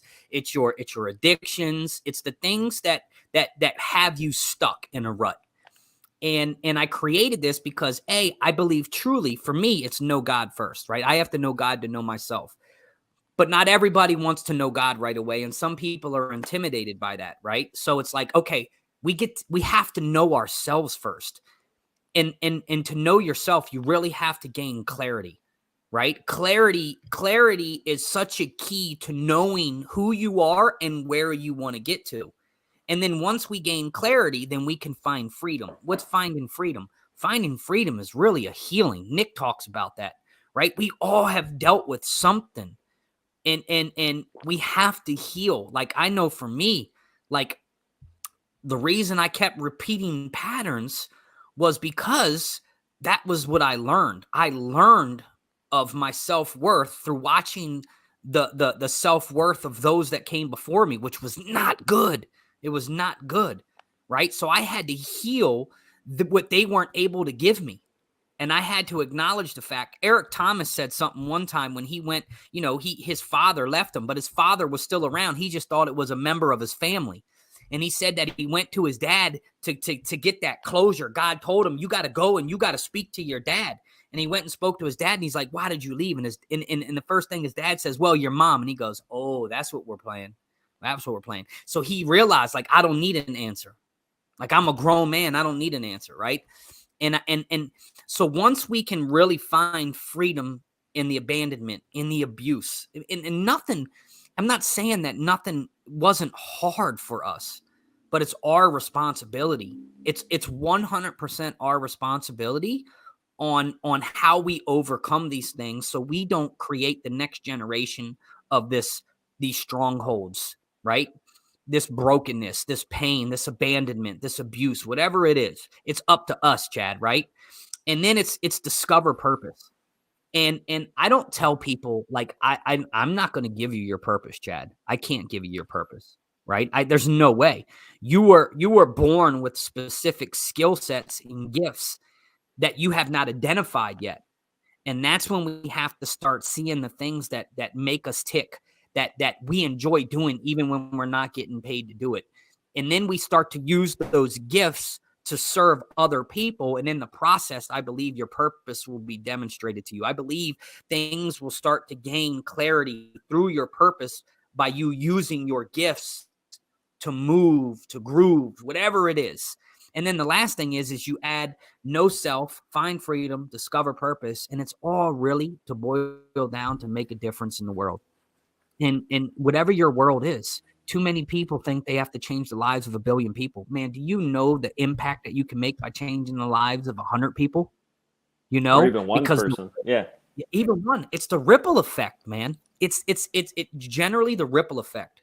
And I think that's really what took me the last couple years to really figure out, going through the ups and downs and the processing and throwing something out there and failing and then maneuvering it and working it was like, you know what? Like, where do people lack?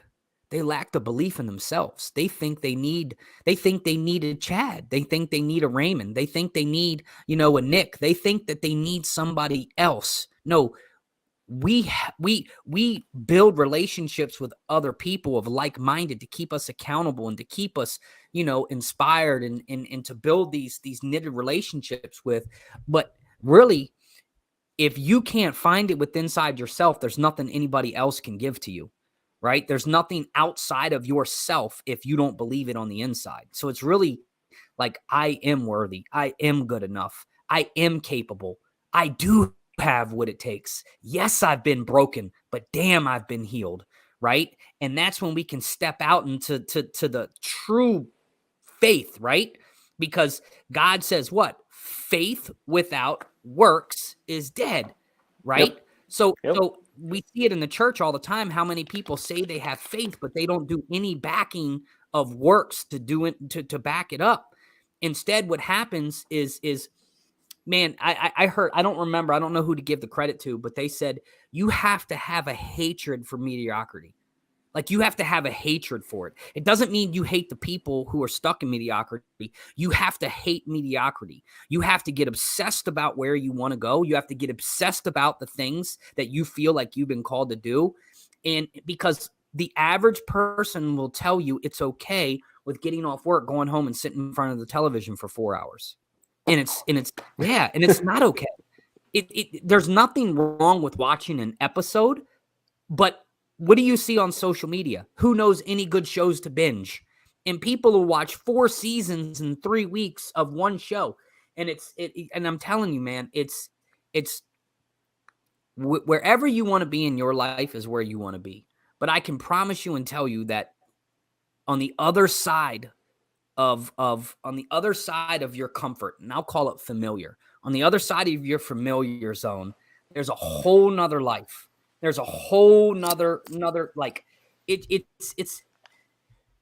it took me 35 years to realize, you know what I'm saying? And I'm still going through the process because it's an uphill battle all the time. But like John Maxwell says, is everyone has it's uphill battle, but most people have what? Downhill habits. Yep. Right. We just have to change the way we do things, the way we see things, our perspective on life, the way what did the one guy that we used to say, he had the thing called the lens effect, right? You know, you see things like most of us, right? I know for most of my life, like I was the guy who could get popped with a bag of dope and then I would find an excuse or a reason, right? Because I was always the victim. My mom left me. My dad died. You know, like I always had an excuse in my life. And then my lens changed from victim to like a performer. Like, man, like I really want to do this thing called life. Like I believe I can do this thing life. And then from performer to a leader. And then when you become a leader, you don't accept the mediocrity. You know what I mean? So I kind of went on a tangent there, but I'm trying to save my voice. There's actually a car alarm going off in the background right now, and I'm just sitting here chuckling. But no, that's what happens, guys. Like we're having technology issue, and if you're hearing a loud alarm noise, it's actually next door. But that's no, right. like That's how it goes. the number one thing. Yeah, I have no clue what that is. It is yeah, whatever.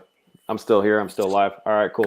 The cool thing about it is what I wanted to keep talking about was you do you, and everyone's like, well, what's you do you? Like, me do me? Yeah, me do me. Okay, and I, like I said, you know, dating scene, whatever it is, but like the number one line when like a new couple gets together, like, you know, the girl, the guy, be like, what can I do to help you out? Whatever. It's like, no, and I'm like, time out. Like, you do you. Like, if it works, it works. Like, don't overthink about that. And don't become a different person because you want to absorb into that person. Like, just stay, you know, understand who you are and persevere with it.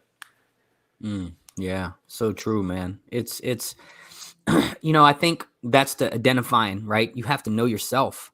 Most people do not know themselves. Look, I think most people watching this, most people that are on the journey of, we'll call it personal excellence. Andy Frisella says it the best. He says the greatest rebellion is personal excellence, right? And I truly believe that. Like it's you know, the average world wants you to be, we'll just say dumb, broken, stupid, right? Like that's literally, they don't want you to look too far into anything. They don't want you to read the great literature, because if they did, wouldn't they, you know, I feel like this. I feel once you hit 9th grade, I feel like there's some books that we read in entrepreneurship that probably should be given every year in the high school, right?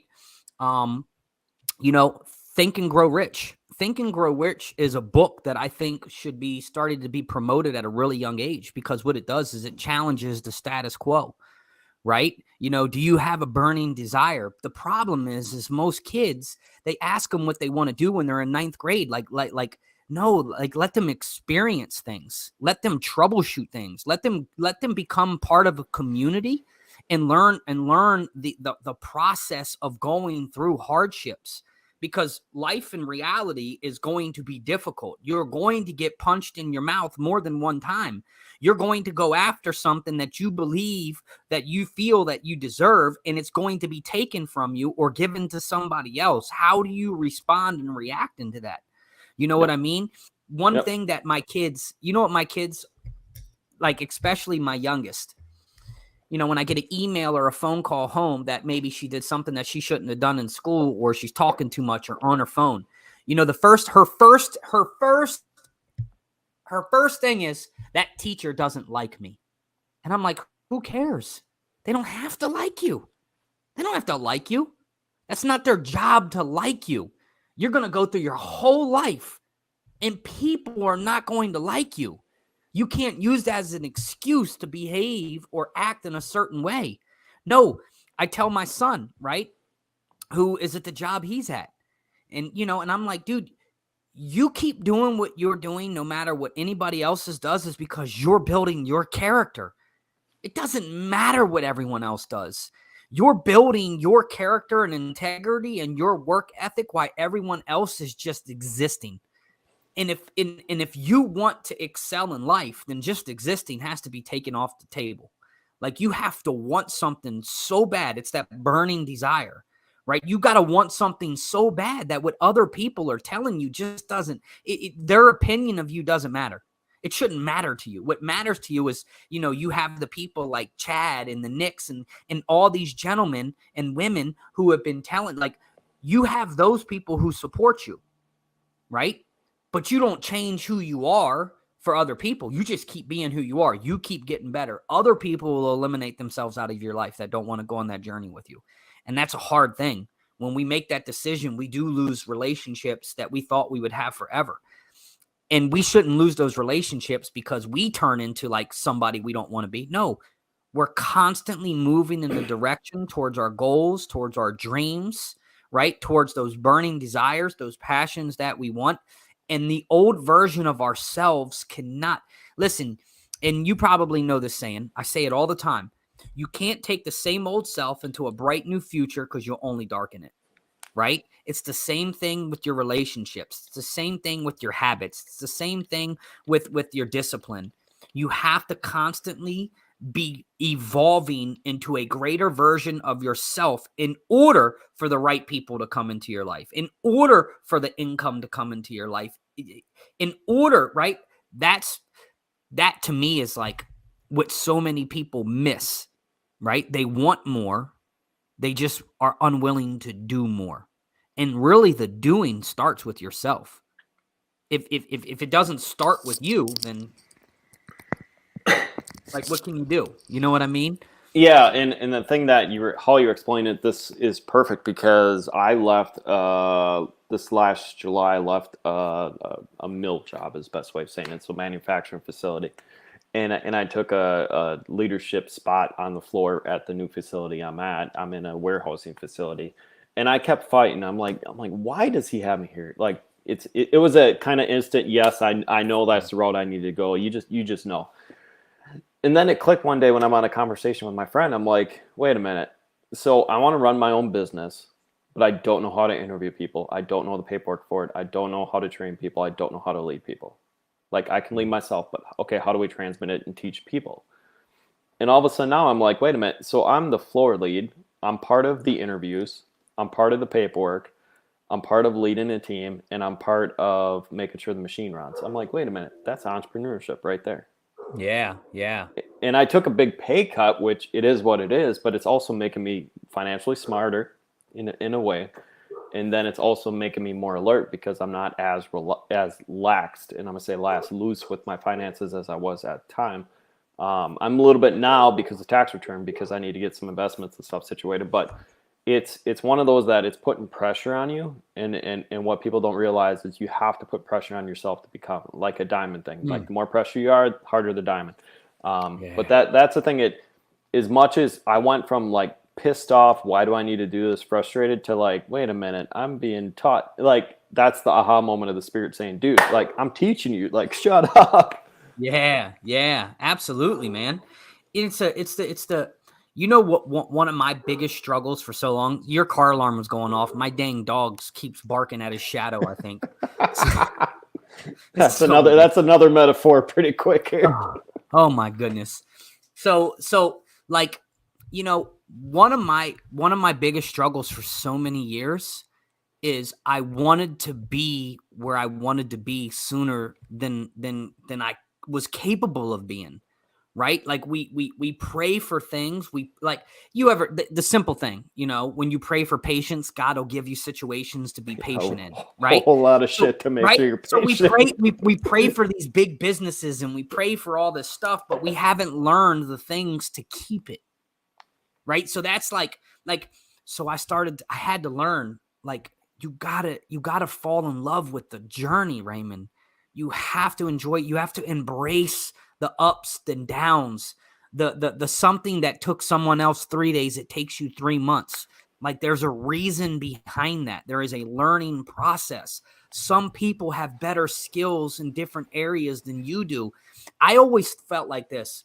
I'm going to have to work twice as hard and learn twice as much, twice as long as somebody else. That's like, I just felt like that's always been my life, you know, and I have to be okay with that because the greater you become, the more work that you do, right? The more personal development you do, the leadership training that you do is the greater you become. And then the next time you start to realize like, wow, like that took half the time, you know, and it just that journey, man. Oh man, if I could leave one thing with anybody, man, it's fall in love with the journey. Don't fall in love with the destination, man, because I fell in love with the destination and I just couldn't like I just felt myself so unhappy all the time. I found myself just like falling into like little spurts of depression and anxiety and frustration because I wasn't enjoying the process. And really that process is really what helps you, right? Documenting things is to be able to actually truly serve and lead other people. Yeah, You yeah. know what I mean? And the one thing that actually got me more focused on that is running. And it sounds because I lift weights. I love gripping and ripping. I could be in the gym 7 days a week. I love it. Oh yeah. Yoga's not. I do yoga. I know I need yoga. It's not my thing. I still do it. I love it, but it serves its purpose for certain things. But like running, I was never a runner, and now if you start looking at half marathon, now another half this year, an ultra at the end of the year. Everyone's like, why are you doing this? And it's not like I'm doing this for me. I don't even care what my times are for the races. The half marathon, it's family. So like, because I ran the marathon, the family's like, hey, we want to try a half. Yeah, heck yeah, dude, let's go. And for that one, that's not going to be a time to race for me. I just want to make sure all my family members finish. Like that one's not about that. There's a different reason behind that race in general, because I want to. Some are walking, some are going to be running, but in general, it's like I want to be at that finish line when all my family crosses. Like that's that to me, that's meaningful. Yeah. On the other line of it, on the ultra, people are like, "Well, you ran a marathon." I'm like, "Yeah." Once you start digging through and you start seeing the discipline of the laying out, we need to start at 0. And I did this because I was hurt last year, but like start at 0.0 tenth of a mile. Like I started from nothing. And built my way up to like 60. I think it was like 58 miles or whatever it was at the end, right before my marathon training, or right when the race came. And now I'm like, okay, so now we got that down. So I already accomplished that. Let's do something bigger. And we're not doing it on purpose. I'm just doing it because I want to stretch my mind. I want to stretch my uncomfortable, and to where like me overcoming alcohol, now overcoming my happy meds, they're all parallel. So like the lessons I'm learning from that, I know now me attacking this happy pill situation, the first 2 weeks are going to suck, and they sucked. And now I'm starting to get, some good, it's like going through the divorce. So like divorce into alcohol, all that. Like I'm going to tell you, and you can 100% admit it. Like there's going to be weeks that it sucks. And then there's going to be weeks where it's absolutely great. The cool thing in the long term is a mentor, an angel told me this a long time ago, like 1 week, you're going to have 1 good day out of 6, or next week, you're going to have 2 good days out of 7. Sorry, 7 guys, my math's not working now. But in general, by the more time you come, all of a sudden now, like the 1 day turns into 10 days, into 20 days. Like I'm human, shit happens. Like you get it. And the thing about it is, people are like, how are you so calm in this situation? And I think it's because accomplishing stuff like that in the ultra race or whatever, I'm not finished. I'm already mentally telling myself I'm finishing the ultra just because that's how I'm going to train. But in general, like you start digging in this big stuff and you start digging it into finishing already, you know, yes, my beast is dead. 100% I get it. I messed up in college. I'm still dealing with it right now. But the cool thing about it is I'm dealing with the clear head. I'm dealing with a great foundation. I know I'm on the right path because, and I will be completely open, and I did say it a little bit yesterday, but Wednesday night or Friday night, I was just exhausted from work. I'm like, why am I doing this podcast thing? Like, why? Like, I just need to have a normal life. Stop, just quit. Obviously, this whole lineup came from podcasting. So, I mean, like, there's a reason behind it. And it just, you just have to keep digging and understand why he's putting you on that path. Hey, absolutely, man. You know, it's, you know, I know we got to wrap this up, but when I coached youth sports, right, I coached youth football for like 8 years. And when we started, I started with a team of kids that, you know, it was the midget league, right? They didn't keep score. They didn't know how to hold a football. They didn't know how to stand properly. They didn't know what a 4-point, 3-point. They didn't know what a handoff was. And I took this team the first year, and they were really bad. They were really bad. But we coached them. And then the second year, we got a little bit better. And the third year, we got a little bit better. And the fourth year, we went undefeated and just absolutely dominated the competition, won a Super Bowl. And then the next year, we went to the Super Bowl again. Now, you know, I went for 2 instead of 1, and we failed, so we lost by a point. You know, I did that whole kind of like go for the glory, and it didn't end right. And then the third year, we won another Super Bowl. So, and I say all that because I used to tell the kids this is the pressure of the game, the pressure of the offensive lineman, they're going to want to put pressure on you. Do not back away from the pressure. Lean into the pressure because the pressure is where the ball's going. It's the same thing in life. When life puts the pressure on you, when life puts the chokehold on you, you have to lean into it. There is a message. I don't know what everyone's faith is. I'm a believer of Jesus Christ. You know, I put my true life in his hands. And I believe that there's lessons that this stubborn individual, such as myself, needs to learn. And I have to lean into that pressure. I got to lean into that pain. I don't understand why everything happens. And I had to really take ownership and say, I probably won't ever understand why everything happens. I got to be okay with that. But I also have to be the one that takes responsibility, leans into the pressure, right? And goes towards in the direction of what most people would turn and run from. That's what separates winners from losers, right? It's the winners. Look, Chad, me and you just said about the podcast, me and you don't always want to do the things that we do. But what separates us from those who choose to lose is we do the things that we don't want to do anyways. And we do it habitually. Exercising. You're never going to run an ultra marathon, bro, if you didn't start running. Yep. Right? It's just not going to happen. You're not going to build muscles if you don't start exercising. You're not going to lose weight if you don't stop eating so much. Like, you got to start. But too many people want the results without the work. And that's just not the way life is. Yeah, and the same thing with like intermediate fasting. And yes, I got off a couple times. But the cool thing about it is the further along you get with this, and we're going to go fitness here for 2 seconds, but like the intermediate fasting, which is something weird.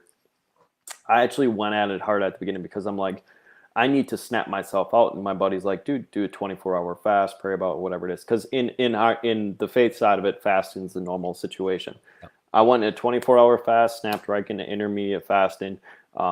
Usually I would have a cheat day on the weekends where like a Sunday or something, I would snap out of it. I went to a ski trip last weekend, got out of it, but it was such an easy transition to get back into it, which is weird because I almost felt bad because I'm like, this is where my mind needs to be. This is where I need. I'm actually entering my fast window now. But tonight, if I go hang out with someone, whatever, I'll have a cup of coffee, which is a normal thing. You can do that in your fast. Yeah. But I am done eating. And the cool thing about it is you don't really realize how much free time you get until you do like for me, it's a 5 a.m. to 1 p.m. fast. I eat everything at work. I get home, I work out.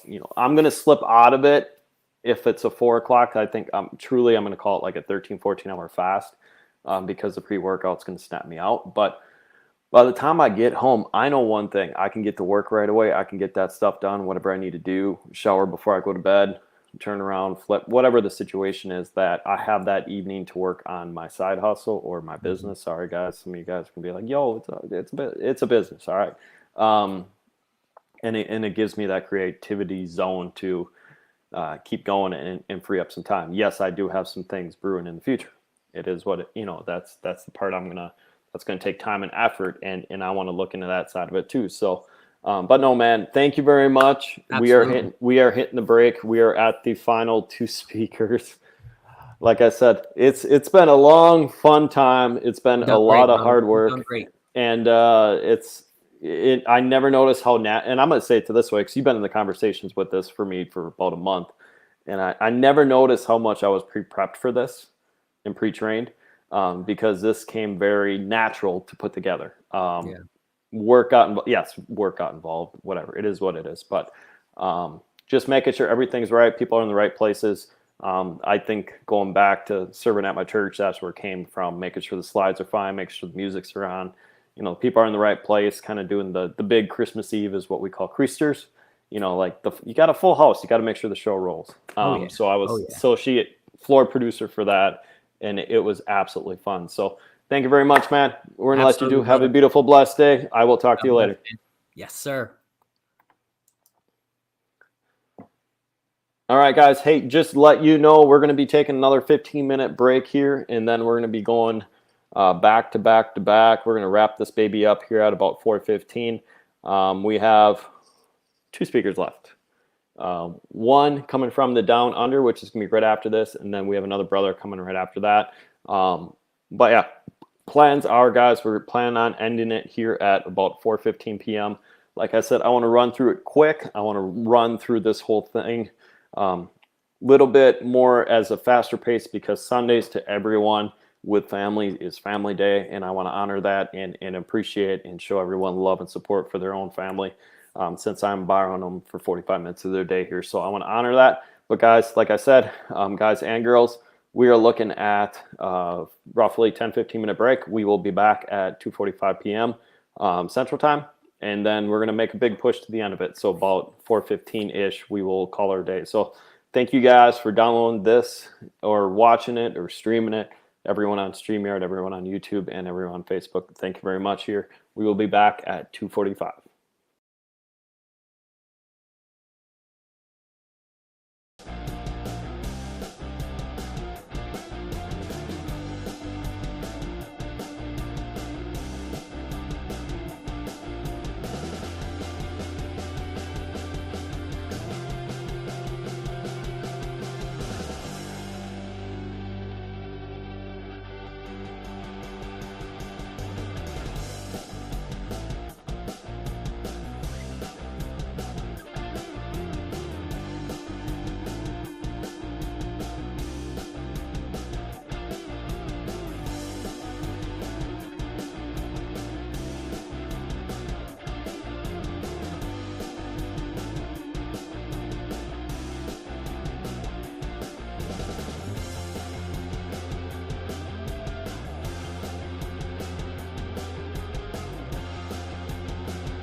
What's up, everyone? Hey, we are back from our 15-minute break here.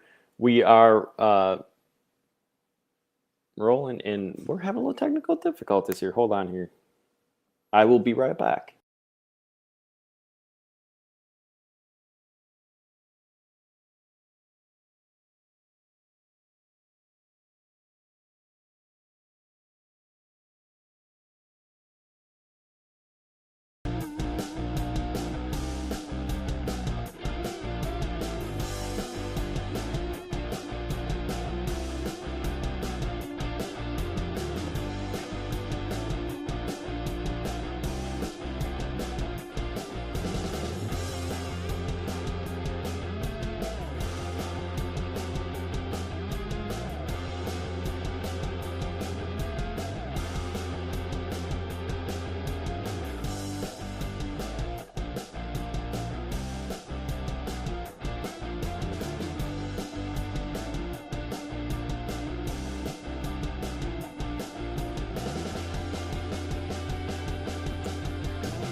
All right, what's up, guys? Hey, we are back for the final stretch of this Break Free Summit. I apologize, I've Kyle on the phone and in this event. We got to get him turn his camera on a little bit here, but we're rocking and rolling here. We have two final speakers left coming in this afternoon. We're down to the final two here, guys. And the reason why I'm not say exhausted, but my voice is getting to the end here, and I'm very glad and blessed to have some of the speakers carry it. Kyle might be a little bit quiet, but he's coming in from Australia. He is an amazing individual. Just got kicked off for some odd reason, but coming in from Australia, amazing individual.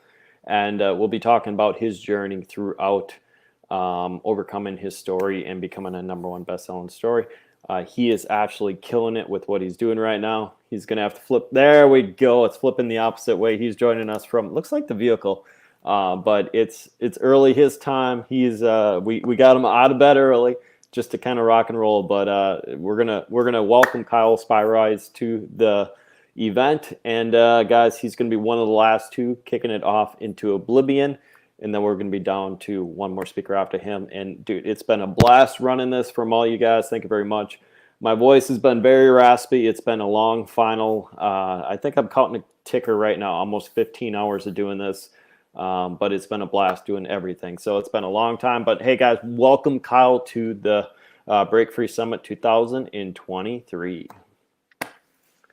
Hey brother, how's it going? How's it going down by you, man? It's been a long. It's been a fun event. It's been long. Yeah, man, you are 15 hours straight. You're pushing it, and that's bringing so many great minds together. It's incredible, man. Yeah, it was. We started 8 a.m. Saturday. We ended, I think, 4:30, whatever it was.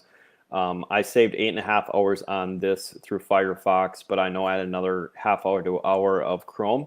So add that. So that was about 9 hours yesterday. We're pushing almost 6 right now. Actually, it's 5:52 on the ticker up on the corner. And it's been all day long. My voice was making it till about 2 o'clock. Once Ray came in, or once Josh came, I'm sorry, Nick Wingo came in, Josh and Nick, my voice was starting to get a little raspy. So it's been a long, fun weekend. I'm going to love and enjoy when this is finished, not against any of you guys.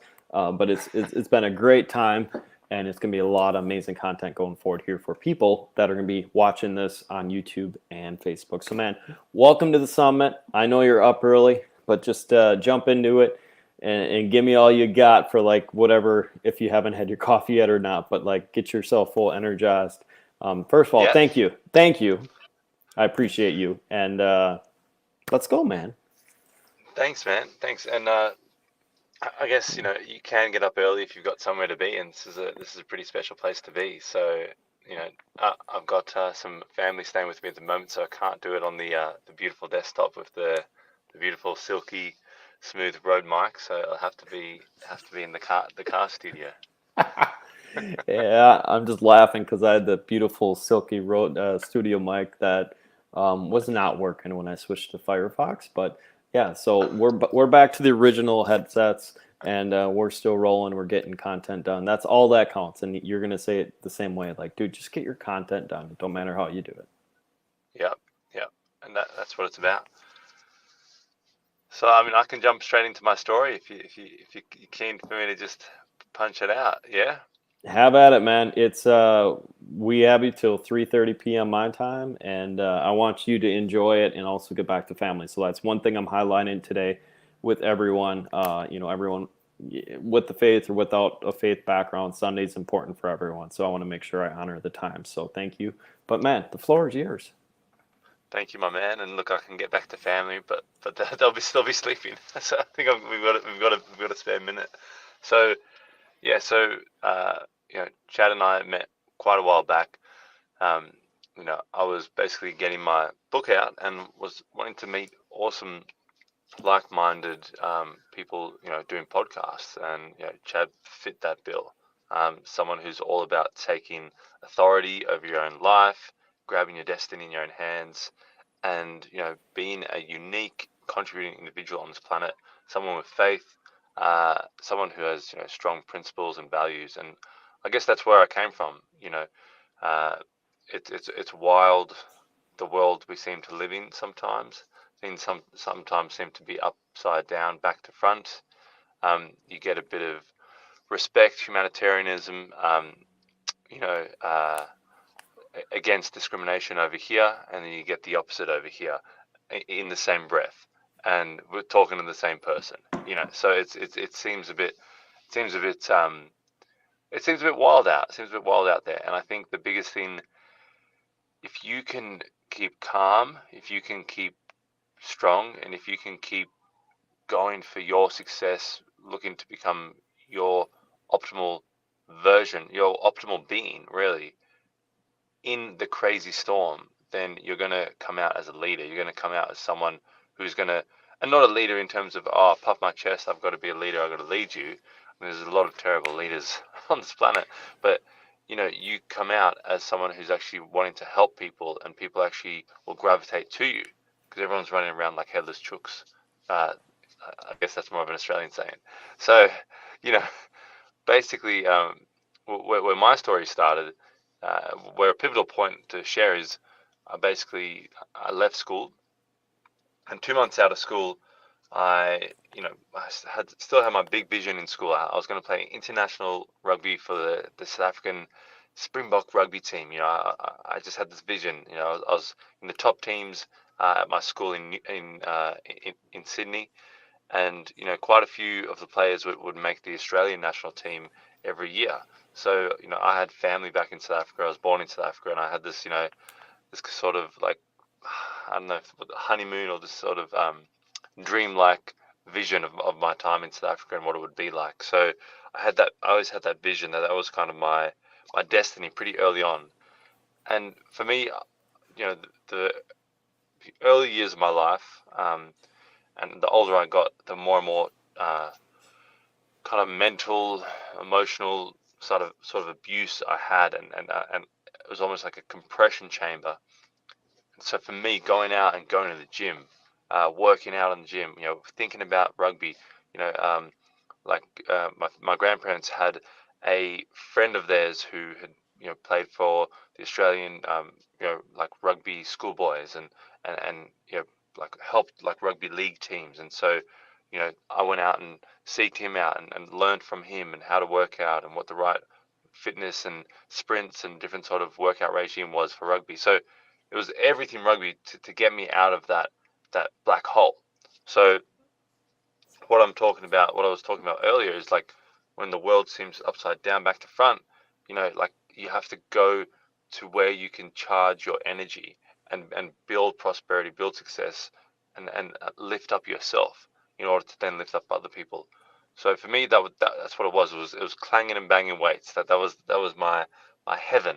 And like, no doubt, when you make something everything, when you get completely obsessed, when you put in all the effort like you've put in, Chad, to this event, you end up coming through with some awesome results. So for me, I started grabbing the attention and started ascending the rugby teams.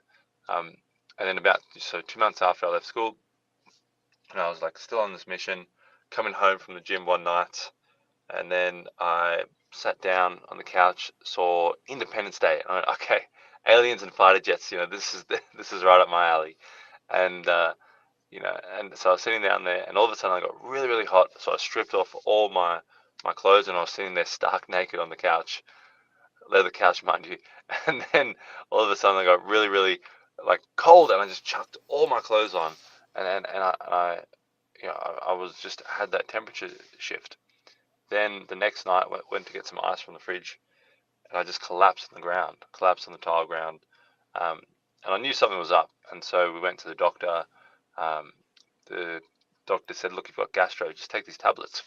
Okay, great. Took the tablets, vomited straight up, and so I was just getting more and more sick. And so eventually, I went to my uncle. He saw me coming down the hallway. He said, "Look, you've got a virus, mate. Like get him to a doctor. If doctor doesn't get him to the hospital, take him to the hospital." I went, "Okay." They took me to the doctor, and in my local area in Cronulla, where I grew up with my grandparents, after all those years of struggle, I went and actually lived with my grandparents. There was a local doctor, and he was a Chinese man, and he had at one point he gave me this book titled Hope, and it had all these beautiful landscapes, and it had these quotes, and so because he knew kind of what I went through as a teenager, and so he was more than a doctor to me. So anyway, he looked at me, and he said 12 years earlier when he was studying in hospital, he learned about this sign, and he grabbed my fingers and he showed me the edges of my fingers, and he said, "See these red dots?" And I said, "Yeah." And he said, "Well, those red dots mean you've got an infection on your heart." And I went, "What?" And yeah, he said, "You need to get to the hospital." And so they chucked me in an ambulance, got rushed to the hospital. Then I was in the hospital, and I was basically sitting down the bottom, and I said, I need to go to the bathroom. And then I couldn't go to the bathroom, and then the nurse came over and said, looked at my paperwork, said, "What the hell are you doing? You're supposed to go right through to ICU. You've got your organs are shutting down. That's why you can't go to the bathroom." So they rushed me through. Surgeon kind of came over and said, "Hey, Carl, we're going to put this pipe down your throat. You're going to go to sleep if you don't mind." And when you're so sick, you're just like, "Yeah, right, yeah, whatever. That sounds like a great idea." So I they put me into an induced coma, and then they turned to my parents and they said, "Oh, sorry. Let me see if I can get some lights." He's getting some dark and gnarly stories right now.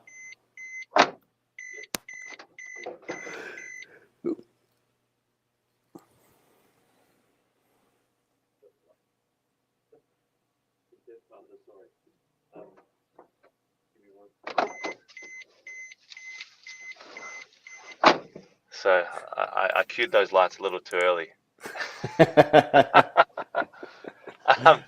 Yeah, so the they put me into an induced coma, and they told my family that I wasn't going to make it through the night, and so they said, "Carl's most likely going to die. We can operate, regardless if we operate. We don't know how long he's going to survive." So so then my family called my stepfather in Ireland, who's a chiropractor, as well as my uncle, but not just a chiropractor. He was also well versed in kinesiology and lots of different modalities to do with the human body, to do with like healing the body, as best as possible. So, he said, "Look, you guys are there. You got to make the call." But by my count, it sounds like he's too weak to operate. But you make the call. And so then they didn't operate. I just stayed in the induced coma. Came out a week later. Came through, and then he came over and he told me what was happening. And basically he said, when you came into hospital, you had a 33% chance of surviving. No one knows how you got this bug. They've done 11 different investigations. They couldn't figure out how you got it. But this is the situation you have. And we can go one of two ways. You can go and go sign the paper here, go have the surgery right now. But what's going to happen is they're going to cut a big chunk of your major organ off. You're going to have this metal attachment. You're going to have this, and this. Your life's going to be altered in all these ways. And I'm thinking, man, I'm 18. I'm thinking about the rugby team. I'm thinking about, I'm thinking about all those dreams and pretty intense. And so, so then he said, there is this other thing. I said, well, what's this other thing? He said, this thing called the alkaline diet. And I said, what's the alkaline diet? Because my understanding of nutrition at that time was basically just lifting weights, eating protein, eating lots of eggs, doing anything for the body to get big and strong. And so he said, try this alkaline diet if you like. This is how it works. Explain the premise. He said, to get rid of the bug parasite, to get rid of anything in the body that is causing dis-ease. Another way about going about it, rather than just cutting it out, is to change the ecosystem, change the environment. We're healing the environment, fixing the environment, and replenishing the environment with the soil, the nutrition, the elements it needs. And so basically what we do is we go on this juice cleanse, we get rid of all your sugars, we get rid of all the carbs, we get rid of all those sorts of things. We just focus on this juice cleanse. And then premise is the bug will starve out. And I obviously asked, like, has this worked before? I asked a bunch of questions, and he said, look, I'll leave it to you. You've got either way, but we need to sort this out either way. And then as he left for the door, I said, Wardy. I said, wait. I said, look, mate, I trust you. I trust what you're doing. You've always done right by me. Let's give this thing a go. Now, it's not to say that I believed in what was going to happen, or I believed fully in the process, but I believed in Ward, and I believed in what he could do and what he could bring to the table. So I started this kind of Buddhist-like army, disciplined regimen where I was just juicing salads at different times. I was having vitamins. Then I was, listening to tapes, for my mental. Then he was teaching me all about the heart and getting me to pull the valves together and send mental commandments to heal.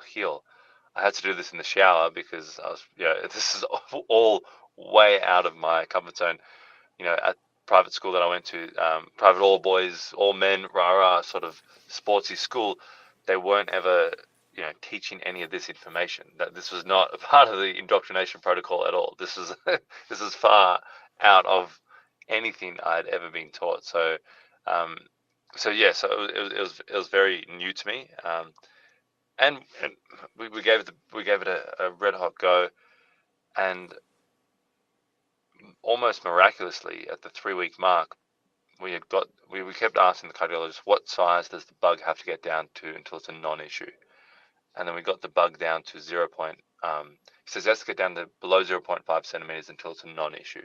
And we got it down to 0.2 centimeters, which was the success, we actually got rid of the bug. We fixed this ailment, which was freaking incredible. In that process, in those weeks in the hospital, there were probably 5 core people that I had. You got your core group that's going to go and achieve the mission with you, and you've got about 95% of the people around you who are against you.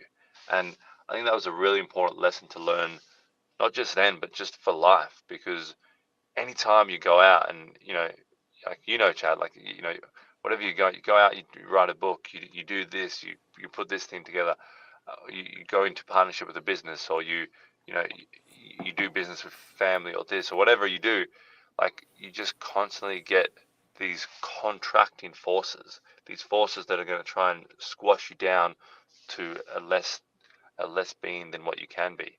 So that was the real learning and lesson 2 months out of school. And I think it really steered the rest of my life. That was at the age of 18, and from there, about 12 months later, so I really did merge the natural health, natural medicine, thousands of years old knowledge, wisdom, practices that does get heavily disregarded. I did merge that with the medical advancement of today, because after I got out of hospital, basically I still had to repair the valve that was damaged. So So we got rid of the bug, which was the major thing. That was the thing that was killing me, and then we had to repair the valve. And so I went to a new cardiologist every few months. I went back. And in the hospital there was 0% chance of repair.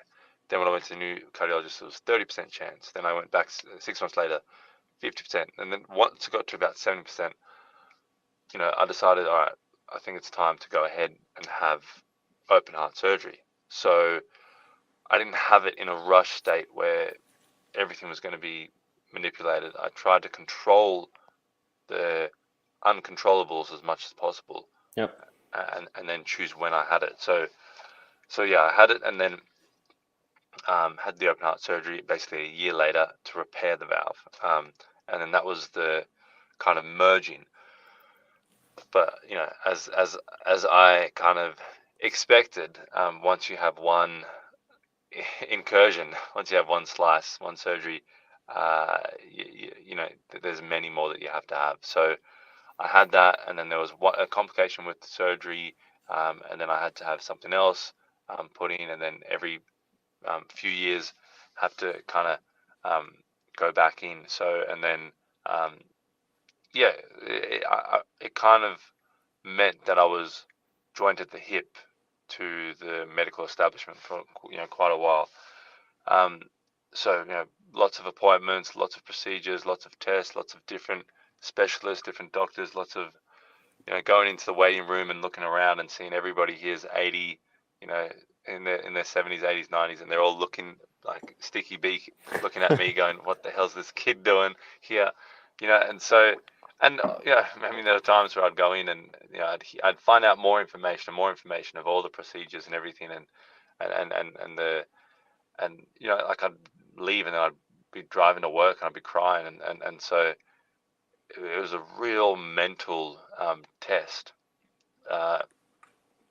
But in hindsight, looking back, the mental test really set you up set me up for the last few years, which I think if I didn't go through that, I wouldn't be able to, you talk about faith, and I think faith is something that really, really held me through. Really, I could go back to something and for me, the way that I look at faith, like, and I don't know how you can, it's something that the faith and the family unit, like something that's becoming under attack, but I don't know how you can not have a strong family unit or a strong core group of your tribe or strong core group of people that you go to, and have belief in a higher power or faith, and still be sane on this planet, because there's a lot that's going to go your way. There's a lot of great people you're going to meet. There's a lot of things that you can, with law of attraction, and your action and your intention, and you can pull in.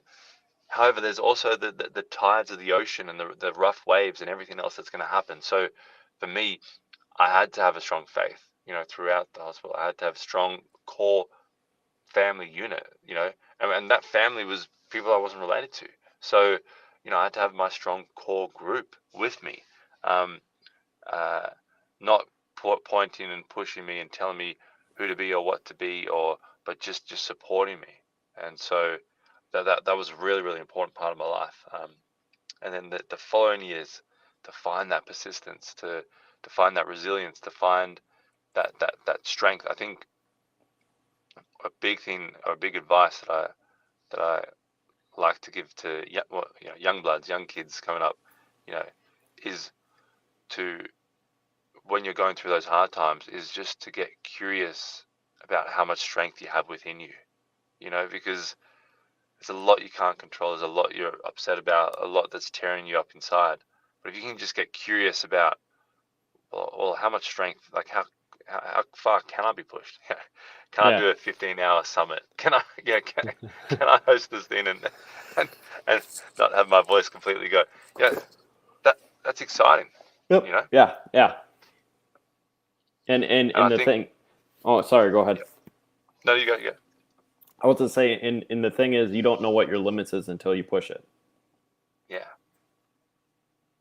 Yeah. it's really exciting. Like if you can get into that, and I know you've got into that mindset. Like if you can get into that mindset, man, life becomes like more of a playful like game. You know, it's just getting into that mindset of just how far can I push myself on this project? How far, and when things knock you down, and sometimes, like, my heart goes out to everyone because sometimes it does feel like, man, I just like, you're looking up at the skies and going, God, like, like how far are you trying to push me here? Like you wanting the most incredible comeback? I don't know, like what's going on here? And you feel like, the compounding, things, maybe it's not just, comes in threes, maybe it comes in fives or whatever for you. And you're going, what the heck's going on? And like, if you can just face yourself and confront the situation, maybe write it out, write everything out. Like maybe if you've got all these bills hitting you at once, and everything else, prices seem to go up, write it out.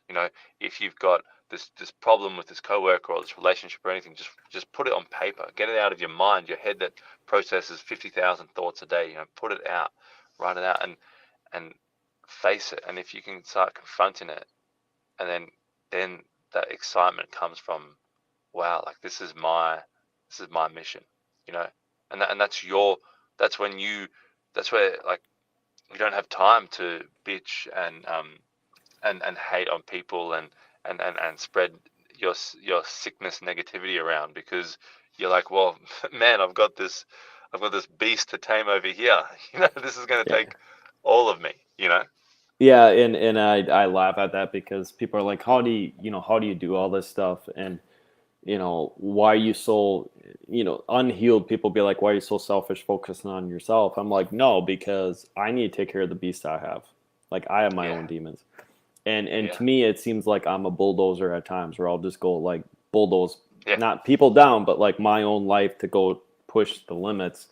But the cool thing about it is you repel that, not say repel at, I'm sorry, reflect it so much. It's getting to the end of the day. My words aren't quite working as much, but you reflect it so well. It's like we're so driven, so hard, so like pushing the limits, but also when we're not doing that. So let's say we can flip that switch off and we're with friends, family, whatever. We're so calm and collected and understand, okay, hey, in this moment, I have to be here.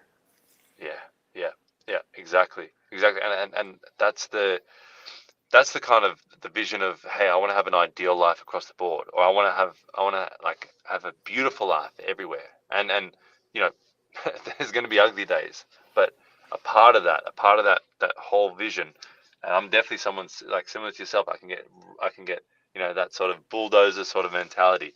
I can get super into it, and sometimes with family, sometimes with people who maybe don't understand why you're doing it the way you're doing it. You can cause a stir.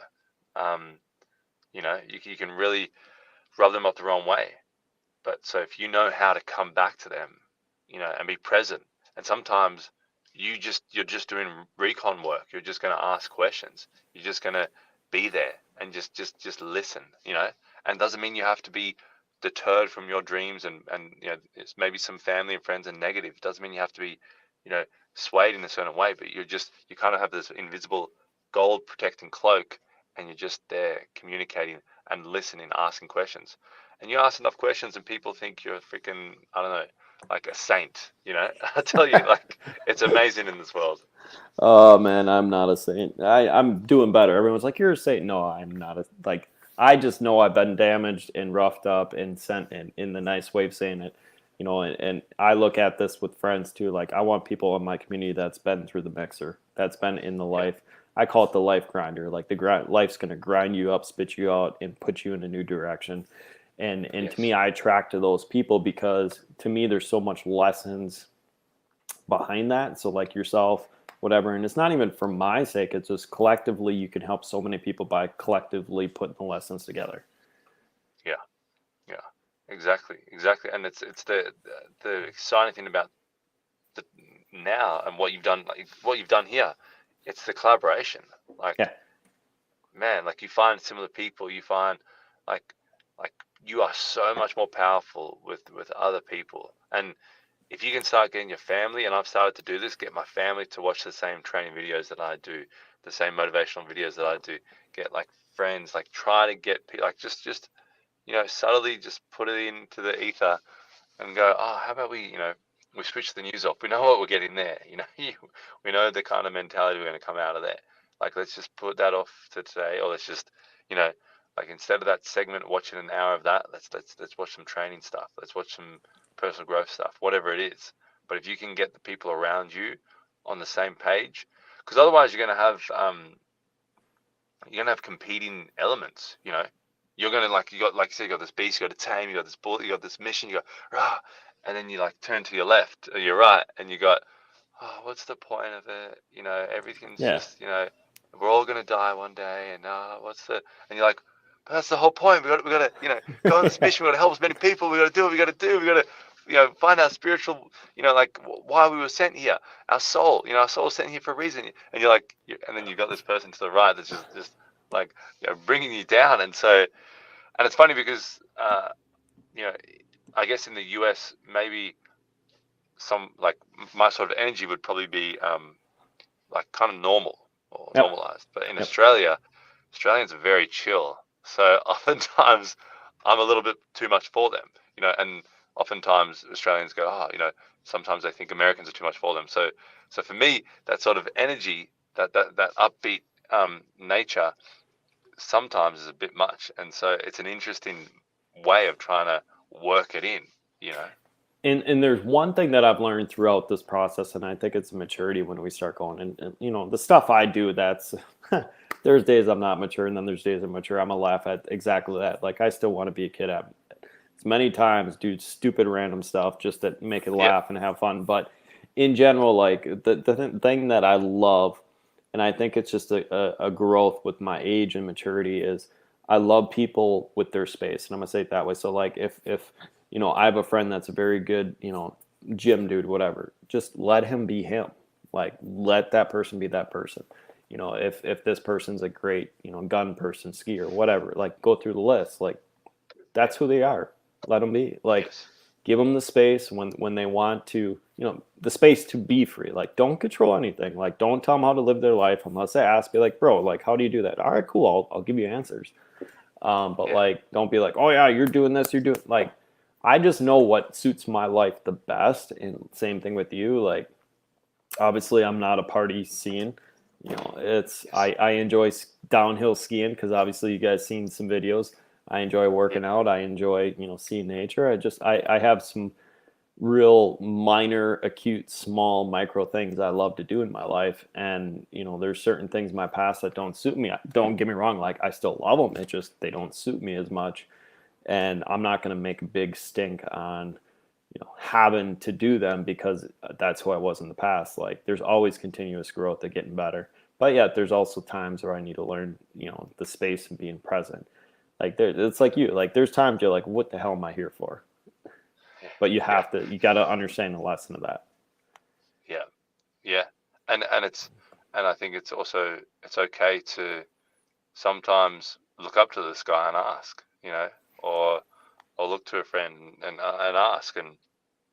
And I found this like one of those learnings, and you talk about selfishness or being on this sort of path, and I think what it is that sometimes you're so mission focused that it is a little bit more challenging to look like around to the exact details of everybody's emotion around you, and sometimes you forget that because you go, hey, I've handled my emotions, like, but this is the mission, this is where we're going. And sometimes your emotions are right, a lot of times your emotions are wrong. Like, let's look towards this mission. And I noticed for me where it was like, okay, part of my mission is not to just be upset or why is this person not as amped to me? Like, why is everyone like monotone? How do I, like, part of it is actually to, wait a minute, God's showing me, like, I got to help this person. Like, I got to change this person's mindset. I got to get the people around me, like, up. If I can't inspire those people, how the hell am I going to try and inspire someone else? And so, like, it starts with your circle. It starts around you. It starts there, and then it ripples out and it ripples out and it ripples out. And Yeah.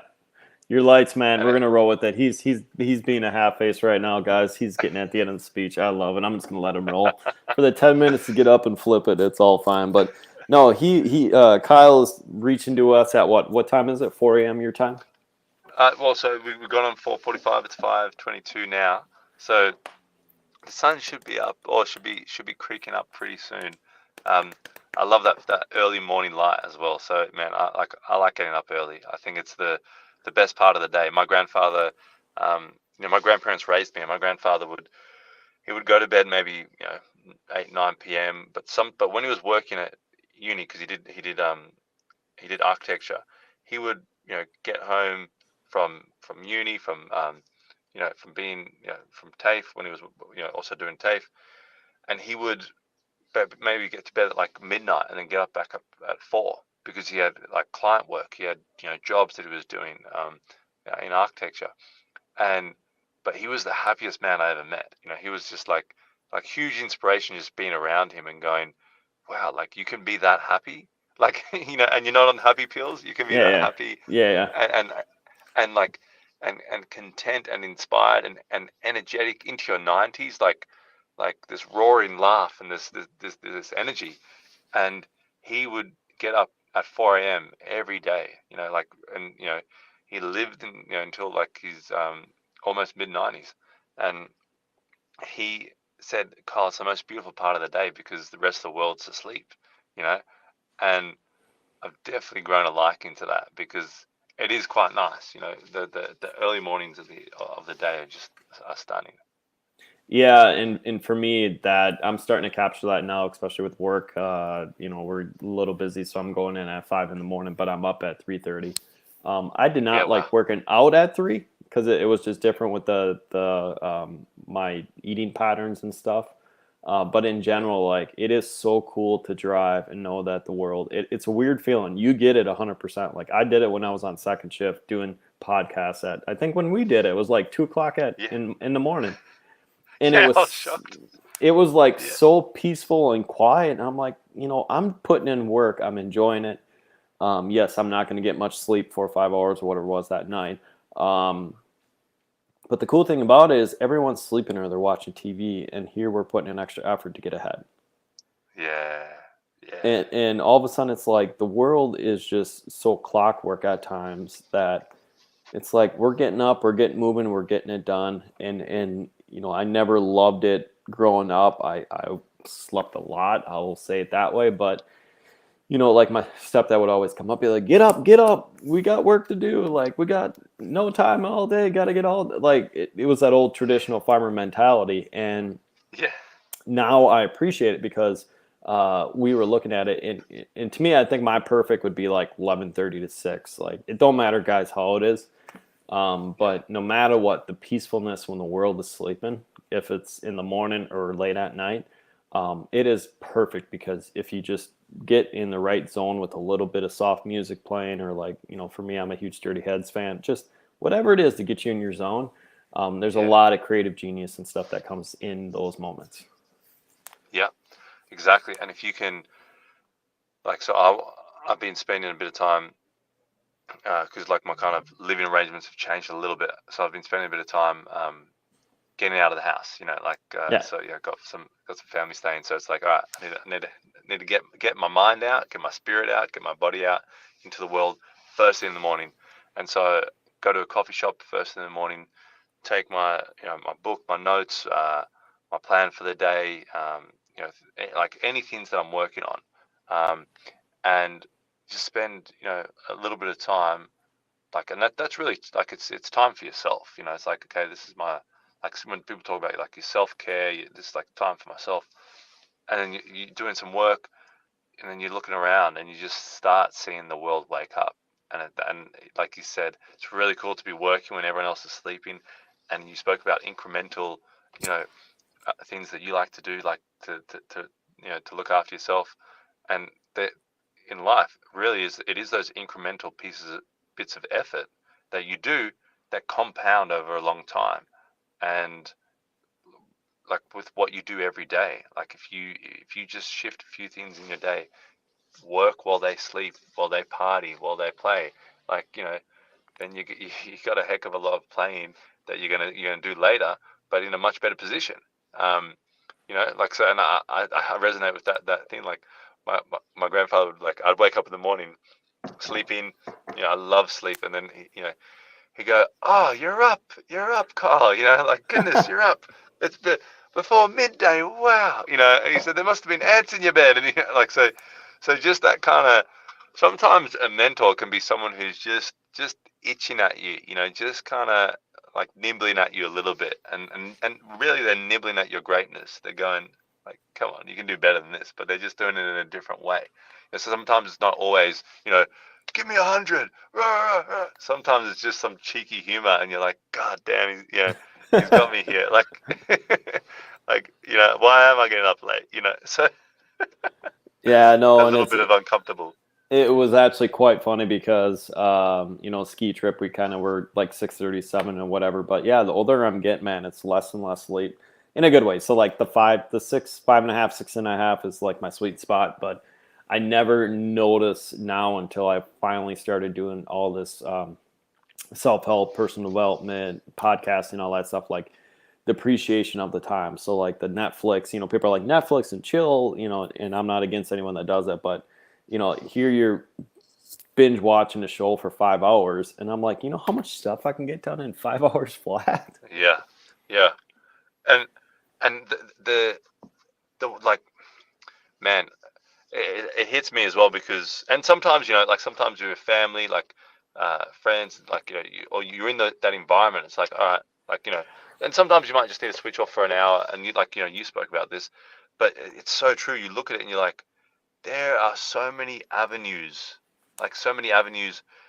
in today's world, and hopefully the more and more decentralized it becomes, so many ways to make money, so many ways to connect to people, so many ways to collaborate, so many ways to get your message out, so many ways to use technology. Like, there's just so many things to learn as well, and there's so many great teachers and educators and mentors out there, and then so many great ways now that you can also like start building a team and start growing and scaling in that way. And so for me, like, all of that is just so exciting. And once you start involving other people, like, it gets more exciting. I used to be like, like, I'll do it myself. I can, like, this is my mission. Like, I got to be independent. And sometimes being independent, too independent, and which is, funny because we're talking about break free, deciding your destiny, becoming the authority over your own legacy, like breaking, like, like being independent sometimes can be a detriment if you don't start seeking out your team, your tribe, your community.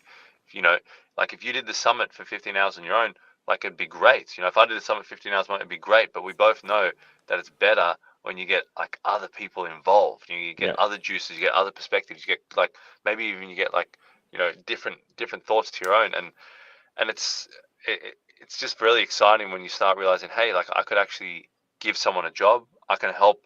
I can help my like younger family members. I can do this. I can do that. That's when life gets, I think, a little bit more exciting, because then it's not just about yourself. And if you are struggling, maybe people have heard this before, but if you are struggling with your mental health, if you're struggling with like what you want to do, if you're struggling with your purpose, if you start thinking about beyond what your ripple is and who you can touch and affect and how you can help another person with the work that you want to do, and then you can actually help that person, I mean, that's where life lights up big time. Absolutely. And I want to say it this way because, man, I want to get you back in with your family. I know you're awake, and I know you want to grab a cup of coffee and go see some sunshine. So, man, where can everyone that is following this summit, which is going to be replayed on YouTube, Facebook, all that stuff, where can everyone find you? Thanks, man, and I appreciate it. So, you can find out the book Decide Your Destiny on decideyourdestinybook.com, and also carlspirides.com, and there's going to be there's a course out from the book, and there's going to be more material and content coming out of the Decide Your Destiny universe. And you can also find me on YouTube, Carl Spirides, and all your other favorite social medias. It's Kyle, Kyle, Kyle, and then SPYRIDES. Spreedies or Sparides, whatever you fancy. I was just saying, I'm Spreedy. I'm like, wait a minute, I completely just butchered that. But no, man. Thank you very much. I'm going to let you get back to your family. And definitely, I know this interaction and I know this relationship's not going to end here. So, man, thank you.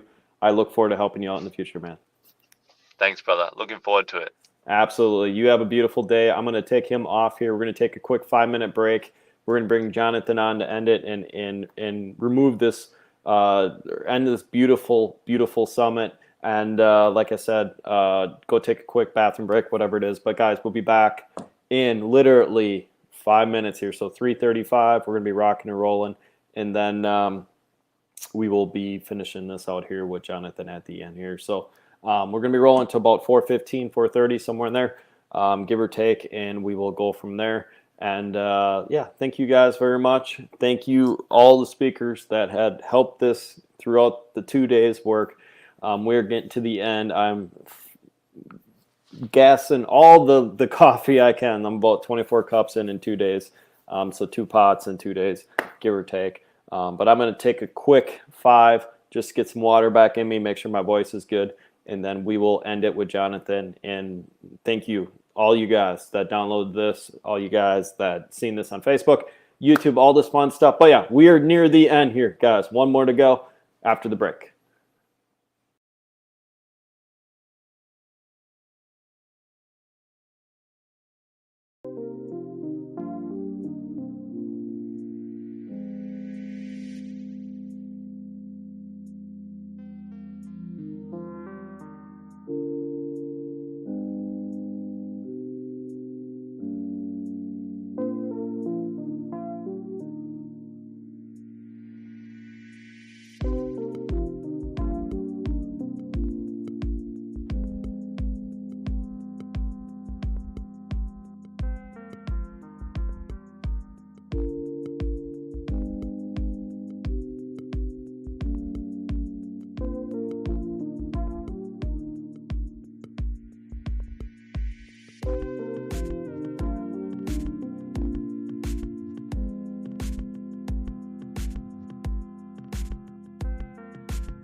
All right, guys, we are back off of short little break here, and I want to invite one of my brothers on the stage here and go live. But like we said, he is the last final speaker. He's going to be closing this out, and we want to just show some love to him. So welcome, man. I know you've been bouncing all over the place today. You're on mute, so we got to get you unmuted somehow. But first and foremost, people don't understand where you were. You were actually at a baseball game this morning? Yeah, man. I was at my son's travel ball tournament all weekend and kind of bouncing around, man. That's life. That's my life. It's every day. Trust me. Yeah. But no. So and I'm sitting there and I wanted to bring you on a little bit early yesterday. And the reason why I was doing a little special thing is your story is so cool. I wanted to see which day it would fit in. and we knew, like, I knew right away. I'm like, okay, I need to bring him on and speak, and don't matter what it was. Like, you were on this for what, 2 months in advance, like right at the beginning. Yeah, we've talked about it for a while, man. Yeah, I'm freaking stoked to be here. Like, your message, what you're doing, it aligns with who I am. All you warriors out there, warriors an important word to me. It's tattooed right there on my arm, you know.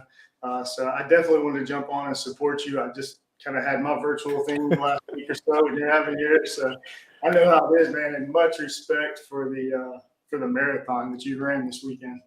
Yeah, absolutely. And the thing about it is, I could joke around Larney, nothing against Larney. Like, she's doing a strongman competition. So this is like once in a lifetime thing. So I'm like, go, get it done. When you qualify national level, especially at the beginning, it is that I'm like, hell yeah, go have at it.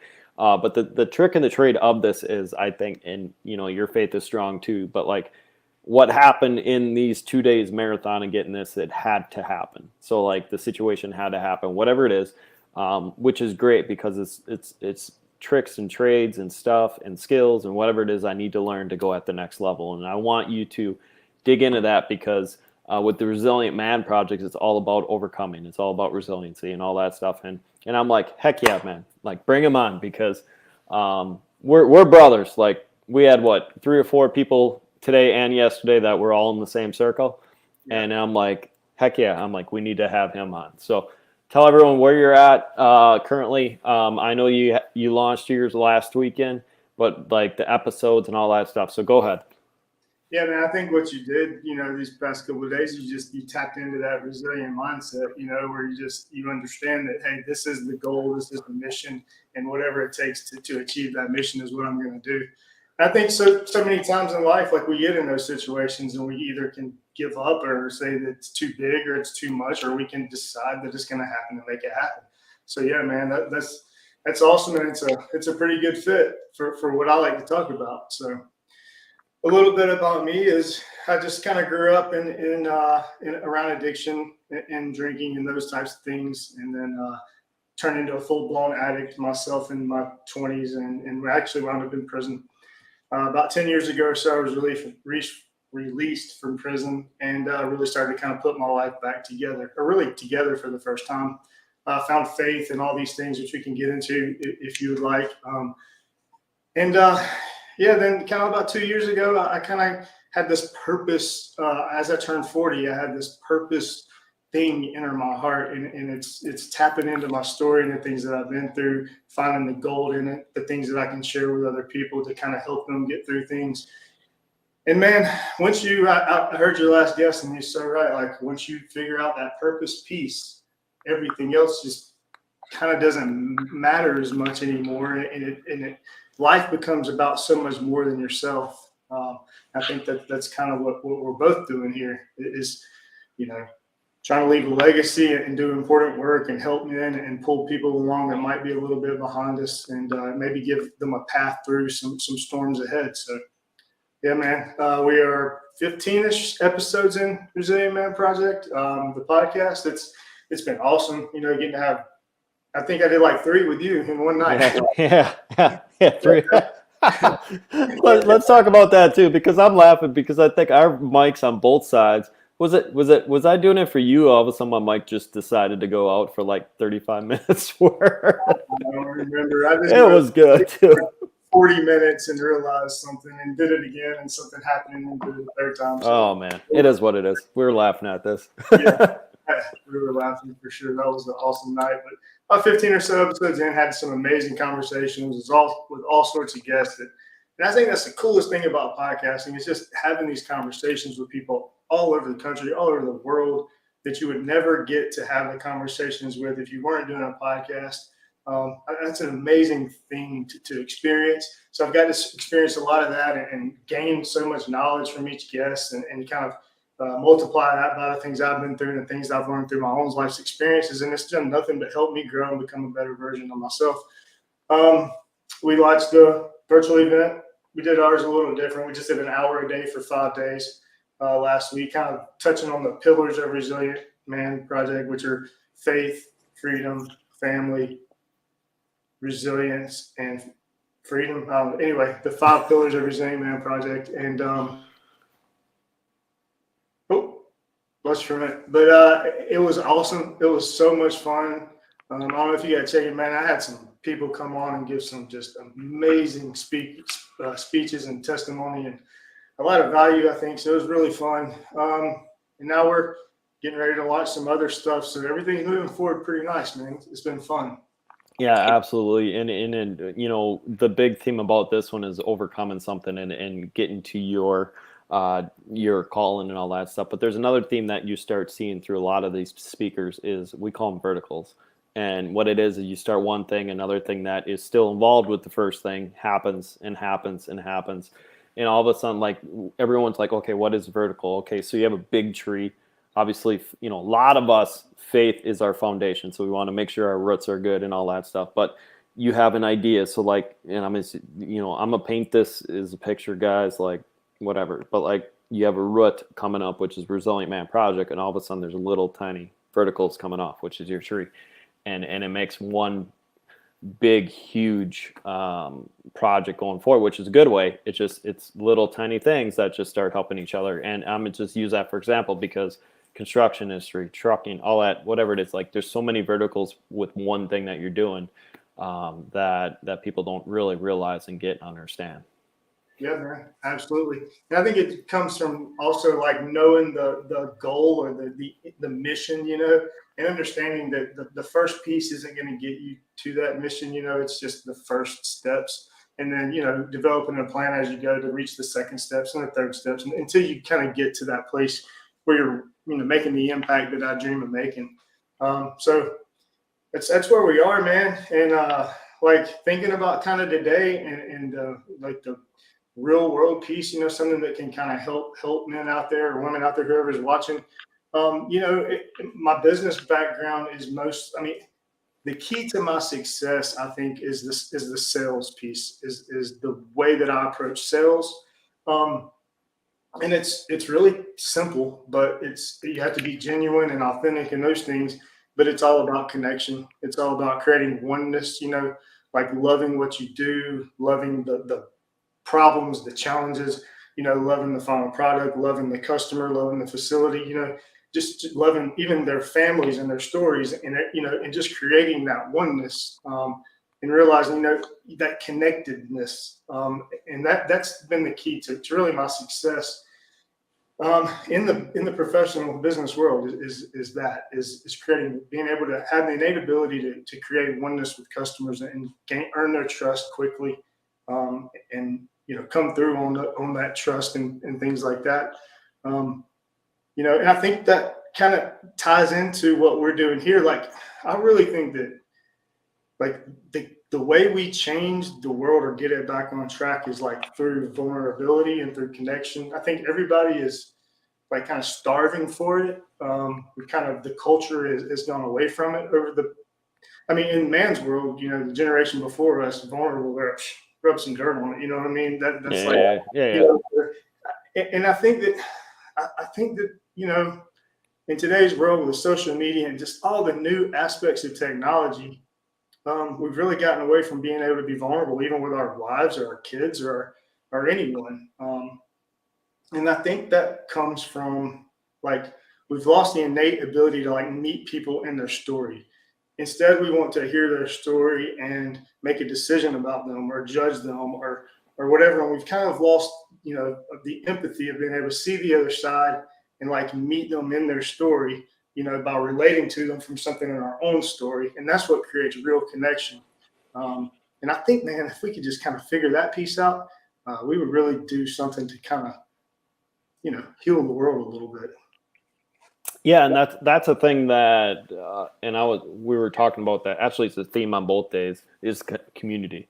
You know, and I don't know if it was Josh or Ron or everyone, amazing speakers that's part of it. But if you look through the list of everyone here, no one is, as much as we want to joke around and call ourselves lone wolves, we all know that someone behind the scenes is helping us going forward. The lone wolf part is finding and digging and building that community because you're going through the navigation of everything, trying to get to that community. So there is a lone wolf part at times, but everyone that spoke through this whole event, you know, 8 one day, 8 today, 9, 9, whatever. I've lost count. It's been amazing. But the thing is, we are all tied to like-minded communities, which means, and I'm gonna use you for example. So like, you're doing your own apparel now. You're doing your old, you got a hat on from someone else, but you're also doing a group, and you also have a few mentors outside it. So like, a lot of us, even though a person A might not be our mentor, they're in our circle to help us out, or whatever it is. And the thing about it is, coming from our past, especially with the roughness, mine with addiction, your with addiction, like trust is a huge issue, or like a huge issue in our past. And then also trying to, be worthy enough for someone instead of our own selves. And you're tapping it right on the head, where it's like, okay, we're in this community, we're learning to love, we're learning to trust. It takes a little bit to trust people, we get it, but they also know your story. They also know how to navigate you. They also know, okay, hey, this is where your weakness is. And it's just so much closer, just like how it was back in the day, where like community men or girls, whatever it is, men go out and harvest and bring food back for the community. It's just, I'm just going old school on that, but that's exactly the same mentality what we're doing now. Yeah, man. And I think that, like, when you have the courage to kind of step out and put yourself out, I've heard someone mention it. Maybe it was Nick. I think earlier I listened to some of his, man. He's freaking awesome. I love it. Yeah. But you kind of have, I think actually the last speaker. But anyway, so it's hard to find those people in your inner circle that really kind of understand what you're trying to do in your day-to-day life, because they kind of still see you as who you were, who you used to be, you know what I mean? So I think it's important to find that community of like-minded people that are on the same path or a little bit ahead of you. And man, it's been the key to my growth in this, in the 3 or 4 months that I've really kind of been doing it, because to find the support and the encouragement and the people that truly like believe in you, even maybe before you believe in yourself, like it's critical. Like especially if you've grown up, like you just mentioned, if things happen in your life and being treated a certain way or whatever that make you kind of feel unworthy, or like I'm kind of not good enough, and those things are real. Like those feelings are real. That was a hard thing for me to overcome. I'm still battling. I probably will always battle it, no matter what I achieve, no matter how much impact I make, no matter how successful I am. Like all these like things that you can kind of judge it doesn't matter like how far I come. I think I will always struggle with that thing on my shoulder whispering, hey, oh, you shouldn't try that. You're who are you? You're not that. I mean, I think that's a thing, and that'll always be a thing with me. So it's something hard to overcome for sure. Absolutely. And the thing that we're kind of focusing on is the imposter syndrome is what we call it. We call it like a shadow. And I'm sure in your, some of your mentors are saying like you have your old self and your new self. And at times they want to fight each other. Actually, not at times, pretty much every day they're fighting each other. And the cool thing about that is, the more you embrace your shadow, and I don't know if it was Nick or someone else, I apologize. It was someone this morning would say, you just take a little bit, Scott, take a little bit from the past guy and say, okay, I want the resiliency of being confident, bring it in. I want this. And you don't get depressed about your past self. You just look at, okay, it's like this dude was a beast. This dude was not aggressive in a bad way, but like nothing stopped him. So let's just take certain things in the past that were negative and now let's use it to a positive. Yeah, for sure. I mean, your story molded you. Your story is part of you. Your story is not who you are. Your story is just the things that have kind of guided you or whatever in life, and the kind of set some beliefs and things like that. But it is not at your core, at your soul, who you are. Yeah. You have to realize. You have to get to a place where you realize that. Absolutely. So now let's dig in a little bit, because we're both in the past of addiction. I know your story. A lot of people know your story, but tap into you can get as raw as you want to get, but your sister and your family and your mother and all that, and kind of built up to where you're at now? Because obviously, like you said, you're 10 years out of prison, but the buildup of that.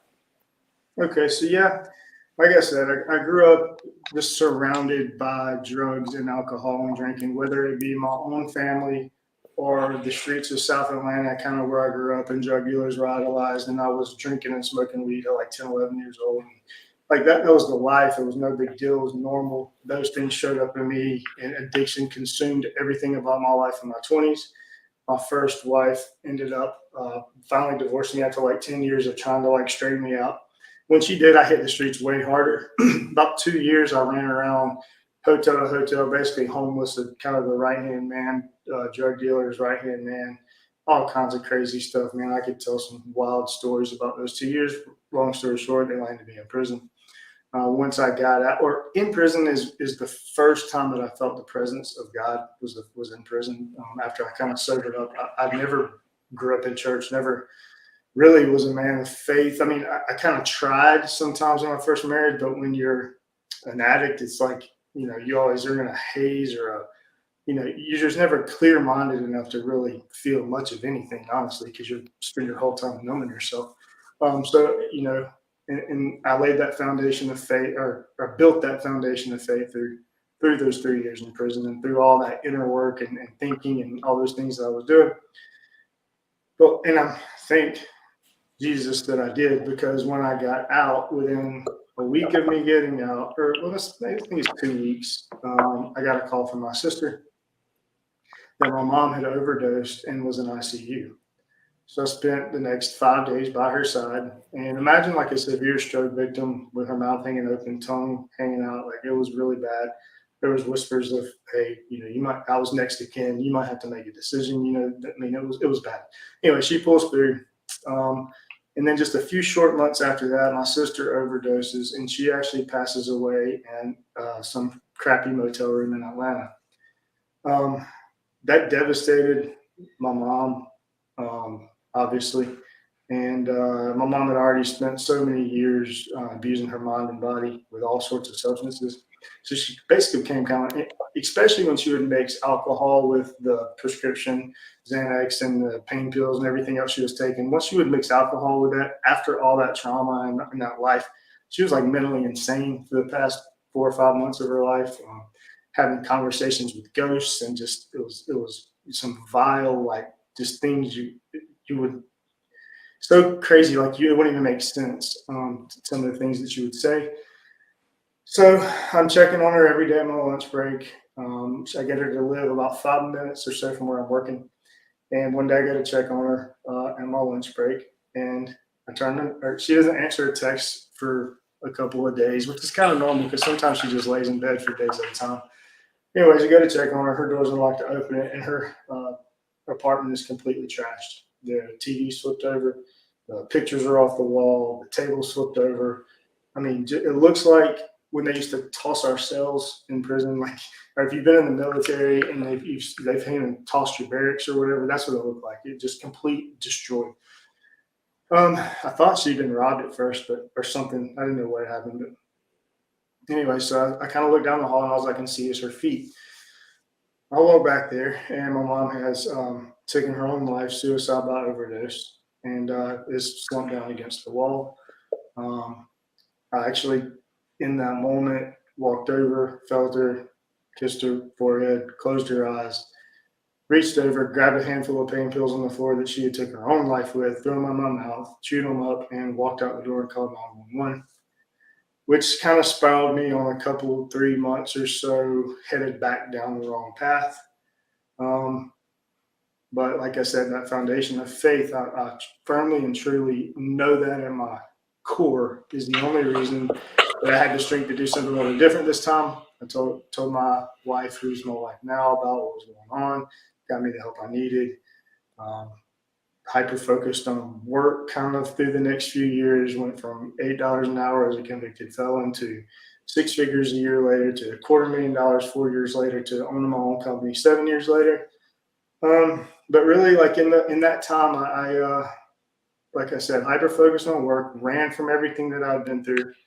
never really processed through anything, never really grieved anything like I should have, and became very distant from my wife. And basically, it was like a roommate type situation, to the point to where, 5 years or so after mom's death, we're having a conversation that, I'm not sure if I'm in love with you anymore.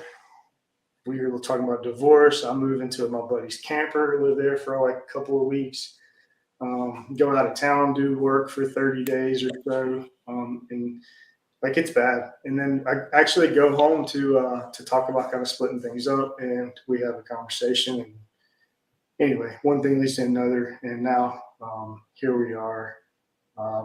That's about 2 years or so ago. I've done nothing but work on myself ever since. I really looked inward in that time apart. Like, I really questioned everything. The man that I am, the man that I was, the story of my life, the man that I wanted to be, and what it was going to take to kind of get there. Put a plan in motion, lost 50 pounds, got in shape, 75 hard, reading every day, praying, really building on my spiritual relationship with Christ, and really was able to turn it around and learned a lot through those last 2 or so years. Like I said, started my own company. We've done 7 figures the first year.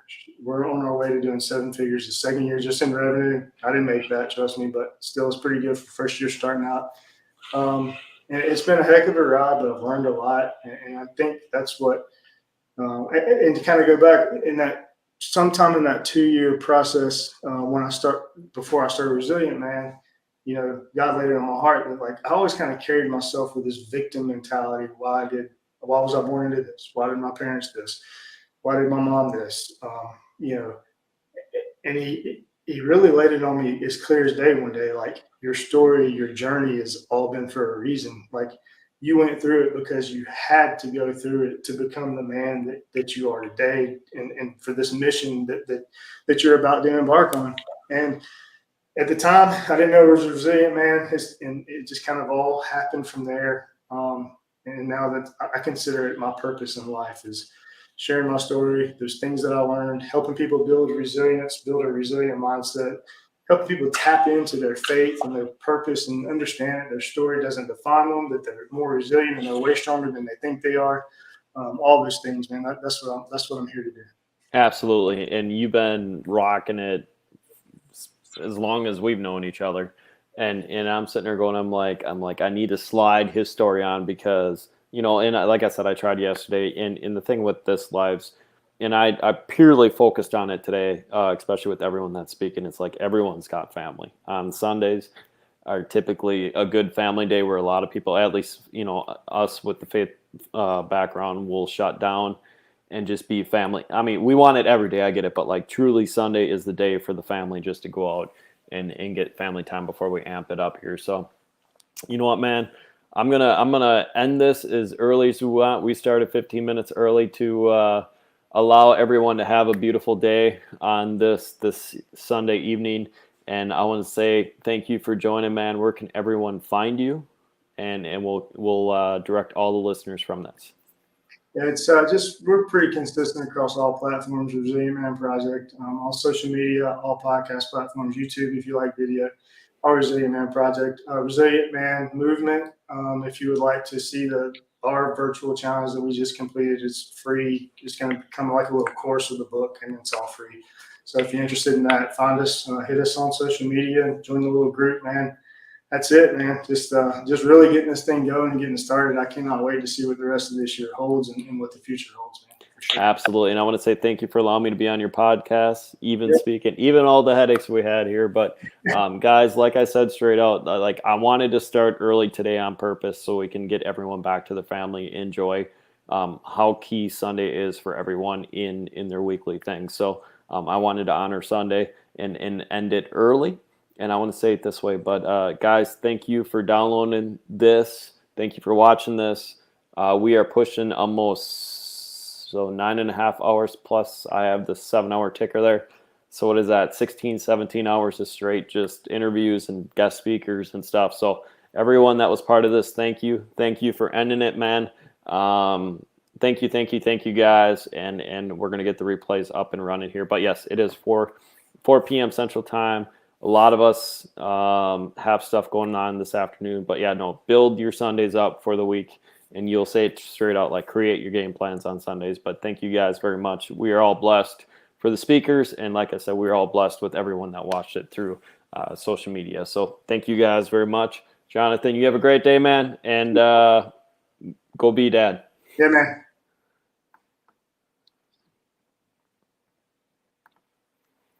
Once again, guys, like I said, we are going to end it. It is amazing time. We had phenomenal speakers throughout both days. I'm ending this 15 minutes early because we can. I started 15 minutes early to get everyone up and running. But no, you guys have a beautiful Sunday afternoon. We're going to be sitting here trying to figure out how I can put the replays up. But yes, we're going to get the replay of this going on YouTube. We're going to get the replay of this going hopefully on Facebook pretty quick here. But thank you guys very much for everything. And love you, appreciate you. Thank you for all the hard work. And thank you guys for the patience. Thank you very much. Have a beautiful day. Rock on, guys.